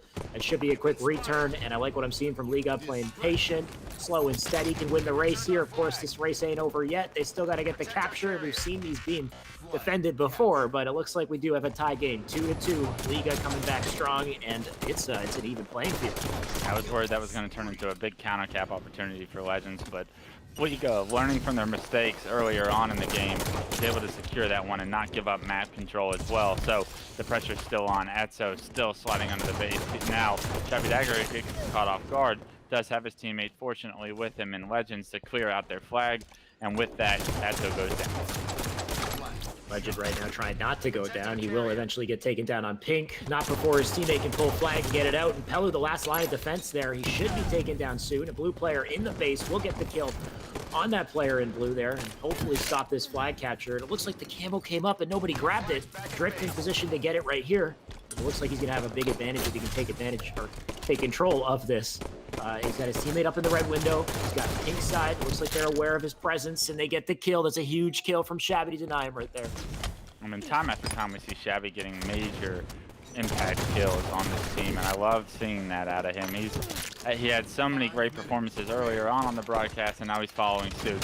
Here in the losers semifinal, Shabby really doing a good job of when a team needs him to make a play, he's making the play. He gets the kill onto the camo player, and that could potentially have just opened up the map for this potential cap, right? There's 2 dead on each side for just a second. Now there's 3 dead, and Legends gonna not be able to run that flag and call it game. And a great defensive stance by Liga Del Mal right now to get control back of their base when what looked like could have been the end of game 1.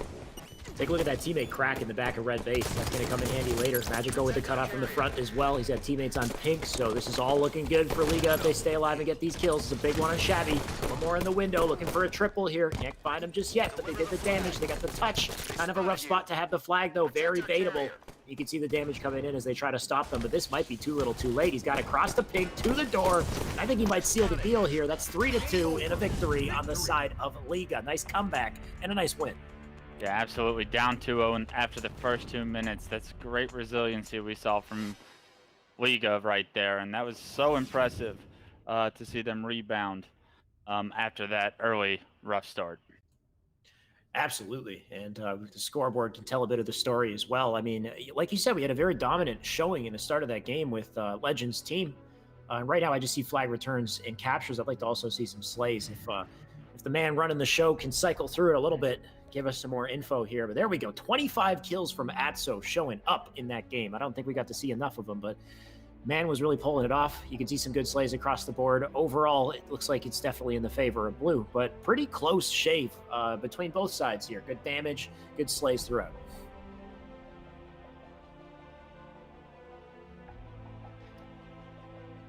Yeah, unbelievable first game, right? I think that I was kind of worried that Liga del Mal wouldn't be able to kind of come back in that game, and because of that, they would fall behind in the series and not be able to rebound. But they cleaned up real quickly, and with that, I think momentum's heavily in their favor. I think that's as a player, when you come back in a game like that and you have that dominant second half to where you come and you score 3 consecutive flags unanswered, that bodes well for your confidence going into game 2. And this just being a best of 3, I think it's going to be very telling to see how the start of this game goes for Liga del Mal, and you'll be able to see what kind of confidence they're playing with early on.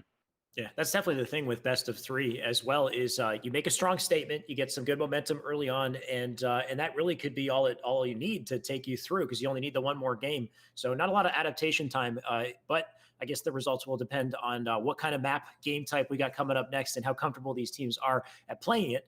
And we're going to find that out in just a second. I'm going to make a guess that it's a Slayer. I'm not sure if it is, but it would be interesting to see a Slayer between these two very high-profile teams. Yeah, hopping into game 2 right now.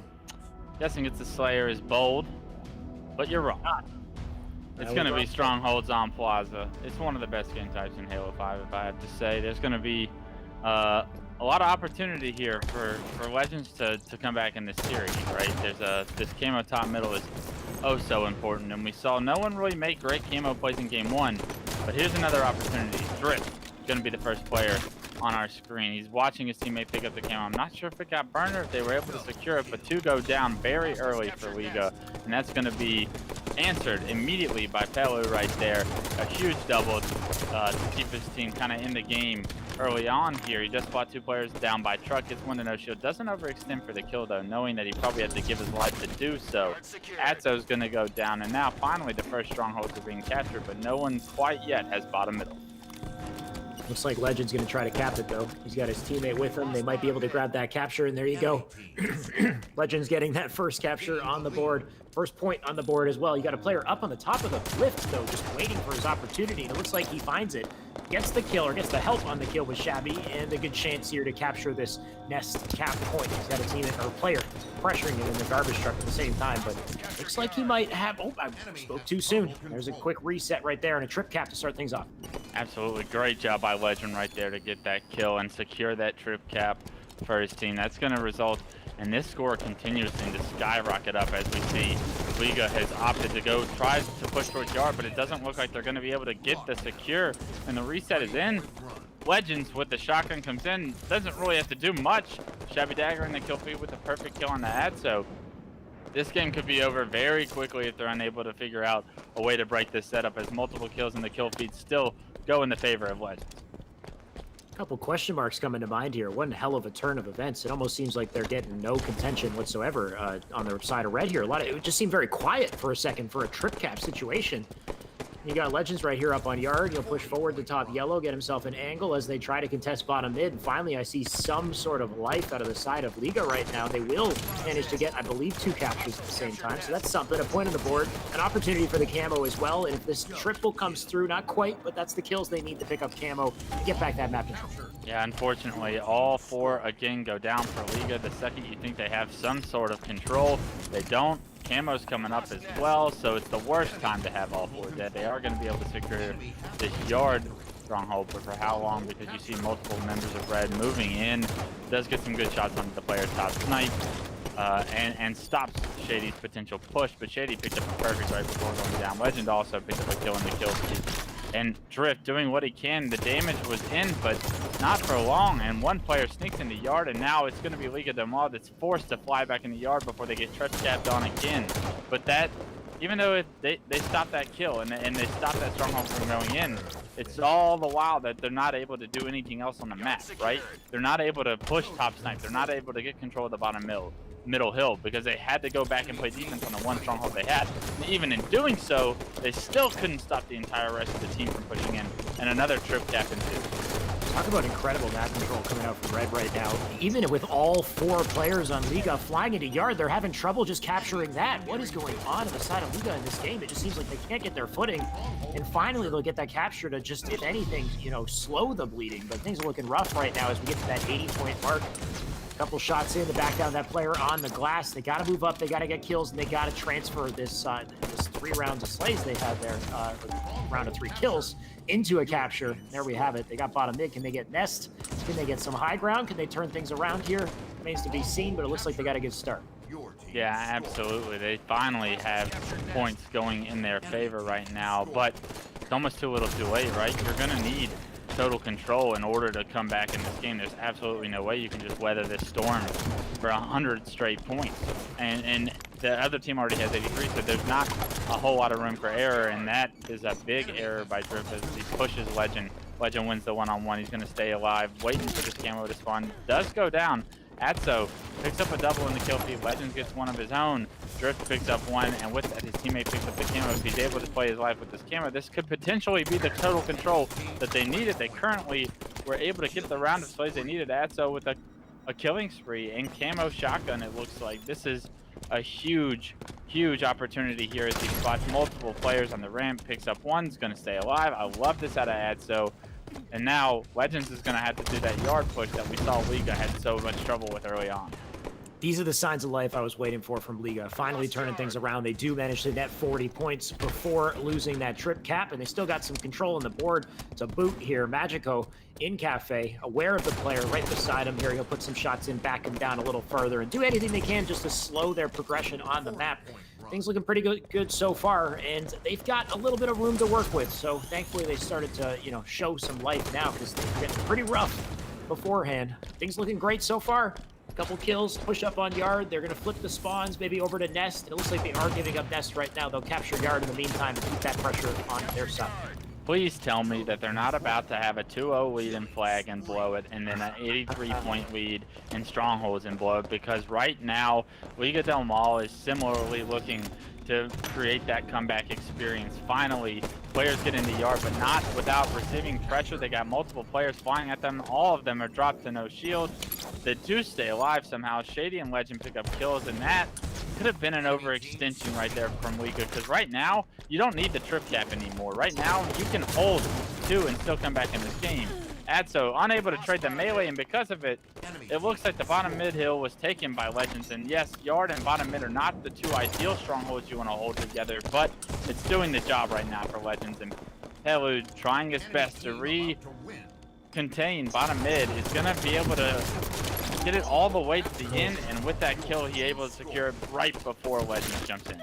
Massive play from Pelu. He lost both of his teammates to that nade in bottom mid there, so living and winning that fight was huge and getting back control, if only for a few seconds, because Shady and team are going off right now. He almost got a nice kill there, but he did the damage regardless. 92 points and counting. He gets real close to winning it if they can just get this next couple rounds of slays here. Of course, the camo, at some point it came up. I'm not sure if it was burned or if somebody had it, but that would definitely be a threat. I mean, at this point, if they don't start putting their feet in the captures, it's going to be game over. We're at 97, 8, soon to be 9. This is looking mathematically impossible. That should be a win on the side of Legends to bring things to 1-1 in our series. Yeah, and that game could have been in a lot of trouble if they didn't decide to kind of overextend into yard that one last time. It had been working for them on that comeback run, but a little bit of a blunder there by Liga. But they didn't get completely blown out, which is what it was going to look like. And we were going to go into a game 3 after a 2-0 lead that resulted in a reverse and a reverse sweep. And then that stronghold was looking very similarly for Liga del Mal. So game 3 it's going to be, and I expect both these teams to be playing at a very high level, because they've both shown when they have control, they can run away with the score very quickly. So be aware of that taking place here in this Slayer. Yeah, Legend and Shady were definitely popping up on that scoreboard as well. Just looking at those final stats, I don't know if I remember everything, but I think it was 16 or 17 kills for Legend or Shady, and then I think it was Legend who had 14 and then 16 assists as well. So doing a lot of damage, getting a lot of kills, and something we expect from players of that caliber. But like you said, it would have been pretty, I don't want to say like horrendous, but devastating if they actually made that comeback, because it looked like it was in the cards for a second. They had no presence on the map. They had no points. It was about an 80-point lead, and then all of a sudden, big swing up to 50, almost 60. And then they did finally manage to seal it out. So we will be closing this series with a Coliseum match. I believe it's Coliseum Slayer. And what better map to do so? Looking forward to seeing how this goes. So, Coli CTF. I'm getting it wrong every time. But Coli CTF, I believe, is the best game type map combo in the game. Capture the flag. Yeah, absolutely. I'm very excited to see how these two playstyles clash against each other on Kali CTF. It'll be very rewarding to whichever team wins this series, because they have definitely been put through the runner throughout the ups and downs of both experiences in the first two games. So hopefully we see something similar here in game 3. But here we go. Drift is going to be pushing Top Snipe in front of his face. Palo is going to be able to capitalize on his damage and potentially land a double kill here. Does miss the melee. His teammates got to finish him. Kills going back and forth, but Legend in control of the rockets. Yeah, Legend managing to slide through the cracks there. He's got one rocket in the chamber. Can he put it to good use? He does. Well, at least he gets some help from his teammate, and that's good enough. He should maybe get himself a pull here. Shabby's got to make sure he's helping out. He looks back a little bit too late. He takes a lot of damage here. He's probably going to die if he can play that snipe, and he doesn't. Would have been nice if he played it off the map right before dying there, but he will. It will change hands now in the hands of Magico, and we'll see what he could do with it. Of course, he's got himself a decent angle for now. He's got a teammate with him on snipe. All players in red. There's the body shot. Can Gish pick it up? It looks like he does, but he goes down at the same time. Nice headshot there, though. Catches him mid-slide, so Magico looking pretty good so far, but they need to push up and actually gain presence on the map as a result of these slays. Yeah, big killing spree by Magico to kind of open up the map for his team. Does land a body shot right there. Is anyone going to be able to finish it? Doesn't look like it as Drift goes down off screen. Legends also picks up a kill onto Pelu, and now all of a sudden, Magico's by himself, does trade his kill as well as Drift comes up spawn to pick up a kill, but Legend is going to be pushing into the base. Does want to run it snipe, but spots a player that spawned that way. Now they're going to be spawning on the opposite side. Legend, you had to realize that you had to push that player that spawned snipe, and the rest of the team was going to spawn elbow. Unfortunately, that's not what happened in his head, and with that, the flag cap probably goes down the drain. Bit of a rough dilemma right there, because he didn't really have any coverage on snipe or rock side. It looked like if anything he had more coverage towards the rock side, but the way that he chose to do his run left elbow open at the same time. So just a rough pinch from him. He couldn't really get the flag too far, but the flag is still out. So front there on the silver, and Keller going to do everything he can to defend this from happening, and he does go down. So big plays happening right here. That's an opportunity for a rocket grab, and Atso's going to be in trouble down on the bottom of the map there. Legend right now just in a bit of a jungle gym match here, trying to get his footing, and he gets the shots in, takes some damage, and have to back off. He's got a teammate with him. So some big trades here, baits and switches, and Shabby with the rockets on the elbow. He's got the checkpoint he needs, and here come the kills. Nice from Shabby with the double. Here's the run, and probably a great opportunity for a cap here. Absolutely. Shabby once again stepping up when his team needs him the most. Picks up that double, which allows Legend to get this flag all the way to elbow. Shady with another kill in the kill feed, and that's going to secure the first cap from the board. Snipe coming up right now, and looks like Legend has his eyes set on pushing that. Does look like Shabby Dagger finally goes down, but 3 dead right now for Legends, and Legend is going to be the last guy alive. He's going to try and push, I guess, and this is I guess a pretty good push. He gets the player to no shield, finishes him off, and now his base is a little bit cleared out thanks for Shady picking up Magico in the window, and they're going to be able to push mid-map. Legend's going to still push up through Top Cat and try to get some sort of a melee or something to kill that player, but Drift just sped away from that so quickly they couldn't catch him. He's got the snipe in hand, one shot in the chamber before the reload, and he'll try to put it to use right there. Can't finish him apparently though. Gonna have to leave him temporarily and try to pick him up later, but Magico getting 2 kills on the feed. His flag is away though in the meantime, so a lot of dilemmas here to worry about, but he put himself in the spot for the returns. That's perfect from Drift. He's got to put that sniper to work, though. Ends up dropping it out in grass, and hopefully somebody can grab it. But players going down left and right here. Atso picks it up, whiffs the shot, gets the kill. He's still got 3 to work with, and he's behind enemy lines. Here's the damage coming in. That's the double. Go for the flag right now. He'll run it through window, and I like this play. There's a good opportunity for a run here with the help of his team.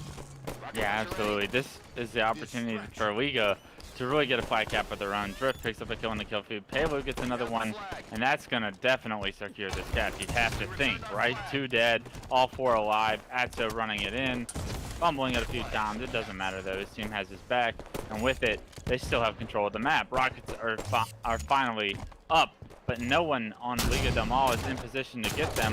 Fortunately, Atso is able to stop Shady from going for them, and he's going to have the opportunity to get them himself, picking up a huge double and a killing spree after capping the flag. Could potentially secure the second cap. I wanted to see Atso kind of go for that flag as his teammate picked up Rockets and maybe got another kill that opened up the map, but it does look like that flag is going to be dead as well. With the Rockets being lost by Magico, I think this is going to turn into a little bit of a stalemate, but Shady pushing him from elbow is going to have an opportunity here to potentially win a gunfight and get a flag pull for his team. Shady flying in here trying to do something, but ultimately ineffective. He gets taken out.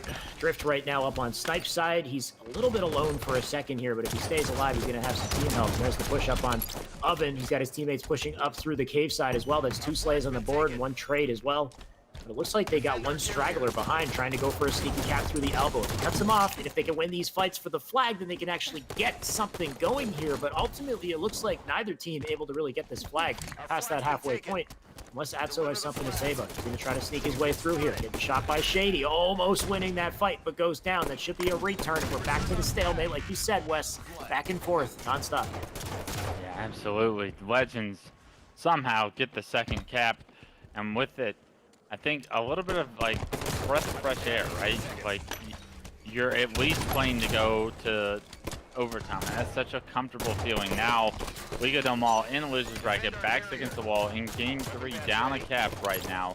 Plenty of time on the board, but not plenty of time left in the game, it looks like, because Legends has another flag pull. Magico is going to be trying to stop it. They do hop on the read with Atso. Is Atso able to get that read? It does look like Atso is able to not only get the read, but get the kill as well. And Snipe is up for Liga del Mal to take.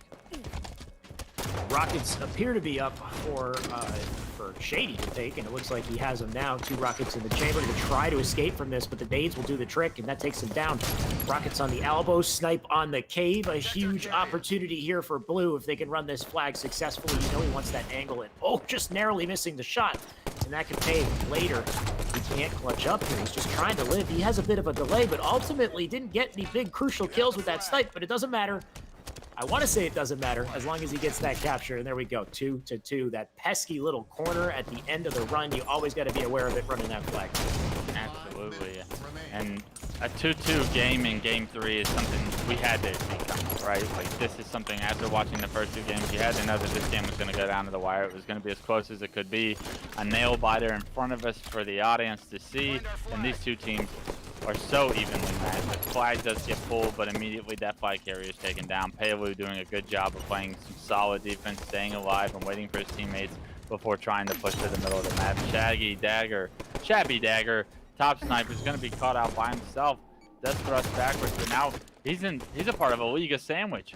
Does come away with a kill, but Magico takes him down, and now the sandwich just has 1 piece of bread, and Atso is able to fill in the rest of that, and is able to, and I love the teamwork we're seeing out of Liga, and I think that could be potentially the difference maker, but Legend picking up a huge kill with the flag still out.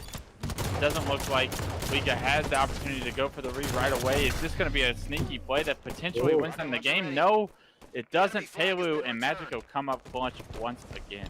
Bit of a risky dive across the map in hopes of getting a touch, and he wasn't successful there. Legend's getting a little bit of an ankle breaking right there. He loses his life to that rocket. Drift right now trying to pick up the pieces, and he will not get that kill on Legend. Both the Legends being very difficult and evasive right now, and finally, one of them gets shut down by Drift, looking for the second one here.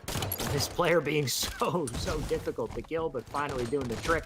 They got the map presence, they got the pressure here. Now they can start to push up for the flag, and he's being maybe a little bit antsy, though. The spawner's already coming up, putting on the pressure. Drift can't survive, and And that all it takes is just one bad death to disrupt the entire gameplay here and reset the capture.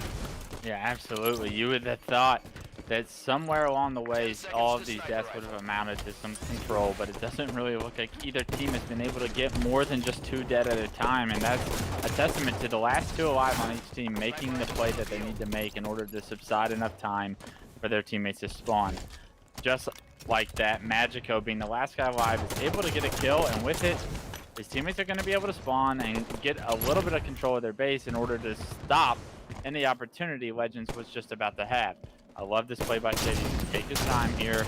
Well, you went for the no-scope, you missed the no-scope, and you got punished for it. But Jabby comes in, picks up a kill, as long as his teammate Drift, being the last guy alive, once again, staying alive, has the snipe. No one yet to really hit a shot with this snipe.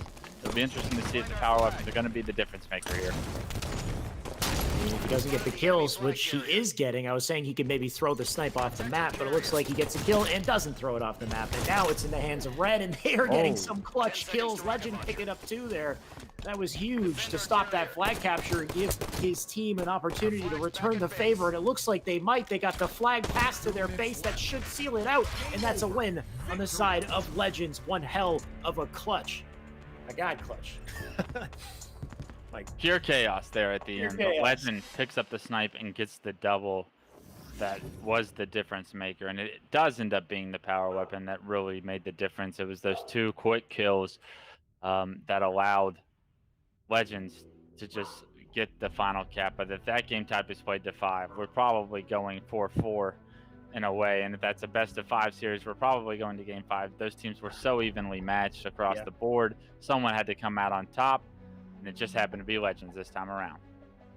Wild that one clutch sniper play with good timing sealed the deal on that game there. And I mean, that's just kind of testament to how Halo 5 runs sometimes. That was very clutch from Legends. They managed to make just take full advantage of that opportunity, capture the flag. That's a 3-2 victor, or 2-1 victory overall for them to move themselves on into the losers bracket. Up next, I believe, would be losers finals. And who do we still have left? If you're able to put the bracket on screen, producers, I'd like to see who's still in the tournament at this point, because I believe we're getting down to the last. We got Team CC. Okay, so Legends, Team CC will be up next. We got Fung Force sitting pretty in the winner's side of Grand Finals. So 3 teams left. That's a 4th place finish for Liga, and honestly, very surprising, just awesome performance from Liga. So congratulations to them for getting as far as they did. But 3 teams remain. We're going to find out what happens next very soon after the break.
are back. Esports Arena, Halo 5 4v4, Microsoft Sunday. Only 3 teams remain, and $1,000 is on the line.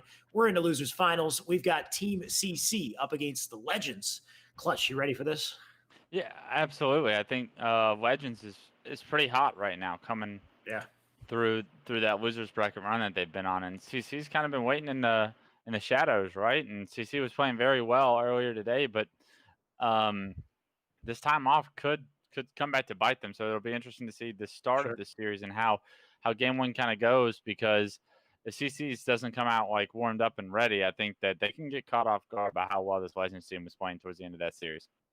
Yeah, definitely. CC, though, I expect big things from them. They wouldn't be here in the first place if they weren't as good as they are, of course. But you're right. Legends is on a bit of a hot streak right now, just clutching up in the very end of that best of 3 flag game. So, I mean, yeah, we're going to have one hell of a series on our hands. And it really just comes down to maps, game types, and who's playing better today.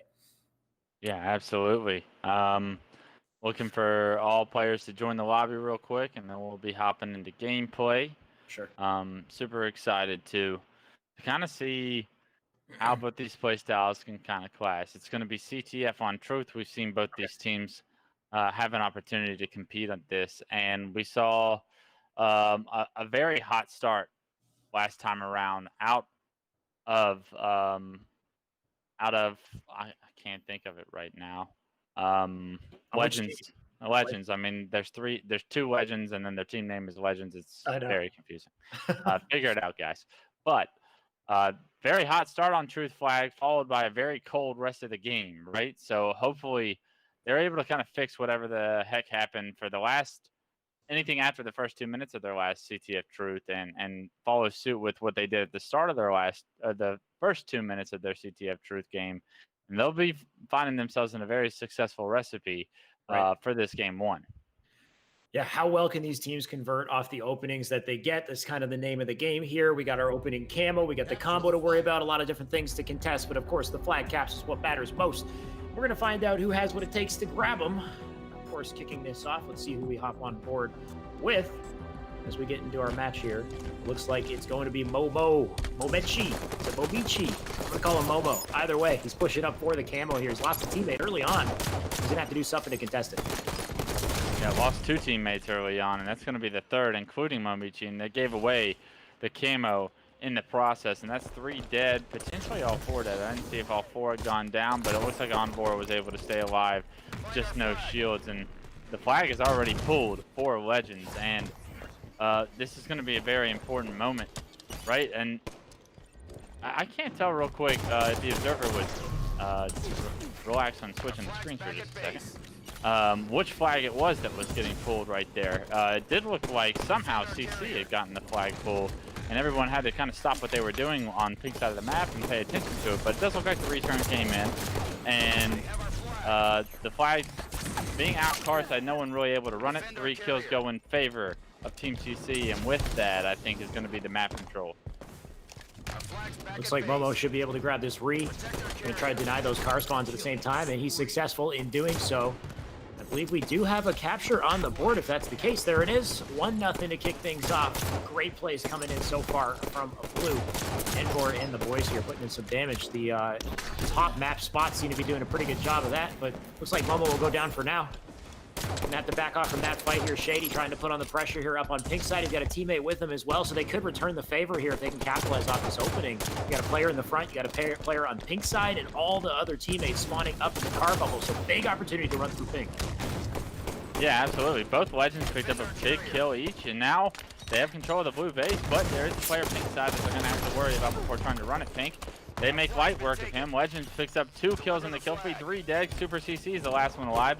He does pull the flag in the base and throw it out car side, so potentially his teammates are going to spawn car side. And yes, actually, Super CC picks up a huge kill. Momechi gets one of his own, and now it's that stalemate that we've been seeing so consistently today. It's going to be both flags on each side of the map.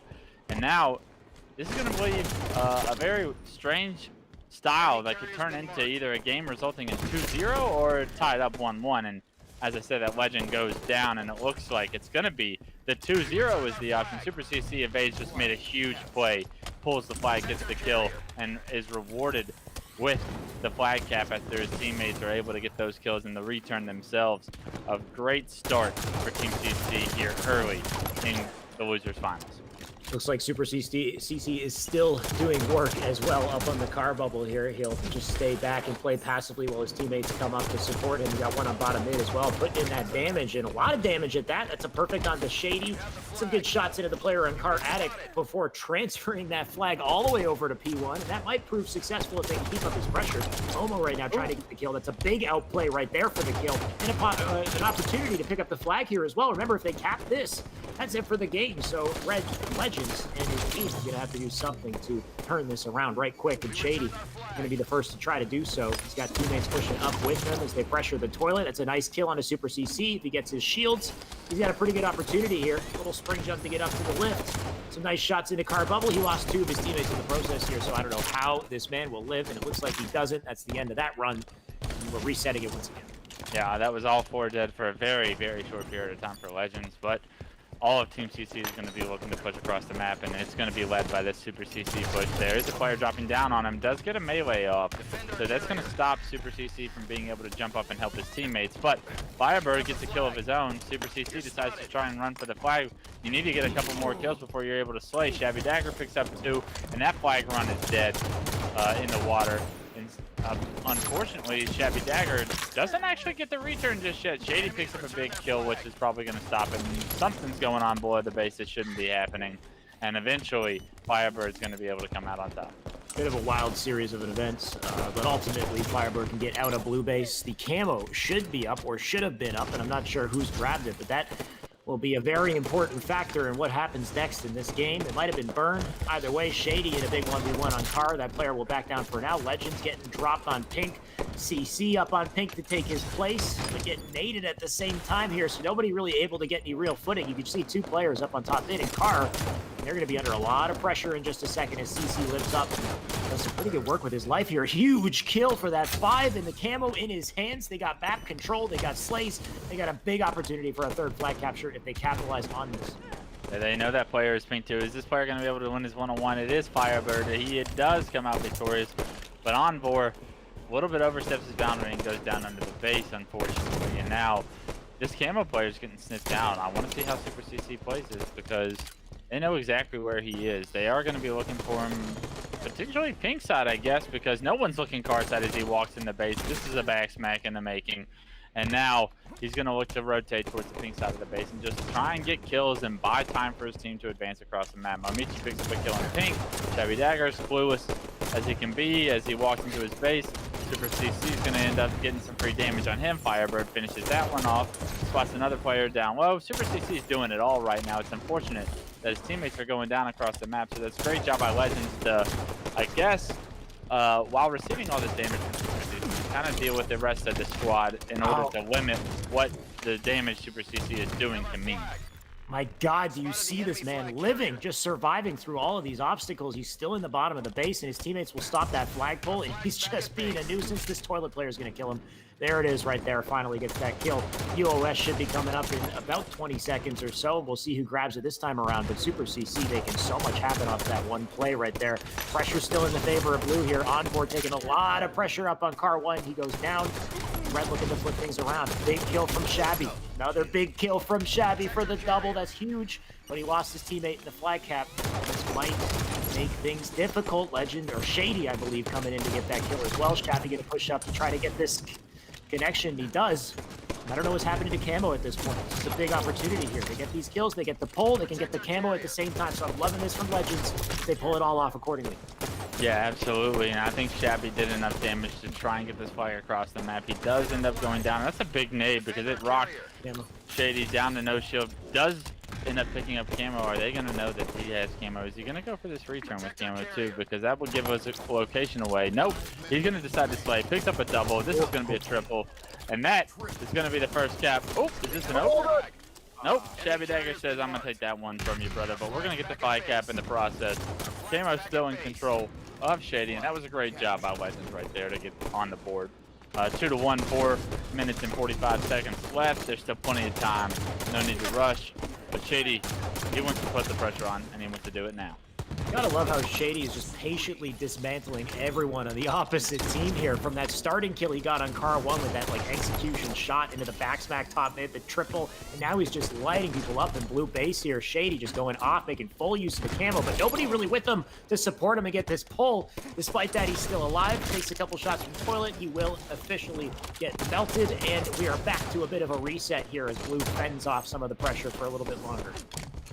Yeah, absolutely. I think we're going to see a little bit of an opportunity for momentum to just kind of die down and teams to kind of fight for map control. But pay attention to the kill feed right now. It's 2 on 2. There's going to be 3 up now for Legends. And will CC be able to get across the map successfully? This push in front of the base is huge. He picks up a kill. He immediately jumps in the window. Burns the thrust on a little bit of a lazy play, I'd say. Like, there's a reason he was going to do that, but I'm unaware of it. So it ends up punishing not only him, but the rest of his team goes down, follows suit. That was 3 dead for a very short time. Momichi was the last player alive, and now Shabby Dagger is going to be looking to push in some pain. Definitely some unfortunate timing from Super CC with the thrust on that push, and if they can stay up and continue to get some slays here, they'll set themselves up for that camo, though I know it's early. I believe it's at around the 5-second mark. I believe there's a blue player over at pink side to pick it up. Some nice shots in from Momo to stay alive here. It looks like it's red players on pink side. We'll see who's the one who officially grabs it. Shady, in the meantime, going to push up car side, try to get some sort of a flank or a cutoff. He's going to be right beside AJ. That's Firebird, who's going to go down in flames. But did they get the camo? I think red must have it. You got Legend pushing in. A ton of pressure coming in on blue base right now, and they should open up the... Okay, I was going to say open up the car bubble spawn. He lost both of his teammates in that one decision, though, so it looks like he's just going to back off on car for now. Reset things. Yeah, would have let the team go window there instead of kind of forcing the cars to push, but I'm not sure if he would have made it in time, and at that point, he wouldn't be alive to do the damage he's currently doing. So, could potentially work out in his favor. It's very unfortunate that both his teammates died so quickly in the base that he was unable to kind of impact the outcome of their fights. But, like I said, it's kind of both teams fighting for map control right now. Legend does jump into the window, though, so this is a very sneaky play if they don't know he's here. They are going to be pushing back into their base. If Legend's able to pick up this kill, he kind of gets caught off guard. That's a big mistake by Legend and a great kill by, I believe, Firebird in order to subside any control that Legends had of Team CC's top their base. But the other Legends is still fighting. He won't go down. Finally, somebody takes him with a melee, but that was a big outplay right there. And Super CC getting a couple outplays of his own from bottom mid with some sneaky angles. Can he pick up the pieces on this kill? We'll find out. That player is one shot. The nade should hopefully seal it. He's taking shots in the back, though, and going to have to escape temporarily here. Get back his shields as Blue tries to come up with something. Firebird just narrowly surviving. He'll go under the base. It looks like he's still up as well, so Blue doing a great job here pushing up and regaining that back control. They're up on pink side on the door. Gonna have a bit of a battle here. You can see the car bubble spawners are gonna start flying through that car door. And everyone fights in the base. That's a big kill they got to disrupt things. Firebird and team still up. They still got map control, but they can't seem to get a pull off this pressure just yet. Yeah, absolutely. I think there's just a minute and 10 seconds left. You have to be wondering how is Team CC going to play this out. Are they going to try and play defensively, or are they just going to go for slays? Or are they going to put the pedal to the middle and go for a third cap?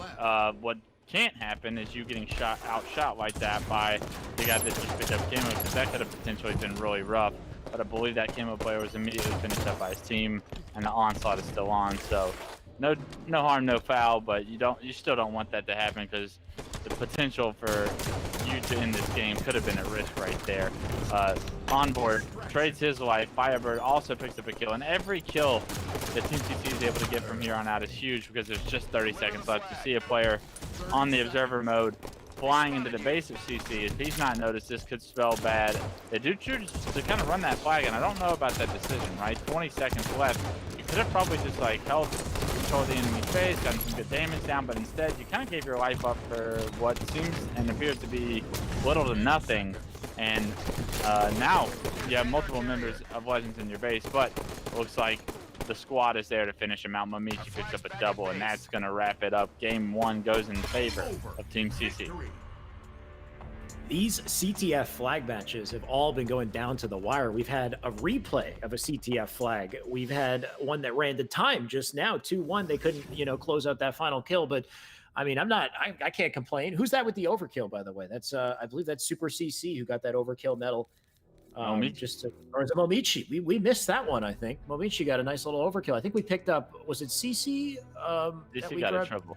Got a triple, right? He got an almost over, but Momichi on the scoreboard in the background getting 33 kills and 18 deaths. So he showed up big time in that game, and that's part of the reason why they went away with that victory.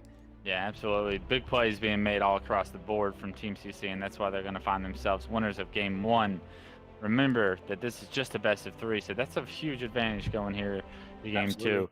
Backs against the wall for Team Legends, and we saw them with their backs against the wall play very well in our last series, but this is a completely different beast. I feel like they're having to play against this Super CC squad is really on point, and when Momichi's playing that well, the rest follow suit, right? So we know what everyone else is capable of. So this Momichi player that is so new, and we don't really know of this player. And when he's bringing that level of play, then the entire team gets upgraded to their play style, and they get that bar raised to their ceiling and their potential. I saw a couple people in the chat say that Momo was actually Shotzi, but I'm sure that's a joke. Definitely not Shotzi. We would know. I think we know early on, but Momo's definitely a good player. But yeah, that would be a hell of a surprise to have a player like that in the roster. Of course, we've got some incredible players, not only on this, but waiting for us in grand finals as well, on that same caliber. So here we are, Plaza Slayer. This could be the last match in the series unless Legends has something to say about it now, and I expect them to. Yeah, I almost expect Team CC to find themselves back in the finals after such a good winners finals. I think that they're trying to make a name for themselves and find themselves back there, and I think this is going to be a great game type for them. They get a good solid start. Unfortunately, Overshield goes in the hands of Shady if you're a CC fan, but the lead is ever wavering, right? 4-3 being the score. Legends does end up picking up 2 unanswered kills, and with that, there's going to be a light rifle with blast control here from Firebird. Firebird can do a lot of damage on this glass location with that light rifle. 3 good shots and you'll get yourself a nice kill, but for now he's got nothing really to work with. He can't seem to find that opportunity he's looking for. Shabby, in the meantime, looking for some no-scopes, and he's unsuccessful there. That sniper's going to transfer hands. Firebird right now trying to pick up some pieces here, do some damage. It should be a 2-shot beatdown, or just finish the man off and put him out of his misery. That's 8-7. Nice close game here to kick it off. Nobody really pulling away just yet, but we'll see what this flank through blue does. Yeah, absolutely, and I like this push to blue, right? You have your teammate top snipe. You need to get angles to where you can help them out, and you can create power positions and get damage on players that are potentially pushing him. That player does spawn with that player, and unfortunately that player chooses to stay bottom snipe, and Momichi decides to challenge it. Both Legends pick up a kill, and they tie the game up 10-10. A snipe goes in the hands of Shady's, and we're going to have Shady with the opportunity to really make a play here unless he gets nailed. Oh, but just narrowly stays alive. He'll get that no-scope snapshot. Now he's still got the snipe in hand. 3 shots in the chamber here. A lot of work could be done. Just has to find him and take him out. There's the no-scope, but I think he catches a nade on the way in the thrust. It looks like he does. That's a trade snipe down with 1 shot. In the meantime, his teammates can do work for staying alive here. Looks like the push is coming in. Envor with the pressure right now, taking a lot of damage, though. He might go down. Legends with the shots, unable to kill him. Legends somehow still alive, puts in a lot of damage before going down, but ultimately he'll be taken out. The OS coming up. This is a huge, huge moment for whatever team can grab it. They can pull away here. It looks like it's blue that has it. Let's go on their POV with Envor. Envor picking up a kill already in the kill feed. Half of his overshield still remaining. Knows that there's a player glass here. Doesn't probably know if he's still hanging out back here or not. Might hear him, but can't spot him, and he's just turned his back to this player, so he's got to be careful. Does decide to push the loop area. Lands a nice 2-shot melee with the light rifle, and that's going to extend the lead back to 5 as we spot another player. And good damage with the light rifle so far from Team CC, right? That's something that I've noticed so far here in Game 2 is they've had this light rifle in their hands for a majority of the time, and with it they've been able to knock players' shields down very easily, and the damage follows suit from the rest of the squad. Unfortunately, no one there to follow suit with the damage, and he misses a few shots himself, and that player gets away with his life. Momichi with the snipe, though, we'll find out if this is Shotzi real quick. Not Shotzi confirmed. And although he does pick up 1 kill, and he is going to stay alive here. This is big.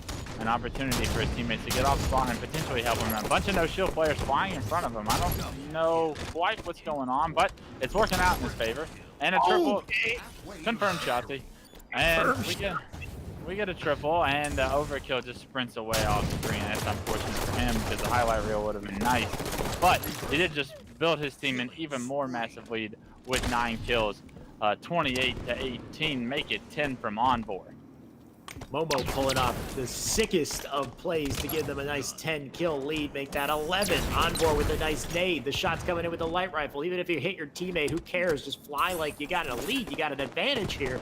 All these players up in nest, you can see them on the board here on the screen. And Envoy right now just going to stay alive. Just get those shields back and wait for the perfect opportunity to push up. You can see his teammates don't really have very good map presence right now, though. AJ going for a flank of his own, but still putting in beautiful shots. Despite that, that's a full 4 dead. The OS up. That should be an easy grab, and it's looking like a dominant performance from Blue as they continue to apply pressure. Yeah, absolutely. They have their confidence, and you can see them just swarming to the spawn that they know are happening over in Yard. Legends does get away with his life down here. I believe he's going to get taken down after Envoy sniffs him out. Smell you later. And now he's going to try and join his team to downpour this push. It looks like in the blue off the up-and-coming spawns. Great knowledge of spawns right here by Team CC to continuously apply this kind of pressure. That's veteran Halo, like, it's Halo 5 in a nutshell, right? These guys have come so far in the last few years that they're playing at such a high level that they're doing things that we saw Tox and Splice do so well towards the end of 2018 that they've kind of learned how these spawns work and how to apply this kind of pressure to where you can build leads that amount to 19 kills right now, 42-23. Looking pretty damn unstoppable, Team CC, with the melee coming in. Oh my god, gets a shot in before that final beatdown, and that does the trick. CC staying alive as long as he can, does enough damage to help his teammates get the kill. We're at 45 now, 5 remaining, and if I'm a betting man, I'm going to say these 5 kills are going to happen in the next 30 seconds. But we'll see how it goes. We got 1 in dip. See if they can collapse on that player. Momo up on top S4, going to take some pressure. He goes down for now. That's 46 on the board, so it looks like I might be wrong. Unless Faya can do something about it. All of his teammates dead. He can't hit his damn spring jumps. Going to have to work on that one. But he's still where he needs to be, if only for temporarily. Yeah, absolutely. I think this game is all she wrote. It's just whether or not they get a steak dinner attached to it or not. But this is a huge confidence booster going back into the finals for this CC squad, right? I think that it obviously didn't go in the way they wanted it to in the winners finals, being 2-0'd. The games were close, and I think that you kind of got confidence and momentum back in your favor, and you're going to get an opportunity to go back against the 4, what was it? 4, whatever Renegade team is. Well, I want to say 4 horsemen. No, that's as far off as it could be. I mean, it's basically that, right? It's the I literally I don't know. The Fung 4. 4, whatever, man. There's too many team names, and I would not be surprised if all these team names go ahead and change in the next week. But Absolutely. one thing I love just about this tournament series in general is $1,000 is just enough cheddar to get some of the sweatiest Halo matches and consistent rosters over these weeks as well. So I'm expecting returns of a lot of these teams. I'm expecting rivalries to develop. Of course, in the meantime, though, looks like we've got a losers finalist winner here, and that is Team CC moving on to the Grands. Yeah, great performance from them.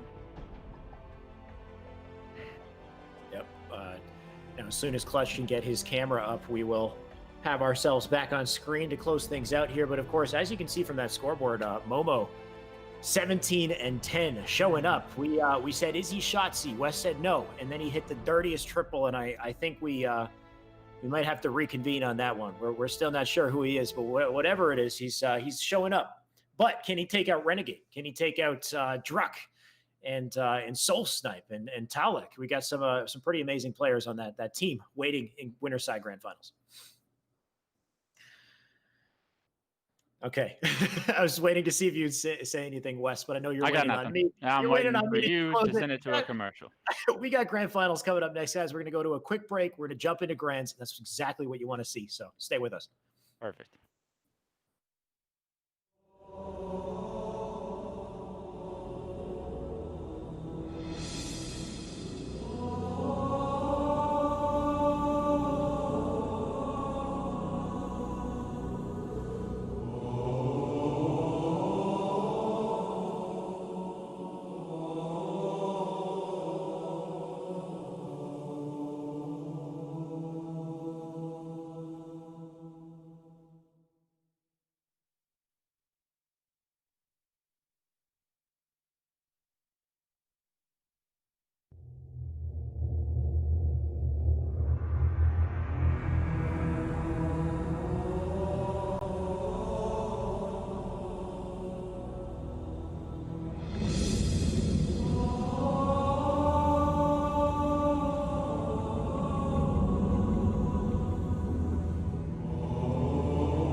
We're back with Grand Finals. We're already in the game. Has started in advance here. We got 5 points on the board. It looks like Renegade's team is kicking it off with their lead.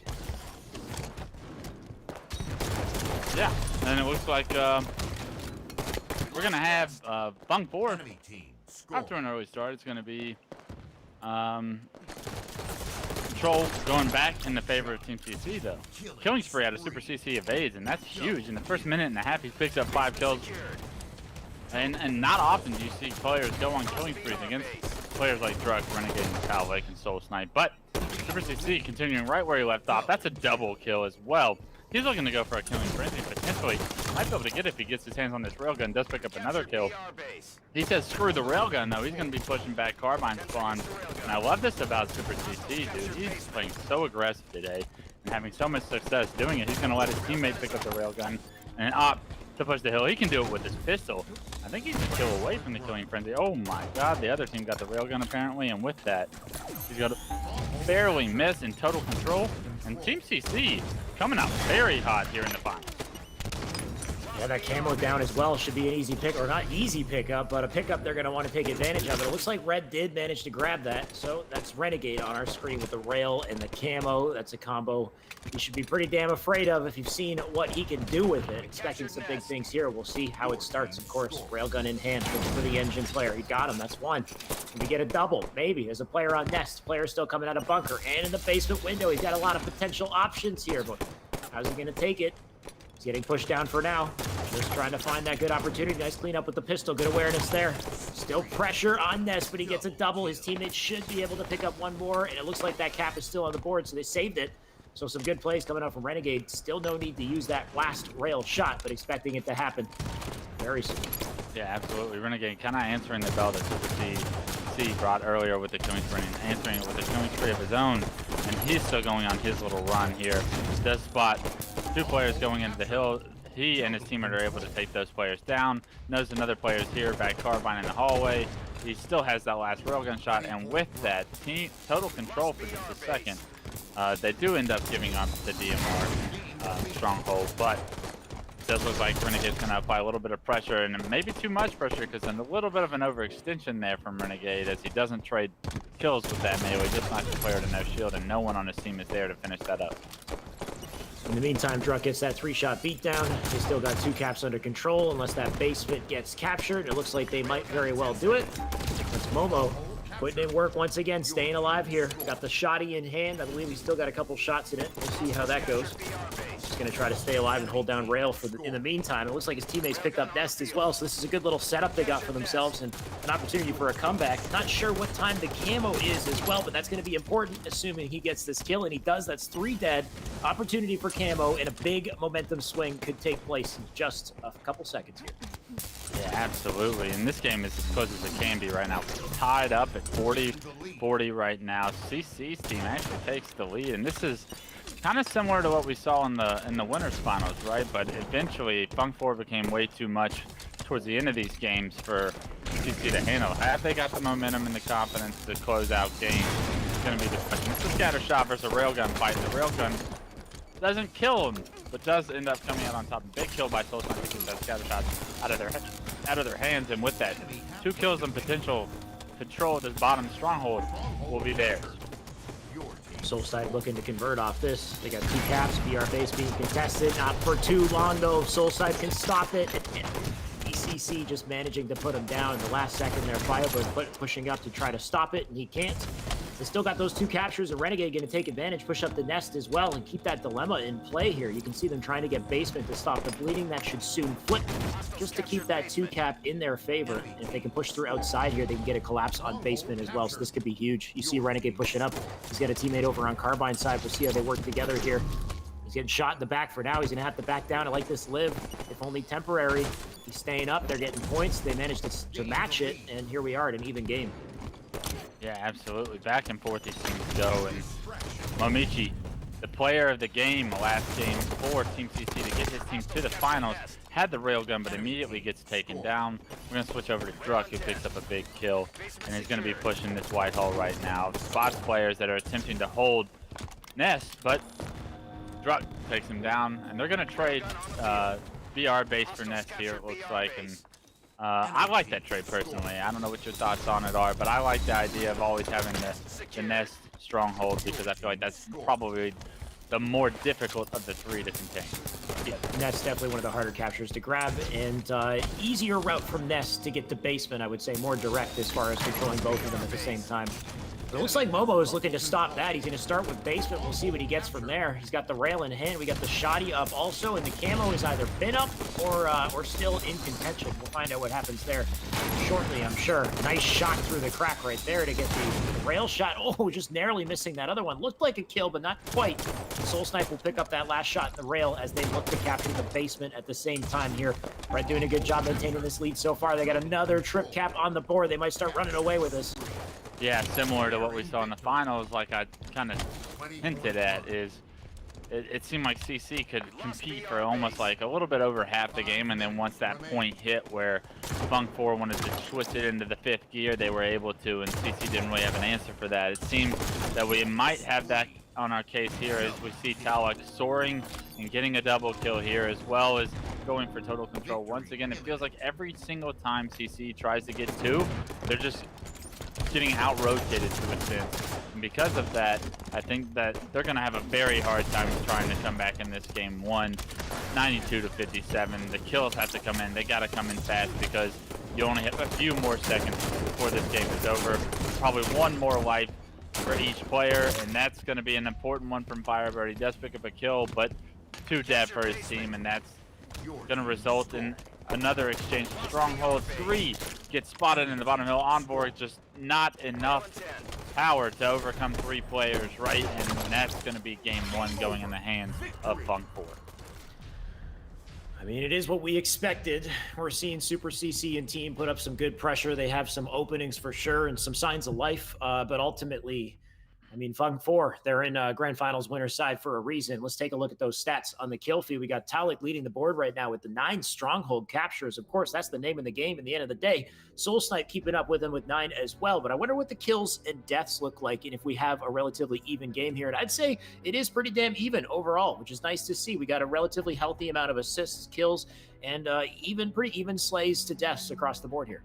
Yeah, Talek stepping up big in game 1, 18, 4, and 12 with the most strongholds captured. You can tell he was playing the objective, he was rotating correctly, and he was shooting very well.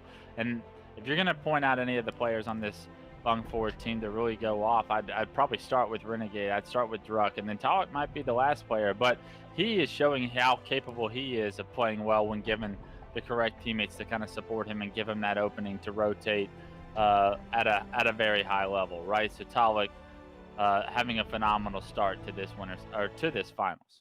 Team is only as strong as the weakest link. Is that the line, something like that? And Talek, hard to say whether or not he really is, but I think people have eyes on him as far as the wild card who would need to perform and make sure their team, plays their best. So far, all looks good on the side of Funk 4, as we would expect. Though we got a best of 5 series, though, so there's still 2 matches at minimum remaining. 2 more opportunities for our competitors to go and dethrone them. We're going to see how that goes, of course. Yeah, absolutely. And unfortunately, I kind of expect this series to go similar to with the finals, especially after all the momentum that CC had going into game 1 of this series and kind of replicating their performance from the winners finals. It's difficult for me to kind of think that they're going to be able to muster the strength to kind of overcome some of the late game performances that we can see out of Druck, Talek, and the rest of these guys, right? So we're going to be hopping into Slayer Plaza. This is a great opportunity because we just watched them on Slayer Plaza, and they had a phenomenal performance in that closing game of the losers finals, but they weren't playing against Renegade, so we're going to have to see how that goes this time around. Can Momo pull off any more fancy triple kills? We'll find out, but I love that opening strat. He managed to get to top mid, skipping his clamber at the same time and just nabbing that OS and the sniper. He's a little greedy. Let's see what he can come up with here, but this is exactly what we wanted to see starting out here, an opportunity for Momo to get some nice kills. Absolutely, and Momo, the hero of the Slayer Plaza game, finding himself in a great position to kind of be that hero for his team once again. Already with a power weapon in hand, he picks up a kill. It's just with the pistol though. Want to see him pull out the sniper and maybe get a different angle in order to pick up some kills. He is going to have the pressure on. That's landing 2 body shots, which should subside the pressure. A nice no-scope snapshot and a double, and CC picks up one of the no-scope body players, and that was the play that his team needed him to make, and he does it so often. 8-3 being the scoreline. Momo once again starting off hot. And he's still going. He got that body for the kill as well, looking for another here in Cafe, but he opened up the loop spawn, and that is unfortunate timing. They took him down nice and quick. Firebird right now going to try to get out of there also. It looks like he's got his teammates up on Cafe ramp here. Let's see what they can do to stop this pressure. Oddboard going to try to pull out the strafe here. Stay alive for now. Going to get a little aggressive. He doesn't have any help, though. He's going to hopefully get some sort of a trade with him before he goes down, or just stays alive as long as he can here. He's still got Rob. That's Momo up there in Hotel. He's lost him. Nice pickup on that, though, and that's just testament to how good Envor is in these situations. He knows to pay attention to his teammates and focus on the easy kills that he knows he can grab instead of trying to get a difficult 1v1 in Cafe. Yeah, I love that play by him, to always be concerned about what is going on with his teammates and what they're calling out, not to necessarily just zone in on the one-on-one that he could have taken at blue, right? He decided to get the player that his teammate had damage in. He finished that player off and isolated the player that was in blue away from everyone, and that player found himself out of the fight, and it kind of gave them numbers in that fight to build this lead. But a chunk has kind of been taken away from this lead. It's just down to 4 again. What was once, I swear, like 13-7 has now just become a 4-kill game. 17-13. Renegade does pick up that power up and eventually gets taken out with a little bit of an overstay and overextension from Renegade, but 5-kill game, still plenty of time and plenty of room for Fung 4 to come back in this game.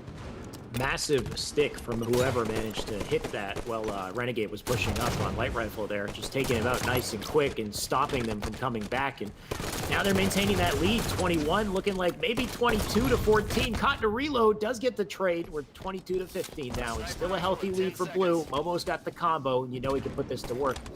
Getting that nice little crouch jump up against the wall there to get himself up the glass. Nice and easy. Got a bead on Nest here. He's got Firebird with them. Let's see how they make this work. Of course, Snipe is going to be so important in swinging this game. He got the crucial kill he needed. That's Renegade down. Headshot for the double there in top S4. He's got the placement for Cafe, but somebody on Hotel shooting his reticle off. Everything looked right there from Momo.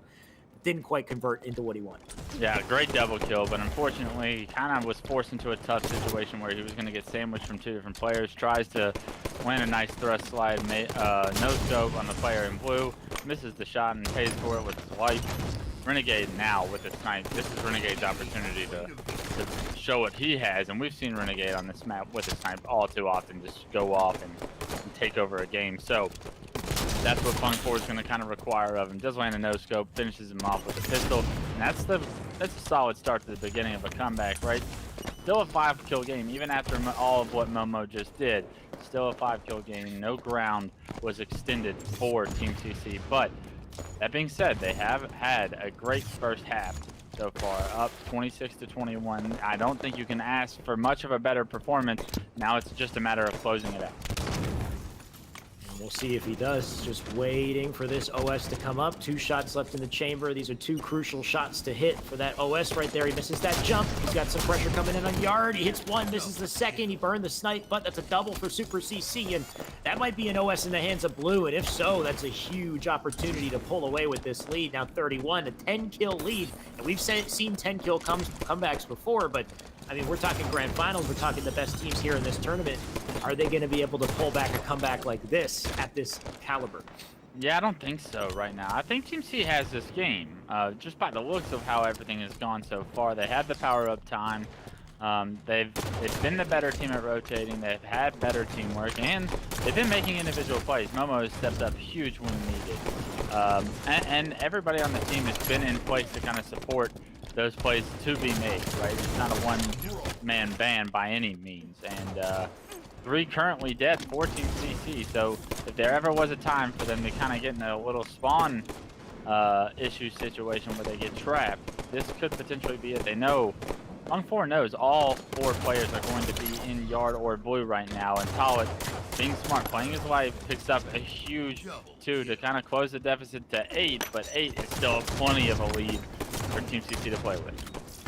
Alec doing amazing work on top yellow there, just staying alive, getting the angles that he needed to, putting in the necessary damage, and They could still get a comeback. It is a 9-kill deficit, but some good plays coming out. Though Envor and team almost shutting down Renegade right there. Still a 9-kill lead. Renegade living. Sniper coming up. You know if Renegade gets it, that's a big opportunity for a swing, but they're still shutting them down, and that's what you want to see if you're on the blue side here.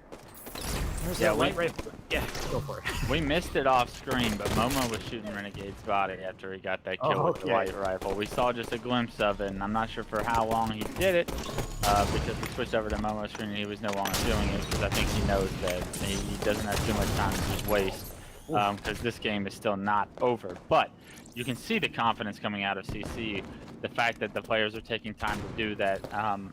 There's a little bit of bad blood between the two, obviously, and he wants to show them up, as well as that they're very confident against each other. You can see that Momo is playing at a very high level, and with that, I think this series is going to be tied up 1-1. I mean, I'll take all the body shots we can get. Whatever gives us a week 1 rivalry to worry about for the remainder of these weekly esports arena tournaments. It's going to make everything more exciting. So this is the kind of lead you want to see on blue. You don't want to see a full 3-0 wipe. You want an intense series down to the wire. And it looks like that might be exactly what we get. Of course, it's not over just yet, though. Soul Snipe getting a nice kill. He'll lob some nades over to Glass, and that might be... Oh, not the greatest nades, but it's okay. He's still pushing up. He's got his teammates with him. Nice little round of slays coming in here, and now it's only going to be a 4-kill game if they clear that guy on loop, and they do.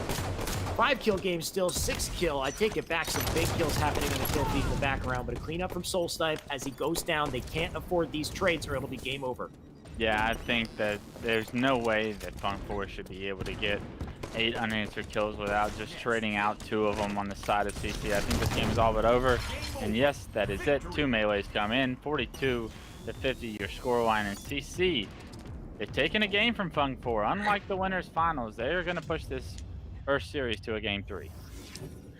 We have ourselves a series. Wait a second. Did I just hear best of 3 in my ears? Yes. It is a best of 3 series with reset potential. I am so sorry, viewers. I thought this was a best of 5. It is grand finals after all, but it looks like this is a best of 3. So we are at 1-1 with reset potential here, meaning that this could be a pretty damn nice series here. This is the best thing they could do. They held out, and Momochi, as you know, we had hoped, 19 kills, 11 deaths. He carried. Yeah, it's Momichi, but Momichi. Nonetheless. And I don't know why I'm calling him Momo, to be honest, because there's no second. I think somebody might have called him Momo in the chat, and I just pulled onto it. But either way, an unbelievable performance, and that's back-to-back Plaza Slayers that Momichi has really had unbelievable performances on. And like you said, his team's back was against the wall this game. It was a must-win situation, so he hit 63% of his shots. That's a huge performance by him. Druck, on the other hand, a player that you would think is able to play at a very high level, even against these caliber of players, kind of struggling. And we're going to need more from him if they're going to want to close this series out without resetting the brackets, which potentially could happen if they lose this game. Yeah, didn't get to see a lot from Druck, unfortunately, in that game. And it could have been bad timing, could have been caught in some rough situations. Either way, it didn't quite turn out as he had planned it. But we've got another match coming up. We will be loading into this game very shortly. So we'll find out what it is. Of course, it's going to be an objective. We're just going to see what exact map game type combo we get here. It's going to be CTF Coliseum. And I love it. I'm not sure who this favors, right? I think, like, there's a lot of power weapons on the map with Snipe and Rockets both being here. No power-ups, though, so I'm looking at Renegade to always be that pesky player that's always around during these times. Off the break, though, where are the kills going to go? Super CC is the first one to go down, but he's followed by Druck. And with that, Envor goes down, and Momichi decides he doesn't want to play the game anymore, so he falls off the map. And Calic now has control of just top catwalk, and Rockets go in the hand of Firebird. So kind of back and forth. I don't expect anyone to really make a play until a couple multi-kills come in, and that should open up the map. Super CC is able to take down Renegade with the snipe, and that's a massive kill before Renegade's able to do any damage with that sniper. So good job by them so far. Despite all the defense, they still managed to pull the flag out to the window, but should be a pretty easy return, especially with that sniper in the back pocket. Envor getting a body shot to back him down for now. He'll push up. That's 2 kills on the board, a couple trades as well. Going to offset things for now. He can just play some defense from the elbow here. Maybe stop Renegade in the window. Clothesline the man. Nice plays from Envor right now. He can just play passive, get these opening kills as his teammates push up through snipe side. He can kind of be the anchor, and that's exactly what it looks like he's doing here, holding down the elbow.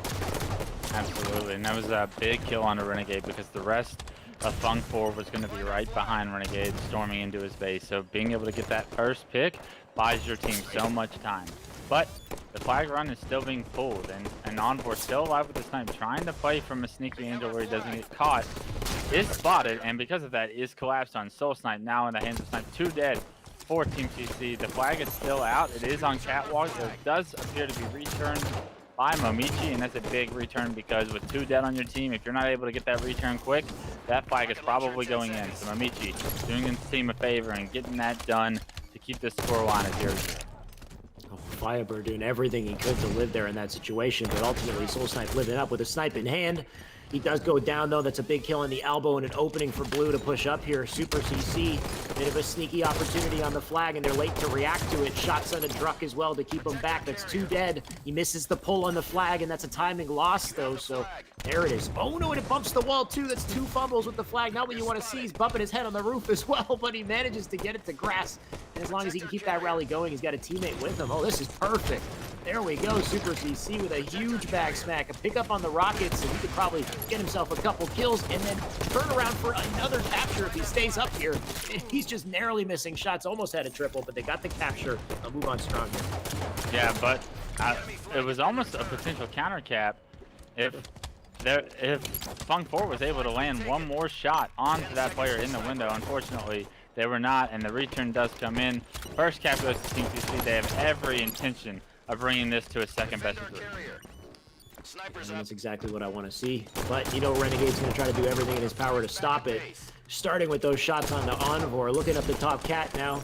Gets a couple shots in. He'll back down for now. And Renegade caught in a rough place to be. Could not escape with that thrust. Going to reset these guys back to red base. The pressure's on from Blue. And it's great to see that these guys are not letting up. They're forcing red back on spawn. Dying on the elbows as well. And Envor making his way to the elbow here. He's got himself in a great spot. Somehow through all the chaos, Fung 4 is actually able to get that cap, and with no real map control, that cap comes in, and that's a testament to how scrappy some of these players can be on Fung 4, right? They've been through so many experiences that it just takes one player sneaking over to the base and getting the flag to potentially just bottom Rockets in order to secure a cap at times when the kills come in at the right time. It does look like CC is going to have a similar opportunity here, but with a little bit more map control. Envor has every opportunity to get this flag cap in. He is going to play his life and wait for his teammate to spawn, but nades are coming in, but they're not enough, right? Team CC puts up another cap, and without forcing all 4 dead, those are 2 back-to-back caps where individual kills really made the difference on getting that flag cap, and no real map control from either team was solidified. Team's overextending right now, really being paid off. Yep, but the Rockets in the hands of Taulik. We'll see what he can pull off with them. That's 1 and 2 kills before going down there with the trade. Pretty good work, though, if I say so myself here. Firebird, what can he do, though, to stop this? And it looks like they do manage to stop the pressure. So this is something we've seen over and over again in the CTF game, is that Renegade and the boys are having trouble actually making a good concerted effort through Blue, grabbing flag and getting out with it. Though, as I say that, they might have the opportunity right now. Firebird's in a good position to get the counter pull. The flag's being ran through Rockside. Can he actually get the touch? He doesn't get it in time. That should be a guaranteed cap. That's 2-2 on the board. Yeah, Firebird was in no position to do anything. He was spotted top cat, and everyone was focused on him from Fung 4. After taking down all 3 members of Team TC, they tied this game up 2-2. This game is so scrappy, but 3 were just dead for Fung 4, and there was a player in the base, but Druck picks up the best kill he can pick up in this game, and that's going to stop the flag from being pulled out of the window. Druck winning that gunfight to save this team the flag cap. We are one flag cap away from either a reset or the end of the tournament. So a lot riding on this final flag capture. We'll see who manages to get it. Envoy right now with some nice shots into Renegade, but getting shot back. Loses his shield, stays alive only temporarily. The flag goes out on both sides. We got a bit of a standoff here, but I don't know if either team's able to get it far. It looks like he's got the pull for blue. He's going to run it through center. They're going for Re at the same time, and he's going to get it to Silver. So this is a big run here from Solstice, and they might have a chance for a cap if they don't get stopped now. It was 3 dead for Team TC, but then immediately following that, after the pull, Funk 4 had 2 dead. It's just pure chaos right now, and Funk 4 unable to get the couple of kills they needed in order to solidify this game. Solstice did go down. They do get the return, but they had to pile on multiple bodies for it. So all those bodies get taken out, and that is going to be the final kill that I think really does solidify this game, because immediately Talik was in position to get that flag grab. As soon as the 3 were dead, last guy was, it's on the Rocket Street, punches it in, and we have champions for the day. It's Funk 4. It is as we expected, but damn, was that ever a close series. You gotta love it. Down to the wire. Final capture there going to Funk 4. Renegade and team coming out strong. I mean, you're not a world championship for nothing, right? Renegade's got that under his belt. It's hard to take this man down, but just amazing talent across the board from all teams that we got to watch today, at least. We got some incredible series and some very surprising new players and new names. And Momichi, however I say your name, I'm looking at you, one of the star performers today for sure, but all 8 of these players on our screens doing pretty good damage today. If something tells me Momichi is not someone else we know. It's not his first gamer tag.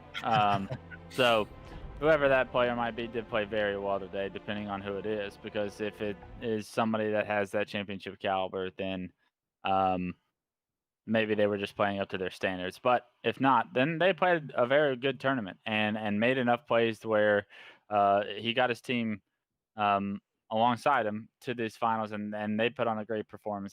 That finals could not have been any closer.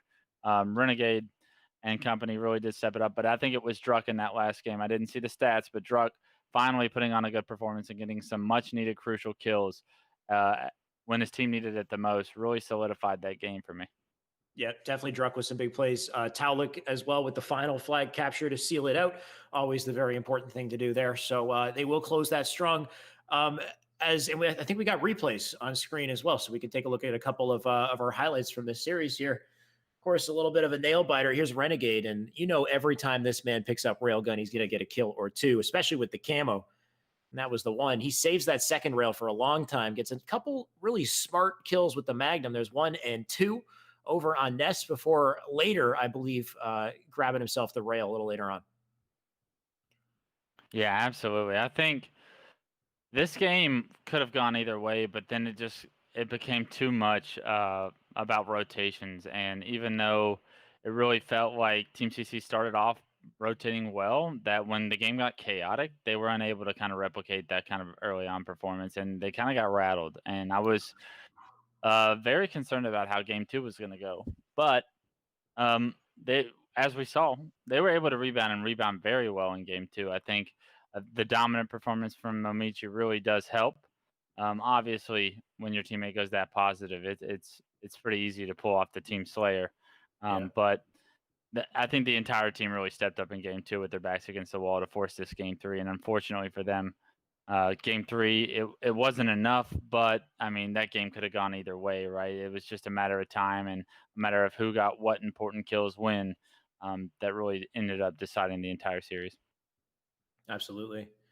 Renegade with some nice plays here. Of course, he'll grab that OS. But yeah, just watching Momichi's POV there, I really wonder who that is, because his Plaza gameplay, he looks so comfortable on Plaza. Definitely a star performer on that map, but obviously doing really well overall. But that is everything for today's Esports Arena 4v4. $1,000 on the line. Pretty good chunk of cheddar, and a good way to spend your Sundays. This is just the first in a bit of a series we got coming up here. So next week we'll be having yet another one of these $1,000 prize pool tournaments. So if you're watching this right now and you're thinking, I can compete against these guys, I can hang with these boys, then get yourself a team together and compete for this $1 grand prize pool on a weekly basis. Honestly, I think it's the best money we've had in Halo 5 in a long time. But that closes it for today. Any final words from you, Wes? I just really enjoy doing 4v4s again, especially for Halo 5 and seeing all the guys that we have been seeing in the 2v2s throughout the past few months, or over probably like 8 months now. There's been 2v2 tournaments happening, and I'm seeing all these names, and I'm wondering, like, yeah, these guys have some individual skill, but what's their 4v4 gameplay going to look like? And it was very refreshing to see a lot of their gameplays translate to successful 4v4 games, and I'm looking forward to seeing these guys grow as 4v4 players and potentially making it to the pro circuit one day, and being able to remember them back when they were so raw in their 2v2 forms. Couldn't have said it better, man. I think you're completely right. If you want experience for Halo Infinite, this is where you're going to get it. And I mean, especially with the infinite delay, if you were somebody who, wanted to improve and become one of the best players in Halo 5, well, you got a larger window to work with now to get there. So anybody who had a goal might want to, reinstate that, start grinding a little bit more H5, because it looks like this is going to become pretty main circuit game, along with the other MCC titles we'll be playing for the remainder of this year. But thank you, Clutch, once again for joining me, man. Always a fun time casting with you. And thank you, viewers, who tuned in and watched today. Of course, thank you to Microsoft, who's running these, and to Esports Arena, who's putting this together as well. We wouldn't have any of this stuff without them. An amazing tournament today. Looking forward to what we got next week. But until then, we'll see you next time. Have a good night.